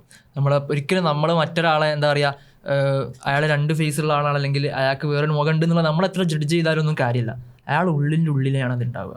അപ്പോൾ നമ്മൾ പലപ്പോഴും ഈ 2 മുഖമുള്ള ആളുകളെ കുറിച്ച് പറയുമ്പോൾ സോഷ്യൽ മീഡിയയിൽ ഒരു മുഖവും നമ്മളെ പരിസരത്തൊക്കെ ഒരു മുഖവും എന്ന് വേണമെങ്കിൽ കൽപ്പിക്കാം. അപ്പോൾ എനിക്ക് സോഷ്യൽ മീഡിയയിൽ ഒരു ഫേസ് ഉണ്ട്, എല്ലാവരും കാണുന്ന, അതിനപ്പുറത്ത് വേറൊരു ഫേസ് ഞാൻ നിങ്ങളെ ഇടയിലൊക്കെ ഉള്ള എൻ്റെ കൂടെ ജീവിക്കുന്ന, ഞാൻ എപ്പോഴും കൂടെയുള്ള ഫാമിലി, ക്ലോസ് ഫ്രണ്ട്സ്, കസിൻസ്, ഇതൊക്കെ ഉള്ള ഒരു മുഖം, അത് വേറെ. ഇത് 2 ഫേസാണ് പലപ്പോഴും കാണുക. പക്ഷെ ഇതല്ലാതെ ശരിക്ക് ഞാൻ മനസ്സിലാക്കിയത് ഇതിൻ്റെ ഉള്ളിൽ എൻ്റെ ഉള്ളിലൊരു മുഖമുണ്ട്. ഞാൻ പലപ്പോഴും ആളുകളെ നമ്മളിപ്പോൾ സംസാരിക്കുമ്പോൾ ഇതിൻ്റെ ഉള്ളിൽ ഞാൻ ചിന്തിക്കുന്ന ഒരുപാട് കാര്യങ്ങളുണ്ടാവും. ഒരു യൂണിവേഴ്സ് ആണല്ലോ, എല്ലാവരും എത്ര വലുതായിട്ടുള്ള ആൾക്കാരൊക്കെ ഓരോ യൂണിവേഴ്സ് അല്ല, കോടാനുകോടി കാര്യങ്ങൾ ആൾക്കാരെയും തലയിൽ ഇങ്ങനെ നടന്നുകൊണ്ടിരിക്കുന്നുണ്ട്. അപ്പോൾ ആ അർത്ഥത്തിൽ അങ്ങനെ ഒരു മുഖമാണ് ഒന്നും കൂടി. അപ്പം നമ്മുടെ ഉള്ളിലുള്ള മുഖം അത് ഭയങ്കര പ്രശ്നമായിട്ടുള്ള ഒരു സാധനം. ഇപ്പോഴത്തെ ഒരു കോട്ട് വെച്ചിരുന്നത്, അതായത് മനുഷ്യന്മാർക്ക് 3 മുഖങ്ങളുണ്ട്. അതിൽ ഒന്നാമത്തെ മുഖം നാട്ടുകാർക്കും വീട്ടുകാർക്കും കുടുംബക്കാർക്കും എല്ലാവർക്കും അറിയുന്ന ഒരു മുഖം. രണ്ടാമത്തെ ഒരു മുഖം അത് എനിക്കും എൻ്റെ വളരെ അടുത്ത എൻ്റെ വീട്ടുകാർക്ക് മാത്രം അറിയുന്ന ഒരു മുഖം. മൂന്നാമത്തെ ഒരു മുഖം ഞാനും എനിക്ക് മാത്രം അറിയുന്നൊരു മുഖമായിരിക്കും. അത് ചിലപ്പോൾ നമ്മളെക്കാളധികം അതാകെ അറിയുക നമ്മുടെ പാർട്ട്ണറായിരിക്കും. അതിൻ്റെ അപ്പുറം ആ മുഖം വേറെ ദുനിയാവിലൊരു മനുഷ്യനും അറിയണ്ടാവില്ല. അപ്പം ഇതിങ്ങനെ ഈ മുഖങ്ങളുടെ ഇടയിൽ നമ്മളെങ്ങനെയൊക്കെയാണ് കളിക്കുന്നത്, നമ്മളെ ഈ ഒരു സിറും ബാത്തിനും സിറും എന്ന് പറയുമല്ലോ, രഹസ്യജീവിതവും പരസ്യജീവിതവും. രഹസ്യജീവിതം പരസ്യജീവിതത്തെക്കാൾ നന്നാക്കണേ എന്നൊക്കെ നമ്മളിങ്ങനെ പ്രാർത്ഥിക്കുമല്ലോ. അപ്പോൾ ഈ ഉമർ റളിയല്ലാഹുവിൻ്റെ സംഭവം അല്ലേ, അതായത് അബൂബക്കർ റളിയല്ലാഹു മരണശൈലിയിൽ ഇങ്ങനെ കിടക്കുകയാണ്. അപ്പം ഇനി അടുത്ത ആരെ ഖലീഫാക്കണം എന്നുള്ള ചർച്ച അവർ കേട്ടുള്ളൂ. അപ്പം ഇങ്ങനെ പല സ്വഹാബികളെയും ഇങ്ങനെ വിളിച്ചിട്ട് ഇങ്ങനെ അവരുടെ അഭിപ്രായങ്ങളൊക്കെ ചോദിക്കുന്നുണ്ട്. അപ്പോൾ ഉസ്മാൻ റളിയല്ലാഹുവിനെ വിളിച്ചിട്ട് ഉസ്മാനോട് ചോദിച്ചു, എന്താണ് ഉമറിനെ കുറിച്ച് നിങ്ങളുടെ അഭിപ്രായം എന്താ? അല്ലാഹുമ്മ ഇന്ന ശരീറത്തഹു ഖൈറും മിൻ അലാനിയതിഹി. അതായത് ഉമറിൻ്റെ ജീവിതം നോക്കി കഴിഞ്ഞാൽ എത്രത്തോളാണോ പരസ്യ ജീവിതത്തിൽ ആളുകളുടെ മുമ്പിൽ സൂക്ഷ്മത വലിക്കുന്നത്, അതിനേക്കാൾ അദ്ദേഹം രഹസ്യ ജീവിതത്തിൽ അല്ലെങ്കിൽ നമ്മൾ മാത്രം അറിയുന്ന ആ ഒരു സെക്കൻഡ് ഫേസ് അതിൽ എത്രയും സൂക്ഷ്മത കാണിക്കുന്നുണ്ട് എന്നാണ്. അപ്പം ഇതൊക്കെ നമുക്ക് ടെക്നോളജി വരുന്ന നമ്മുടെ ഈ കാലത്ത് ഇങ്ങനെ പരിശോധിച്ച് നോക്കിയാൽ ഇതൊക്കെ ഇങ്ങനെ തമ്മിൽ ഉൾട്ടായിട്ട് കണക്ട് ചെയ്യാൻ കഴിയും. എത്രത്തോളം ഞാൻ സോഷ്യൽ മീഡിയയിൽ എൻ്റെ എക്സ്പ്ലോർ പേജ് എങ്ങനെ എടുക്കുന്നത് അതാണ് അവിടെ മൈൻഡ് പറഞ്ഞത്. കല്യാണം ആലോചിക്കുമ്പോൾ എക്സ്പ്ലോർ പേജും കൂടി കാണിക്കാൻ തീരുമാനം. അപ്പോൾ ഇതൊക്കെ ഇങ്ങനെ ഭയങ്കര ഇൻസൈറ്റ് ആണ്. നമ്മളിതിങ്ങനെ കാര്യമായിട്ട് ആലോചിക്കണം. ഒരുപാട് ഹദീസുകളുണ്ട് കേട്ടോ. ഇത് മാത്രമല്ല, ഇപ്പോൾ നമുക്കറിയുന്ന എല്ലാ ഹദീസുകളും ഖുർആനായത്തുകളും ഇതായിട്ട് കണക്ട് ചെയ്യാൻ പറ്റും. നമുക്ക് നമ്മൾ പേഴ്സണലി നമ്മളൊക്കെ അറിയുന്ന സിമ്പിളായിട്ടുള്ള ആയത്തുകളൊക്കെ ഉണ്ടാവും. അതൊക്കെ ഇതായിട്ട് കണക്ട് ചെയ്യാൻ പറ്റും. ഇപ്പോൾ ഒരാൾ സോഷ്യൽ മീഡിയയിൽ എല്ലാം ചെയ്യുന്ന ആളാണ്, ഒരുപാട് കാര്യങ്ങൾ ഡൗട്ടുള്ള കാര്യങ്ങളൊക്കെ നല്ലതാണെന്ന് വിചാരിച്ച് ചെയ്യുന്ന ആളുകളുണ്ടാവും. പക്ഷെ ഒരുപക്ഷെ അത് ഇസ്ലാമിൽ അത് തെറ്റായിരിക്കും. ഒരുപാട് കാര്യങ്ങൾ ഹറാമായിട്ടുള്ള കാര്യങ്ങൾ അതൊന്നും പ്രശ്നമില്ല, ഇസ്ലാം പ്രശ്നമില്ല എന്ന് പറഞ്ഞ് ചെയ്യുന്നുണ്ടാവും. ഇനി അതിൻ്റെ അപ്പുറത്തേക്ക് ഒരുപാട് സാധനങ്ങൾ മടിയില്ലാതെ തെറ്റാന്ന് അറിഞ്ഞും ചെയ്യുന്നുണ്ടാവും. ഒരു ഹദീസില്ലേ, നമ്മളെ പ്രവാചകൻ സല്ലല്ലാഹു അലൈഹി വസല്ലമ പറയുന്നുണ്ടല്ലോ, ഇഫ്അൽ മാഷി, ഉളുപ്പില്ലെങ്കിൽ എന്താന്ന് വെച്ചാൽ ചെയ്തോ, ഇതാലം തസ്തഹി ഫഅൽ മാഷി, അതായത് ലജ്ജ ഇല്ലെങ്കിൽ എന്താന്ന് വെച്ചാൽ ചെയ്തോ. അതായത് ഒരാളോട് ചോദിക്കുകയാണ്, ഡയറക്റ്റ്ലി ഇത് ചോദിക്കുകയാണ്, എന്നാൽ പിന്നെ ഇയാൾ ചെയ്തുവിട് എന്നുള്ള അർത്ഥത്തിൽ ഇസ്ലാം നമ്മളോട് സോഷ്യൽ മീഡിയ ആയിട്ട് ബന്ധപ്പെട്ടും നമ്മുടെ ഡേ ടു ഡേ ലൈഫായിട്ട് ബന്ധപ്പെട്ടൊക്കെ ഒരുപാട് സാധനങ്ങൾ ഡെയിലി ഇങ്ങനെ പറഞ്ഞു തരുന്നുണ്ട്. നമ്മൾ കേൾക്കുന്ന പ്രാക്ടീസ് ചെയ്യുന്ന ഹദീസുകൾ, നിസ്കാരത്തിൽ നമ്മൾ എത്രത്തോളം പ്രാർത്ഥനകൾ, എത്രത്തോളം കാര്യങ്ങൾ പറയുന്നുണ്ട് പഠിച്ചവനോട്. ഒരായത്ത് എന്തായാലും നിർബന്ധമായിട്ടും ഖുർആൻ ഓതണം. അപ്പോൾ അതിലൊക്കെ നമ്മൾ ഓതുന്ന കാര്യങ്ങളൊക്കെയും ഡയറക്റ്റായിട്ട് ഇതിനായിട്ട് കണക്ട് ചെയ്യാൻ പറ്റുന്നതാണ് എന്നുള്ളതാണ്. അതിലൊരു ഹദീസും കൂടി ഇല്ല, അതായത് എല്ലാവർക്കും പടച്ചവൻ അന്ത്യനാളിൽ പുറത്തു കൊടുക്കും, എന്നാൽ അവരുടെ തിന്മകൾ പബ്ലിസൈസ് ചെയ്യും, പരസ്യവൽക്കരിക്കുന്ന ആളുകളുടെ തിന്മ മാത്രം പടച്ചവൻ പുറത്തു കൊടുക്കൂല. എനിക്ക് ഭയങ്കര ഇപ്പോൾ ഇതിനായിട്ട് കണക്ട് ചെയ്യുമ്പോൾ, സോഷ്യൽ മീഡിയ ആയിട്ട് കണക്ട് ചെയ്യുമ്പോൾ എനിക്ക് ഭയങ്കര ഇടങ്ങാറായി തോന്നി. ഇത് നമ്മളിങ്ങനെ ആലോചിച്ച് നോക്കുക, എല്ലാവരും തിന്മ ചെയ്യുന്ന മനുഷ്യന്മാരാ. കുല്ലു ബനി ആദമ ഖത്താഉൻ വ ഖൈറുൽ ഖത്താഇന തവ്വാബൂൻ. എല്ലാ മനുഷ്യന്മാരും തിന്മ ചെയ്യുന്നവരാ, അതിൽ ഏറ്റവും നല്ലവനാരാ? അതായത് മനുഷ്യന്മാർക്കിടയിൽ അങ്ങനെ തിന്മ ചെയ്യണോന് ചെയ്യാത്തവന് അങ്ങനെ ഡിസ്റ്റിങ്ഷൻ ഒന്നുമില്ല. ആകെയുള്ള ഡിസ്റ്റിങ്ഷൻ എന്താ? തിന്മ ചെയ്തിട്ട് ഓന് തൗബ ചെയ്യുന്നത് മടങ്ങുന്നുണ്ടോ, അവരും പിന്നെ തൗബ ചെയ്യാത്തവരുമാണ് ഡിസ്റ്റിങ്ഷൻ ഉള്ളത്. അപ്പോൾ ബേസിക് ആയിട്ട് എന്താ, എല്ലാവരും തിന്മ ചെയ്യുന്നവരാണ്. പക്ഷെ ഈ ചെയ്യുന്ന തിന്മ പബ്ലിസൈസ് ചെയ്യുക എന്ന് പറയുന്നത് അതിനെക്കാട്ടിയും വലിയ പ്രശ്നമാണ്. അപ്പോൾ നേരത്തെ ഫ്രണ്ട്ഷിപ്പിനെ കുറിച്ച് പറഞ്ഞു, നമ്മളെ കൂട്ടുകാരൻ ചെയ്യുന്നൊരു തിന്മ നമ്മളത് പബ്ലിക്കാക്കി ആളുകളിലേക്ക് കാണിക്കുന്ന എന്ത് പ്രയാസവും എന്ത് ലജ്ജാകരമായിട്ടുള്ളൊരു സിറ്റുവേഷൻ ആണെന്ന് ആലോചിച്ച് നോക്കി. എനിക്ക് നല്ല റീച്ച് ഉണ്ടാവും, ഉറപ്പാണ്. ഇപ്പോൾ നമ്മൾ കഴിഞ്ഞ റമദാനിൽ നമ്മൾ കണ്ടെടുത്ത് നല്ല രസത്തിൽ ഇങ്ങനെ കണ്ടിരുന്ന സാധനമാണ്, നോമ്പെടുത്തും തിന്നാൻ പറ്റണ വിഭവങ്ങൾ ആറ് പാട്ട് ഭയങ്കര ആഴത്തിലുള്ള പാട്ടാ. പക്ഷെ ആ പാട്ട് റീലിട്ടിട്ട് വന്ന റീലുകൾ എന്താ, നോമ്പ് മുറിച്ചിട്ട് ഏതോ ക്യാൻറ്റീനിലിരുന്ന് ഫുഡ് കഴിക്കുന്ന വീഡിയോ വെച്ചിട്ട് അത് ഫ്രണ്ട്സിൻ്റെ ആണ്. അപ്പൊ എനിക്ക് ഈ ഹദീസാണ് ഇങ്ങനെ കണക്ട് ചെയ്തപ്പോൾ ഇങ്ങനെ വന്നത്, മൻ സത്തറ അഖാ ഉൽ മുസ്ലിം സത്തറഹുല്ലാഹു ഫിദ്ദുനിയ വൽ ആഖിറ. എന്താണ്, ഒരു കൂട്ടുകാരൻ്റെ തിന്മ ആര് മറച്ചു വെച്ചോ അവൻ്റെ തിന്മ പടച്ചോ നാളെ മറച്ചു വെക്കും. നമ്മൾ ആലോചിച്ച് നോക്കുക, നമ്മൾ എന്തൊക്കെ തെറ്റുകൾ ചെയ്തിട്ടുണ്ട്, നമ്മളെ കുടുംബം നിങ്ങളറിയാതെ ഞാൻ എന്തൊക്കെ ചെയ്തിട്ടുണ്ടാവും, എൻ്റെ പാരൻസ് വലിയ കാര്യമായിട്ടാണ് നമ്മളെ കുറിച്ച് വിചാരിച്ചിട്ടുണ്ടാവും, ഓരറിയാതെ നമ്മളൊക്കെ എന്തൊക്കെ ചെയ്തു കൂട്ടിയിട്ടുണ്ടാവും. അതൊക്കെ നാളെ പരലോകത്ത് അള്ള എല്ലാവരും മുമ്പൊന്നും അതൊക്കെ പബ്ലിസൈസ് ചെയ്യുന്ന ഒരു അവസ്ഥ ആലോചിച്ചു എപ്പോഴും പറയുന്ന സാധനമാണ്. അതായത് ഒരു മനുഷ്യൻ്റെ തിന്മക്ക്, ഞാൻ പോഡ്കാസ്റ്റിൽ തന്നെ പറഞ്ഞിട്ട് തോന്നുന്നുണ്ട്, ഒരു സ്കോളർ പറയുന്നതാണ്, നമ്മളെ തിന്മക്കെങ്ങാനും ഗന്ധം ഉണ്ടായിരുന്നെങ്കിൽ ഇപ്പം നിങ്ങളൊന്നും എൻ്റെ അടുത്ത് ഇരിക്കൂല, നിങ്ങളുടെ അടുത്തൊന്നും ഞാനും ഇരിക്കൂല. ഓരോരുത്തർക്കും ആ തിന്മക്ക് ഇങ്ങനെ ഡയറക്റ്റ്ലി ഇങ്ങനെ ഒരു സ്മെല്ല് ഇങ്ങനെ പുറത്ത് വന്നുകൊണ്ടിരിക്കുന്നുണ്ടെങ്കിൽ നമുക്ക് ആർക്കും അങ്ങോട്ടും ഇങ്ങോട്ടും അടുത്തിരിക്കാനോ ബന്ധപ്പെടാനോ കെട്ടിപ്പിടിക്കാനോ സലാം പറയാനോ കഴിയില്ല. എത്രത്തോളം നമ്മൾ സിന്ന് എന്ന് പറയുന്നത് ഇങ്ങനെ ചെയ്യുന്നത് കാര്യങ്ങൾ മാത്രമല്ല, ഉള്ളിലുണ്ടാവും. നമ്മുടെ തലയിൽ ഒരുപാട് സിന്നുകൾ. ഇപ്പോൾ ഒരാളെ കാണുമ്പോൾ നമ്മളെ മനസ്സിൽ ഒരു ഹസദോ എന്തെങ്കിലും ഒരു സാധനം രൂപപ്പെടുന്നുണ്ടെങ്കിൽ, അസൂയ രൂപപ്പെടുന്നുണ്ടെങ്കിൽ അതൊക്കെ തിന്മയാണല്ലോ. ഇതൊക്കെ ഇങ്ങനെ പുറത്തേക്ക് ഒരു പുള്ളിയായിട്ട് ഇങ്ങനെ ഇവിടെ രൂപപ്പെടുക, ഒരു പെയിന്റ് ആയിട്ട് ഇവിടെ വരിക. അങ്ങനെയൊക്കെ ആണെങ്കിൽ ഒരാൾക്കും അങ്ങോട്ടും തിന്മ ചെയ്യുമ്പോൾ ഹൃദയത്തിൽ ഒരു കറുത്ത പാട്, അത് ശരിക്കും കാണുന്ന പോലെ ഒരു പാടായിരിക്കും. ഏറ്റവും വലിയ പ്രത്യേകത ഒരു 99 നാമങ്ങളിൽ ഒന്ന് സത്താർ നമ്മൾ പലപ്പോഴും പറയലുണ്ട്. അള്ളാഹു ഇതൊക്കെ മറച്ചു വെച്ചുകൊണ്ടാണ് നമുക്ക് അങ്ങോട്ടും ഇങ്ങോട്ടും എൻഗേജ് ചെയ്യാനും ഒരുപാട് കാര്യങ്ങൾ ജീവിതത്തിൽ നടക്കുന്നതൊക്കെ പലതും മറച്ചു വെച്ചുകൊണ്ടാണ്. എന്നിട്ട് ആ മറച്ചു വെച്ച് അള്ളാഹു നമുക്ക് തന്ന ഔദാര്യം, ഇപ്പോൾ ഒരാളെ തിന്മകളൊക്കെ മറച്ചു വെച്ച് എന്നിട്ട് ആ മനുഷ്യൻ ചെയ്യുന്ന എന്താണ്, അള്ളാഹു മറച്ചത് പിന്നെ ആൾക്കാർക്ക് കാണിച്ചു കൊടുക്കുക, തിന്മ ചെയ്തിട്ട് അത് പബ്ലിക് ആക്കുക. ഞാൻ ചെയ്തു കേട്ടോ. അത് ഭയങ്കര ജേർണലിസത്തിൽ നിങ്ങൾ പഠിച്ചിട്ടുണ്ടാവും ചിലപ്പോൾ, if it bleeds it leads എന്ന് അറിയും. അതായത് അത് തെറ്റാണെങ്കിൽ അല്ലെങ്കിൽ ബ്ലീഡ് ചെയ്യുന്നുണ്ടെങ്കിൽ അല്ലെങ്കിൽ വേറെ ഏതെങ്കിലും നെഗറ്റീവ് അർത്ഥത്തിലാണെങ്കിൽ അതിന് നല്ല ലീഡ് ഉണ്ടാവും. നല്ലൊരു കാര്യം അത് ബ്ലീഡ് ചെയ്ത് കാണിക്കുകയാണെങ്കിൽ അതിന് നല്ല ലീഡ് കിട്ടും എന്നുള്ളത് പൊതുവെ. ഇതിപ്പോ നേരത്തെ ഒരാളുടെ തെറ്റ് നമ്മൾ കാണിക്കുന്നതാണ്. ഇപ്പൊ നമ്മളെ സ്വന്തം നിലക്കും ആ സാധനം ഇതാണ്. അപ്പോൾ തിന്മ തന്നെ കാണിക്കണം എന്നില്ല. അപ്പോൾ നമ്മൾ ചെയ്യുന്ന ചില കാര്യങ്ങൾ അത് ഡയറക്റ്റ്ലി അല്ലെങ്കിൽ ഒരു പ്രസൻറ്റ് ലെവലിൽ അത് ചിലപ്പോൾ തിന്മ ആയിക്കൊള്ളണമെന്നില്ല, പക്ഷേ അത് തിന്മയിലേക്ക് നയിക്കാനോ ആളുകൾക്ക് അങ്ങനെ ഒരു പെർസെപ്ഷൻ ഉണ്ടാക്കാനൊക്കെ സാധ്യതയുണ്ട്.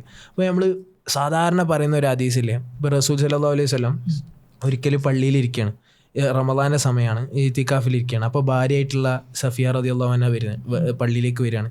അങ്ങനെ റസൂലിനോട് കുറച്ച് നേരം ഇരുന്ന് സംസാരിച്ചു. അങ്ങനെ അവസാനം സഫിയ തിരിച്ചു പോവുകയാണ്. അപ്പോൾ റസൂലും കൂടെ ചെന്നു. എന്നിട്ട് വാതിൽക്കൽ അവിടെ എത്തിയപ്പോൾ 2 അൻസാരികൾ ഇങ്ങനെ ആ വഴി നടന്നു പോകുന്നുണ്ടായിരുന്നു. അപ്പോൾ റസൂലിനെ കണ്ടോട് കൂടിയിട്ട് ഒരു സലാം പറഞ്ഞിട്ട് ഒരു കുറച്ച് വേഗത്തിൽ നടന്നു പോകാൻ തുടങ്ങി. അപ്പോൾ റസൂൽ അവരെ വിളിച്ചിട്ട് പറഞ്ഞു, ഇതിൻ്റെ ഭാര്യ സഫിയ കേട്ടോ. അപ്പോൾ ഒരാണ് റസൂലെ, ഞങ്ങൾക്ക് മൈൻഡിൽ പോലും അങ്ങനെ ഒരു തോട്ട് വന്നില്ല, ഇത് വേറെ ഏതോ അന്യസ്ത്രീയാണ്, ഇത് റമദാൻ മാസമാണ്, അങ്ങനെ ചിന്തിക്കാൻ പോലുള്ള സിറ്റുവേഷനിൽ ഞങ്ങൾ എത്തിയില്ല. പിന്നെ എന്താണ് റസൂൽ എങ്ങനെ പറയുന്നത്?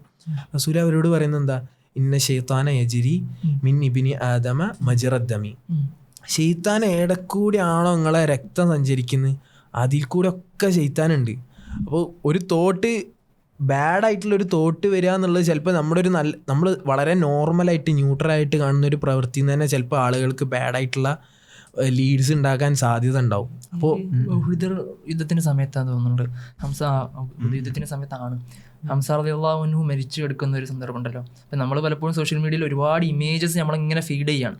പലപ്പോഴും അത് എങ്ങനെ എഫക്റ്റ് ചെയ്യാന്ന് ചോദിക്കുമ്പോൾ ഇങ്ങനെ ഹദീസിനെ കണക്ട് ചെയ്തിട്ട് പറയുന്നുണ്ട്, പ്രവാചകൻ സല്ലല്ലാഹു അലൈഹി വസല്ലമ ആ ചിതറിക്കിടക്കുന്ന ശരീരം കാണണ്ടാന്ന് സഹാബാക്കളെ വിലക്കുന്നുണ്ട്. എന്തെന്ന് വെച്ചാൽ ആ ഇമേജ് കാണണ്ട, അത് നമ്മളെ മനസ്സിൽ ഇങ്ങനെ ഒരു സാധനം ക്രിയേറ്റ് ചെയ്തെടുക്കാൻ സഹായിക്കും. മോശപ്പെട്ടൊരു അവസ്ഥയിൽ കാണണ്ട എന്നുള്ളൊരു സാധനം പറയുന്നുണ്ട്. നമ്മൾ എത്രത്തോളം ഇമേജസ് ഒരു ദിവസം കൺസ്യൂം ചെയ്യുന്നുണ്ട്. ഒരു ദിവസം റീൽ എന്ന് പറഞ്ഞാൽ പണ്ടൊക്കെ എന്ന് പറഞ്ഞാൽ കുറച്ച് ഇമേജസ് കാണുക, ഒരുപാട് കാര്യങ്ങൾ നമ്മൾ ശ്രദ്ധിക്കാന്ന് പറഞ്ഞാൽ കുറച്ചേ ഉള്ളായിരുന്നു.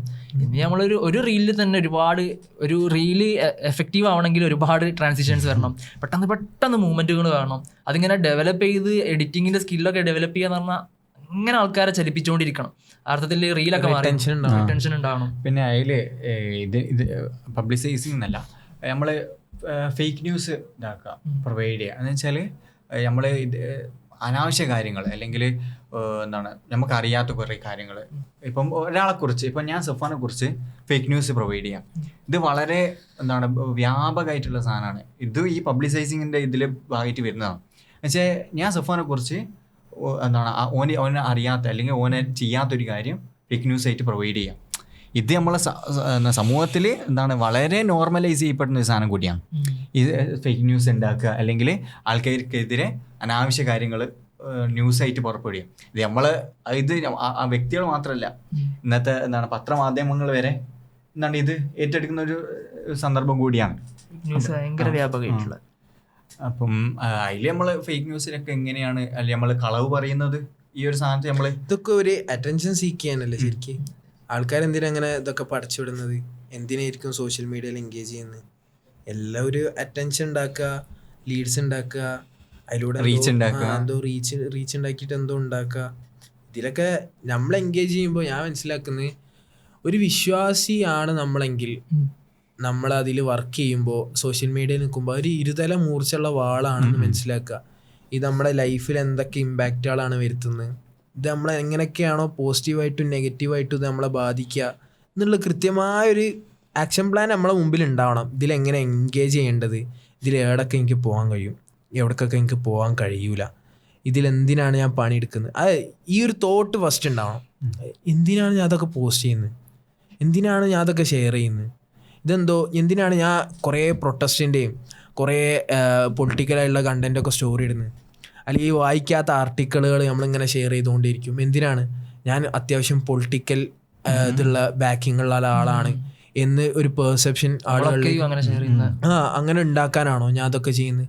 അല്ലെങ്കിൽ എനിക്ക് കൃത്യമായ ധാരണ ഇല്ലാത്തൊരു സാധനത്തിൽ ഞാൻ എന്തിനതൊക്കെ ചെയ്യുന്നത്? അല്ലെങ്കിൽ ഞാൻ പലതിനും ഇങ്ങനെ ലൈക്ക് കൊടുക്കുന്നു, ഫോളോ ചെയ്യുന്നു, ഷെയർ ചെയ്യുന്നു, ഞാൻ ഒരു സാധനം പോസ്റ്റ് ഇടുന്നു, നമ്മൾ പോയൊരു സാധനം, നമ്മൾ ചെയ്തൊരു സാധനം അത് സ്റ്റോറി ഇടുന്നു. എന്തിനാ അതൊക്കെ ചെയ്യുന്നത്? ഈ ഒരു ചിന്ത ഉണ്ടല്ലോ, ഈ ഒരു ഇൻറ്റൻഷൻ, ഇതിൻ്റെ നീയത്ത് എന്താണ്, ഇതെന്തിനാണ് ഞാൻ പണിയെടുക്കുന്നത്, ആ ഫോക്കസ് ക്ലിയർ ആവുക.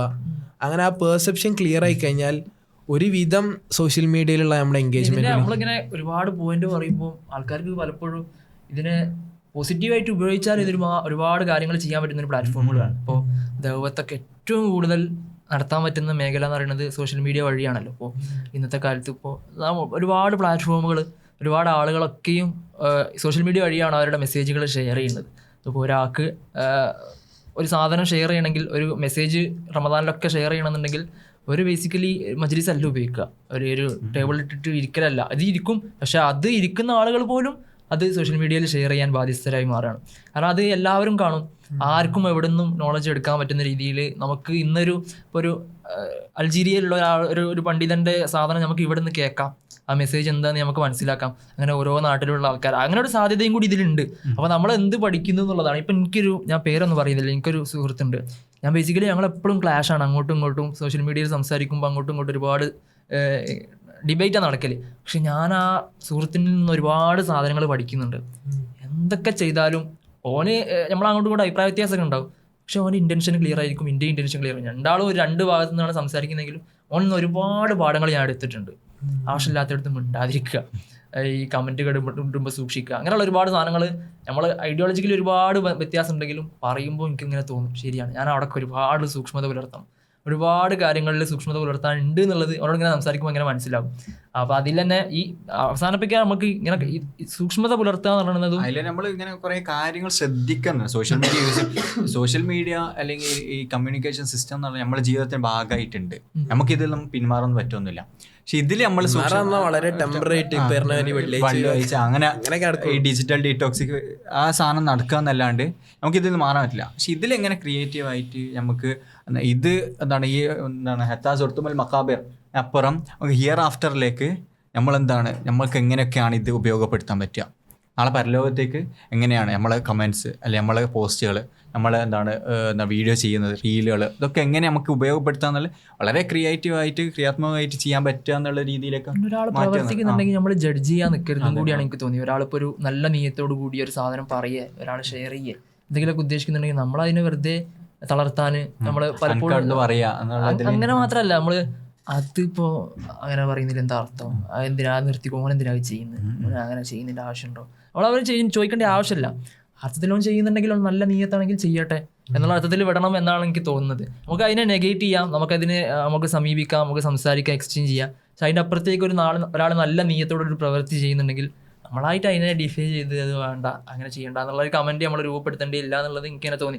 ബേസിക്കലി ഞാൻ ഉദ്ദേശിച്ചത് എല്ലായിടത്തും നമ്മളെ അഭിപ്രായം ആവശ്യമില്ല, എല്ലാത്തിലും നമ്മൾ പോയിട്ട് നിലപാട് വേണം, നമുക്ക് നിലപാട് ആവശ്യമില്ല. അങ്ങനെ എല്ലായിടത്തും പോയിട്ടല്ലോ തർക്കുഹു മാലായാനി മാലായൻഫാന്നുണ്ട്, അതായത് നമുക്ക് ഉപകാരപ്പെടാത്തതിൽ നമ്മൾ പോയി തലയിടാൻ. മിൻ ഹുസ്നി ഇസ്ലാമിൽ മർഇ തർക്കുഹു മാലായാനി, അറിയാത്ത കാര്യങ്ങളിൽ മിണ്ടാതിരിക്കുക. അതേപോലെ ഔലിയസ്മുത്ത് എന്ന് പറയുമ്പോൾ തന്നെ മാലായഹനി, അറിയാത്ത കാര്യങ്ങളിൽ പരമാവധി അഭിപ്രായം പറയാതിരിക്കുക. എന്ത് സുഖം, ഞാൻ ഇങ്ങനെ ആലോചിക്കും. ന്യൂസ് ചാനലിലൊക്കെ കമന്റ് ഇടുന്ന നമ്മളോട് ഉണ്ടാവും പലപ്പോഴും. നമുക്കൊരു നല്ലൊരു കോമഡി കത്തി ഷെയർ ചെയ്തിട്ടില്ലെങ്കിൽ ആകെ ഉണ്ടാവും, അപ്പം തന്നെ ഷെയർ ചെയ്യണം. ആ ഷെയർ എന്നിട്ട് പിന്നെ ഇത് കിട്ടണം, എന്നിട്ട് ആ പിന്നെ ഇതിനൊരു 2000 ലൈക്ക് അതിൽ വരണം. അങ്ങനെയുള്ളൊരു മെൻറ്റാലിറ്റി ആണല്ലോ. അപ്പോൾ അത് പറഞ്ഞപ്പോഴാണ് പ്രൈവസി എന്ന് പറഞ്ഞൊരു സാധനം. ഇപ്പോൾ പണ്ടൊക്കെ നമ്മളിങ്ങനെ ചെറുപ്പത്തിൽ 5 നമുക്കൊരു ഡയറി ഉണ്ടാവും. ആ ഡയറിയിൽ നമ്മളിങ്ങനെ രാത്രി ഇങ്ങനെ ഓരോന്ന് എഴുതി വെക്കും, ആരും കാണാതെ എഴുതിയിട്ട്. ഇങ്ങനെ ഒരു ദിവസം നടന്ന കാര്യങ്ങൾ എഴുതിയിട്ട് ഇപ്പോൾ ആരെങ്കിലുമൊക്കെ നമ്മളെ ഫ്രണ്ട്സ് എന്ത് ചെയ്യും, നമ്മളില്ലാത്ത സമയത്ത് ഡയറി എടുത്ത് വായിച്ചിട്ട് പിറ്റേന്ന് എല്ലാവരോടും പറയും ഡയറി വായിക്കുക. നമുക്ക് ഓർമ്മ ഉണ്ടാവില്ല, നമ്മളെ ഡയറി വായിക്കുക എന്നിട്ട് അത് പബ്ലിക് ആക്കുക എന്നാണ് ഭയങ്കര പ്രവൃത്തി. ബുക്കിന്റെ തുടക്കത്തിൽ അല്ലെങ്കിൽ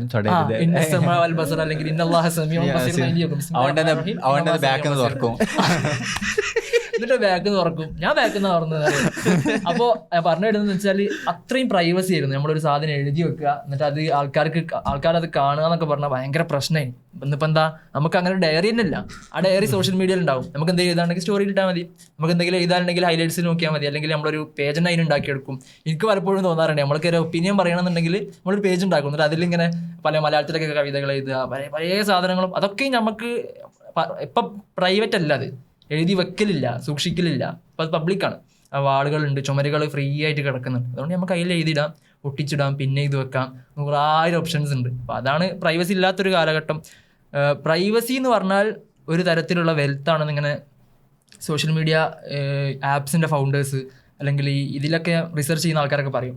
ഒരാൾക്ക് പ്രൈവസി ഉണ്ടാവുക എന്ന് പറഞ്ഞാൽ അത് ഏറ്റവും വലിയൊരു വെൽത്താണ് ഇന്നത്തെ കാലത്ത്. ഉണ്ടാവില്ല, ബേസിക്കലി അവരുടെ മക്കൾ പ്രൈവറ്റിലായിട്ടുള്ള ഒരു ലൈഫ് നയിക്കുന്നുണ്ട്. ഈ സ്റ്റാർട്ടപ്പ് ഫൗണ്ടേഴ്സ് അതേപോലെ ഓണ്ടർപ്രണേഴ്സ് ഒക്കെ ചെയ്യുന്ന ഒരു കാര്യമാണ്, മക്കളെ ഇതിൽ നിന്നൊക്കെ വിട്ടു നിർത്തും. ഈ ആപ്പ് എന്നൊക്കെ സക്കർബർഗ് ഒരുപാട് ആൾക്കാർ പറയും ഓരോ ജീവിതത്തിൽ പേഴ്സണൽ ലൈഫിൽ ഇതൊന്നുമായിട്ട് ഒരു ബന്ധമില്ല എന്നുള്ളത് കാണിക്കാനും മക്കളൊന്നും ഇത് ഉപയോഗിക്കുന്നില്ല എന്നൊക്കെ ഇങ്ങനെ പറയും. അപ്പോൾ അവിടെ ആ പ്രൈവസി ഉണ്ടാവുക, പബ്ലിക്കിൽ അവൈലബിൾ അല്ലാതിരിക്കുക എന്ന് പറഞ്ഞാൽ ഇന്നൊരു വെൽത്താണ്. അത്രയും പ്രയാസമാണെന്ന് അങ്ങനെ ഒരു സംഭവം ഉണ്ടാക്കിയെടുക്കാൻ ആർക്കും കഴിയില്ല. സോഷ്യൽ മീഡിയയിൽ ഇല്ലെങ്കിൽ ഫോട്ടോ ഒരാളെ ഫോട്ടോ സോഷ്യൽ മീഡിയയിൽ ഇല്ല. അപ്പോൾ ഇത് ഭയങ്കര ഒരു കാര്യമാണ് അങ്ങനെ അല്ലാതിരിക്കുക എന്ന് പറഞ്ഞാൽ എല്ലാവരും ഉപയോഗിക്കുന്നുണ്ട്. അർത്ഥത്തിൽ അങ്ങനെ വാല്യൂ ഇങ്ങനെ വർദ്ധിച്ചുകൊണ്ടിരിക്കുന്ന ഒരു കാലമാണ് സോഷ്യൽ മീഡിയക്ക്. എന്നാൽ അതേപോലെ സൂക്ഷ്മതയില്ലായ്മയും ഈ ഇതിൻ്റെ സൈഡ് എഫക്ട്സ് ഇങ്ങനെ അതേ പേസിൽ വളർന്നുകൊണ്ടിരിക്കുന്ന ഒരു ടൈം കൂടിയാണ്. അതുപോലെ തന്നെ ഇത് കൂടുതൽ സോഷ്യലൈസ് ചെയ്യാൻ കൂടുതൽ ശ്രമിക്കുക എന്നുള്ളത്. ഇപ്പം ആൾക്കാർ ഇപ്പം ഞാൻ ഓഫീസിൽ പോകുമ്പോൾ എന്താണ് ഫോൺ എടുത്ത് വെക്കുക, എന്നിട്ട് നമ്മൾ കുറേ നേരം സംസാരിക്കുക. നമുക്ക് നല്ലൊരു മാതൃകയല്ലേ, ഇടക്കിടക്ക് കുക്ക് ചെയ്യും, ഇടക്കിടക്ക് ഫുഡ് ഉണ്ടാക്കും. നമുക്ക് എന്താ, ഞാൻ ഓഫീസിൽ വിചാരിക്കുന്നത് ചിലപ്പോൾ പലപ്പോൾ എനിക്ക് തോന്നിയത് അതാണ്, നമുക്ക് ആ സമയത്ത് ഇപ്പം എന്താ വേറെ എന്തെങ്കിലും ഒരു വീഡിയോ എഡിറ്റ് ചെയ്തൂടെ, വീഡിയോ വർക്ക് ചെയ്തൂടെ, എന്തെങ്കിലും വിഷയം പഠിച്ചൂടെ. പക്ഷെ എനിക്ക് തോന്നിയാൽ അബുലല്ല കുക്ക് ചെയ്യുന്നത് നല്ലൊരു കാര്യമല്ലേ. ഞാൻ ഇപ്പം ഞാൻ സഫാന് ഫുഡ് കഴിക്കാൻ പോയി, അപ്പൊ ഞാൻ ഫോൺ എടുത്ത് വെക്കും. അപ്പൊ ഞാൻ എനിക്ക് ഫുഡ് കഴിക്കാൻ വേറെ ആളുണ്ടെങ്കിൽ മുമ്പിൽ ഇങ്ങനെ ഫോൺ കളിക്കുക എന്തോ ഒരു ചടപ്പം. ആള് ഫോൺ കളിക്കണ്ടേ പിന്നെ ഓക്കെ, എന്നാലും ഞാൻ നോക്കും. ഞാൻ ഇപ്പൊ ലബീബ് ഞാൻ പോവുകയാണെങ്കിൽ വെച്ചാൽ ഞങ്ങൾ എന്താക്കും, ഫോൺ എടുത്ത് വെക്കും, എന്നിട്ട് സംസാരിക്കുക ചെയ്യാം. അപ്പോൾ ആ ഒരു എന്താണ് നമ്മൾ കൂടുതൽ സോഷ്യലൈസ് ചെയ്യാൻ, ആൾക്കാരുമായിട്ട് കൂടുതൽ ഇടപഴകാനും കൂടി ശ്രമിക്കുക എന്നുള്ളത്. പിന്നെ അവസാനമായിട്ട് എന്തെങ്കിലും ആഡ് ചെയ്യാണ്ട്, ഇപ്പോൾ ഒരു ഹദീസ് നമ്മൾ പറഞ്ഞോ അറിയില്ല, ഫഅ്തുരീഖ ഹഖ് എന്ന് പറയുന്ന ഒരു ഹദീസ് പ്രവാചകൻ സല്ലല്ലാഹു അലൈഹി വസല്ലം പറയുന്നുണ്ടല്ലോ. അതായത് ഇയ്യാക്കും വൽ ജുലൂസ് ബിത്തുറുഖാത്ത്, അതായത് വഴിയരികിൽ നിൽക്കുന്നത് നിങ്ങൾ സൂക്ഷിക്കാമെന്ന് പ്രവാചകൻ പറയുമ്പോൾ സഹാബാക്കൾ ചോദിക്കുന്നുണ്ട്, ഖാലു യാ റസൂലല്ലാഹ് മാ ബുദ്ദലനാ മിൻ മജാലിസിനാ നതഹദ്ദതു ഫീഹാ, ഞങ്ങൾക്ക് ആകെയുള്ള സ്ഥലം എന്ന് പറയുന്നത് അല്ലെങ്കിൽ ഞങ്ങൾ എപ്പോഴെങ്കിലും സ്പേസ് എന്ന് പറഞ്ഞാൽ ഈ തുറുക്കാത്ത് അല്ലെങ്കിൽ വഴിയരികൾ അല്ലെങ്കിൽ നമ്മളെ കച്ചവട സ്ഥലങ്ങൾ ഇതൊക്കെ ആയിരിക്കും, പൊതുസ്ഥലങ്ങളായിരിക്കും. അപ്പോൾ അവിടെ നമ്മൾ എങ്ങനെയാണ് സൂക്ഷിക്കുക, അവിടെ എങ്ങനെയാണ് നമ്മളിത് സൂക്ഷിക്കണമെന്ന് ചോദിക്കുകയാണ്. അപ്പോൾ ഫഖാല റസൂലുള്ളാഹി സ്വല്ലല്ലാഹു അലൈഹി വസല്ലം, അങ്ങനെ നിങ്ങൾക്ക് ചെയ്യണം താല്പര്യം ഉണ്ടെങ്കിൽ, അങ്ങനെ അഥവാ നിങ്ങൾ അതിന് അത്രയും അങ്ങ് നിർബന്ധിതരാണെങ്കിൽ ഫഅ്തു ത്വരീഖ ഹഖ്ഖ, അതിൻ്റെ റൈറ്റുകൾ, അതിൻ്റെ ഹക്ക് നിങ്ങൾ കൊടുത്തിരിക്കണം എന്നുള്ളത് പ്രവാചകൻ പറയുന്നുണ്ട്. എന്നിട്ട് പറയുന്നുണ്ട് ഖാലു വമാ ഹഖ്ഖു ത്വരീഖി യാ റസൂലല്ലാഹ്, അതിൻ്റെ ഹക്കുകൾ എന്തൊക്കെയാണ്, പബ്ലിക് സ്പേസിൽ നമ്മൾ കാണിക്കേണ്ട മര്യാദകൾ എന്തൊക്കെയാണെന്ന് ചോദിക്കുമ്പോൾ ഖാല ഗദ്ദുൽ ബസർ, കണ്ണ് താഴ്ത്തുക. അതായത് നമ്മുടെ ദൃഷ്ടി താഴ്ത്തുക എന്ന് പറയുന്നത് ബേസിക്കലി നമ്മളെ ആൾക്കാരെ നിന്ന് കണ്ണ് താഴ്ത്തുക എന്നുള്ളതല്ല. ബേസിക്കലി നമ്മുടെ സോഷ്യൽ മീഡിയയിൽ എടുത്ത് നോക്കിയാൽ ഗദ്ദുൽ ബസർ എന്ന് പറഞ്ഞാൽ ഒരാളെ കാണുമ്പോൾ, ഒരു സ്ത്രീയെ കാണുമ്പോൾ കണ്ണ് താഴ്ത്തുന്നതിൻ്റെ അപ്പുറത്തേക്ക് ഒരുപാട് കാര്യങ്ങളിൽ കണ്ണ് താഴ്ത്തേണ്ടി വരും, ഒരുപാട് കാര്യങ്ങൾ നമ്മൾ നോക്കാതിരിക്കേണ്ടി വരും, ഒരുപാട് വിഷയങ്ങളിൽ നമ്മൾ ഇടപെടാതിരിക്കുന്നതും ഒരുപാട് കാര്യങ്ങളിൽ നിന്ന് മുഖം തിരിക്കുന്നതൊക്കെ ഗദ്ദുൽ ബസറിൻ്റെ ഭാഗമായിട്ട് വരും. അതുപോലെ തന്നെ അടുത്തത് വഖഫുല്ലാദ, ഉപദ്രവം നീക്കുക. ഇതൊക്കെ സോഷ്യൽ മീഡിയയിൽ കണക്ട് ചെയ്യുമ്പോൾ ഇതിന് വലിയ അർത്ഥങ്ങൾ കൈവരുന്നുണ്ട്. അപ്പോൾ റദ്ദുസ്സലാം, സലാം വ്യാപിപ്പിക്കുക, അത് മടക്കുക. അതേപോലെ തന്നെ വൽ അംറു ബിൽ മഅറൂഫി വന്നഹി അനിൽ മുൻകർ, നന്മ പ്രചരിപ്പിക്കുകയും തിന്മ തടയുകയും ചെയ്യുക എന്നൊക്കെ പറയുന്നത് എല്ലാം നമ്മൾ ഉദ്ധരിക്കുന്ന ഹദീത്തുകളും പഠിക്കുന്ന ഹദീത്തുകളും പ്രാർത്ഥിക്കുന്ന പ്രാർത്ഥനകളും നമ്മൾ ഓതുന്ന ആയത്തുകളൊക്കെ സോഷ്യൽ മീഡിയ ആയിട്ട് അത് വളരെ റിലേറ്റഡ് ആയിട്ടുള്ളൊരു സമയം കൂടിയാണ്. അപ്പോൾ ഈ അർത്ഥത്തിൽ എൻഗേജ് ചെയ്യുമ്പോൾ നമ്മളൊക്കെയും എൻഗേജ് ചെയ്യുന്ന ആൾക്കാരാണ്, നമ്മളെ ഫാമിലി, നമ്മളെ അടുത്ത ആൾക്കാരൊക്കെയും അതിൽ വ്യാപൃതരായിട്ടുള്ള ആൾക്കാരാണ്. ഇന്ന് അതാണ് വളർച്ച എന്ന് പലപ്പോഴും തെറ്റിദ്ധരിച്ചിട്ടുണ്ട്. ഇപ്പം വെൽത്ത് ക്രിയേറ്റ് ചെയ്യുന്നത് സോഷ്യൽ മീഡിയ വഴിയാവണം. ഞാൻ പോലും 2 ദിവസം മുമ്പ് എൻ്റെ ഒരു അടുത്ത ഫ്രണ്ട് ഞാൻ പറഞ്ഞു കൊടുത്തിട്ടുണ്ട്, സോഷ്യൽ മീഡിയയിൽ നമുക്ക് പ്രസൻസ് വേണം. നമുക്കൊരു 100K ഫോളോവേഴ്സ് ഉണ്ടെങ്കിൽ അതിൽ നമുക്ക് ഫണൽ ചെയ്തൂടെ? അതല്ലേ എല്ലാവരും ചെയ്യുന്നത്. ആ 100K ഫോളോവേഴ്സിൽ നിന്ന് ഒരു 1000 ആൾക്കാരെ നമ്മുടെ കസ്റ്റമറാക്കി മാറ്റിയല്ലേ എല്ലാവരും ചെയ്യുന്നത്. എല്ലാവരും അത് ചെയ്യുന്നുണ്ട്, അത് ചെയ്യണം എന്ന് ഞാൻ ഇങ്ങനെ ഒരു ഫ്രണ്ടിനോട് ഇങ്ങനെ പറഞ്ഞു കൊടുത്തു.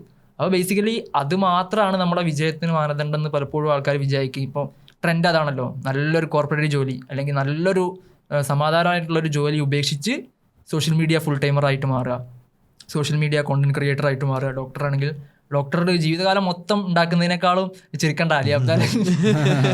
അപ്പോൾ അത്രയും കാലഘട്ടം ജീവിച്ചുണ്ടാക്കുന്നതിനേക്കാളും ഒരു മാസം കൊണ്ട് ഉണ്ടാക്കാൻ പറ്റും എന്ന് പറയുമ്പോൾ അതിലേക്ക് ചേഞ്ച് ചെയ്യുക. എന്നിട്ട് അതിൽ പിന്നെ എന്താണോ ബ്ലീഡ് ചെയ്യുന്നത് അതിങ്ങനെ പ്രൊവൈഡ് ചെയ്തുകൊണ്ടിരിക്കാൻ ശ്രമിക്കുക. അത്തരത്തിൽ എല്ലാവരും മാറുന്നുണ്ട്. അപ്പോൾ അതിൽ സൂക്ഷിക്കാൻ പറ്റുന്ന ഇടങ്ങളിലൊക്കെ നമ്മൾ സൂക്ഷിക്കുക. അതുപോലെ തന്നെ നമുക്കിപ്പോൾ അങ്ങോട്ടും ഇങ്ങോട്ടും ഉപദേശിക്കാനാണ്, നമ്മളെ അങ്ങോട്ടും ഇങ്ങോട്ടും ഇത് ആത്യന്തികമായിട്ട് ഉപകാരപ്പെടണം എന്നുള്ളത് കൂടിയാണ്. നമ്മൾ എന്തെങ്കിലും അർത്ഥത്തിൽ ഏതെങ്കിലും തരത്തിലേക്ക് പോകുന്നുണ്ടെങ്കിൽ, സോഷ്യൽ മീഡിയ ആക്സസ് ആയിട്ട് നമുക്ക് ഏതെങ്കിലും അർത്ഥത്തിൽ ബാധിക്കുന്നുണ്ടെങ്കിൽ അങ്ങോട്ടും ഇങ്ങോട്ടും ഉപദേശിക്കാനുള്ളൊരു ത്രാണി ഉണ്ടാവണം, അങ്ങോട്ടും ഇങ്ങോട്ടും പറയാൻ പറ്റണം. അപ്പോൾ നമ്മൾ എന്തൊക്കെ പറഞ്ഞാലും അങ്ങനെ എപ്പോഴും ആലോചിക്കും ചില സമയത്തൊക്കെ എത്ര വലിയ സംഭവം ചെയ്തു, ആരെന്തൊക്കെ ചെയ്തെന്ന് പറഞ്ഞാലും സുബൈ കിട്ടിയില്ലെങ്കിൽ പിന്നെ എന്തെങ്കിലും കാര്യമുണ്ടോ എന്നൊക്കെ ഇങ്ങനെ ആലോചിച്ചു പോകും. സുബൈ നിസ്കരിച്ചിട്ട് എണീച്ചിട്ടില്ലെങ്കിൽ, ആ പൊന്താൻ പറ്റിയിട്ടില്ലെങ്കിൽ പിന്നെ എന്ത് കഴിവുള്ളവനാന്ന് പറഞ്ഞിട്ട് എന്താ കാര്യം. അപ്പോൾ ആ അർത്ഥത്തിൽ ബേസിക്കലി ആ ചോദ്യങ്ങൾ ചിലപ്പോൾ നമ്മളോട് ചോദിക്കേണ്ടി വരും. നമ്മൾ എന്തൊക്കെ ചെയ്തെന്ന് പറഞ്ഞാലും ഇതുണ്ടോ ജീവിതത്തിൽ, ഹത്താസുർത്തുമുൽ മക്കാബിർ, ഇതൊക്കെ ഇനി ഖബർ വരെയല്ലേ ഉള്ളൂ എന്നുള്ള ചോദ്യം ഉണ്ടാവണം. അങ്ങോട്ടും ഇങ്ങോട്ടും ചോദിക്കാനും പറ്റണം. ചോദിക്കുന്നതിലൊരു മടി ഉണ്ടാവരുതെന്നൊക്കെയാണ് എനിക്ക് തോന്നിയത്. നിങ്ങളെ കൂട്ടുകാരുണ്ടെങ്കിൽ കൂട്ടുകാർക്കിടയിലും ഈ ഒരു സാധനം ഉണ്ടാക്കിയെടുക്കണം, ഒരു അവയർനെസ് ഉണ്ടാക്കിയെടുക്കണം എന്നുള്ളതാണ് അവസാനമായിട്ട് പറയാനുള്ളത്. ചിലപ്പോൾ ഇതൊരു തന്തവൈബായിട്ട് ഫീൽ ചെയ്യും, പക്ഷെ ഇത് യാഥാർത്ഥ്യമാണ്. എന്തൊക്കെയാ പറയുന്നത്. എന്തായാലും അവസാനിപ്പിക്കാം. അൽഹംദുലില്ലാഹി റബ്ബിൽ ആലമീൻ.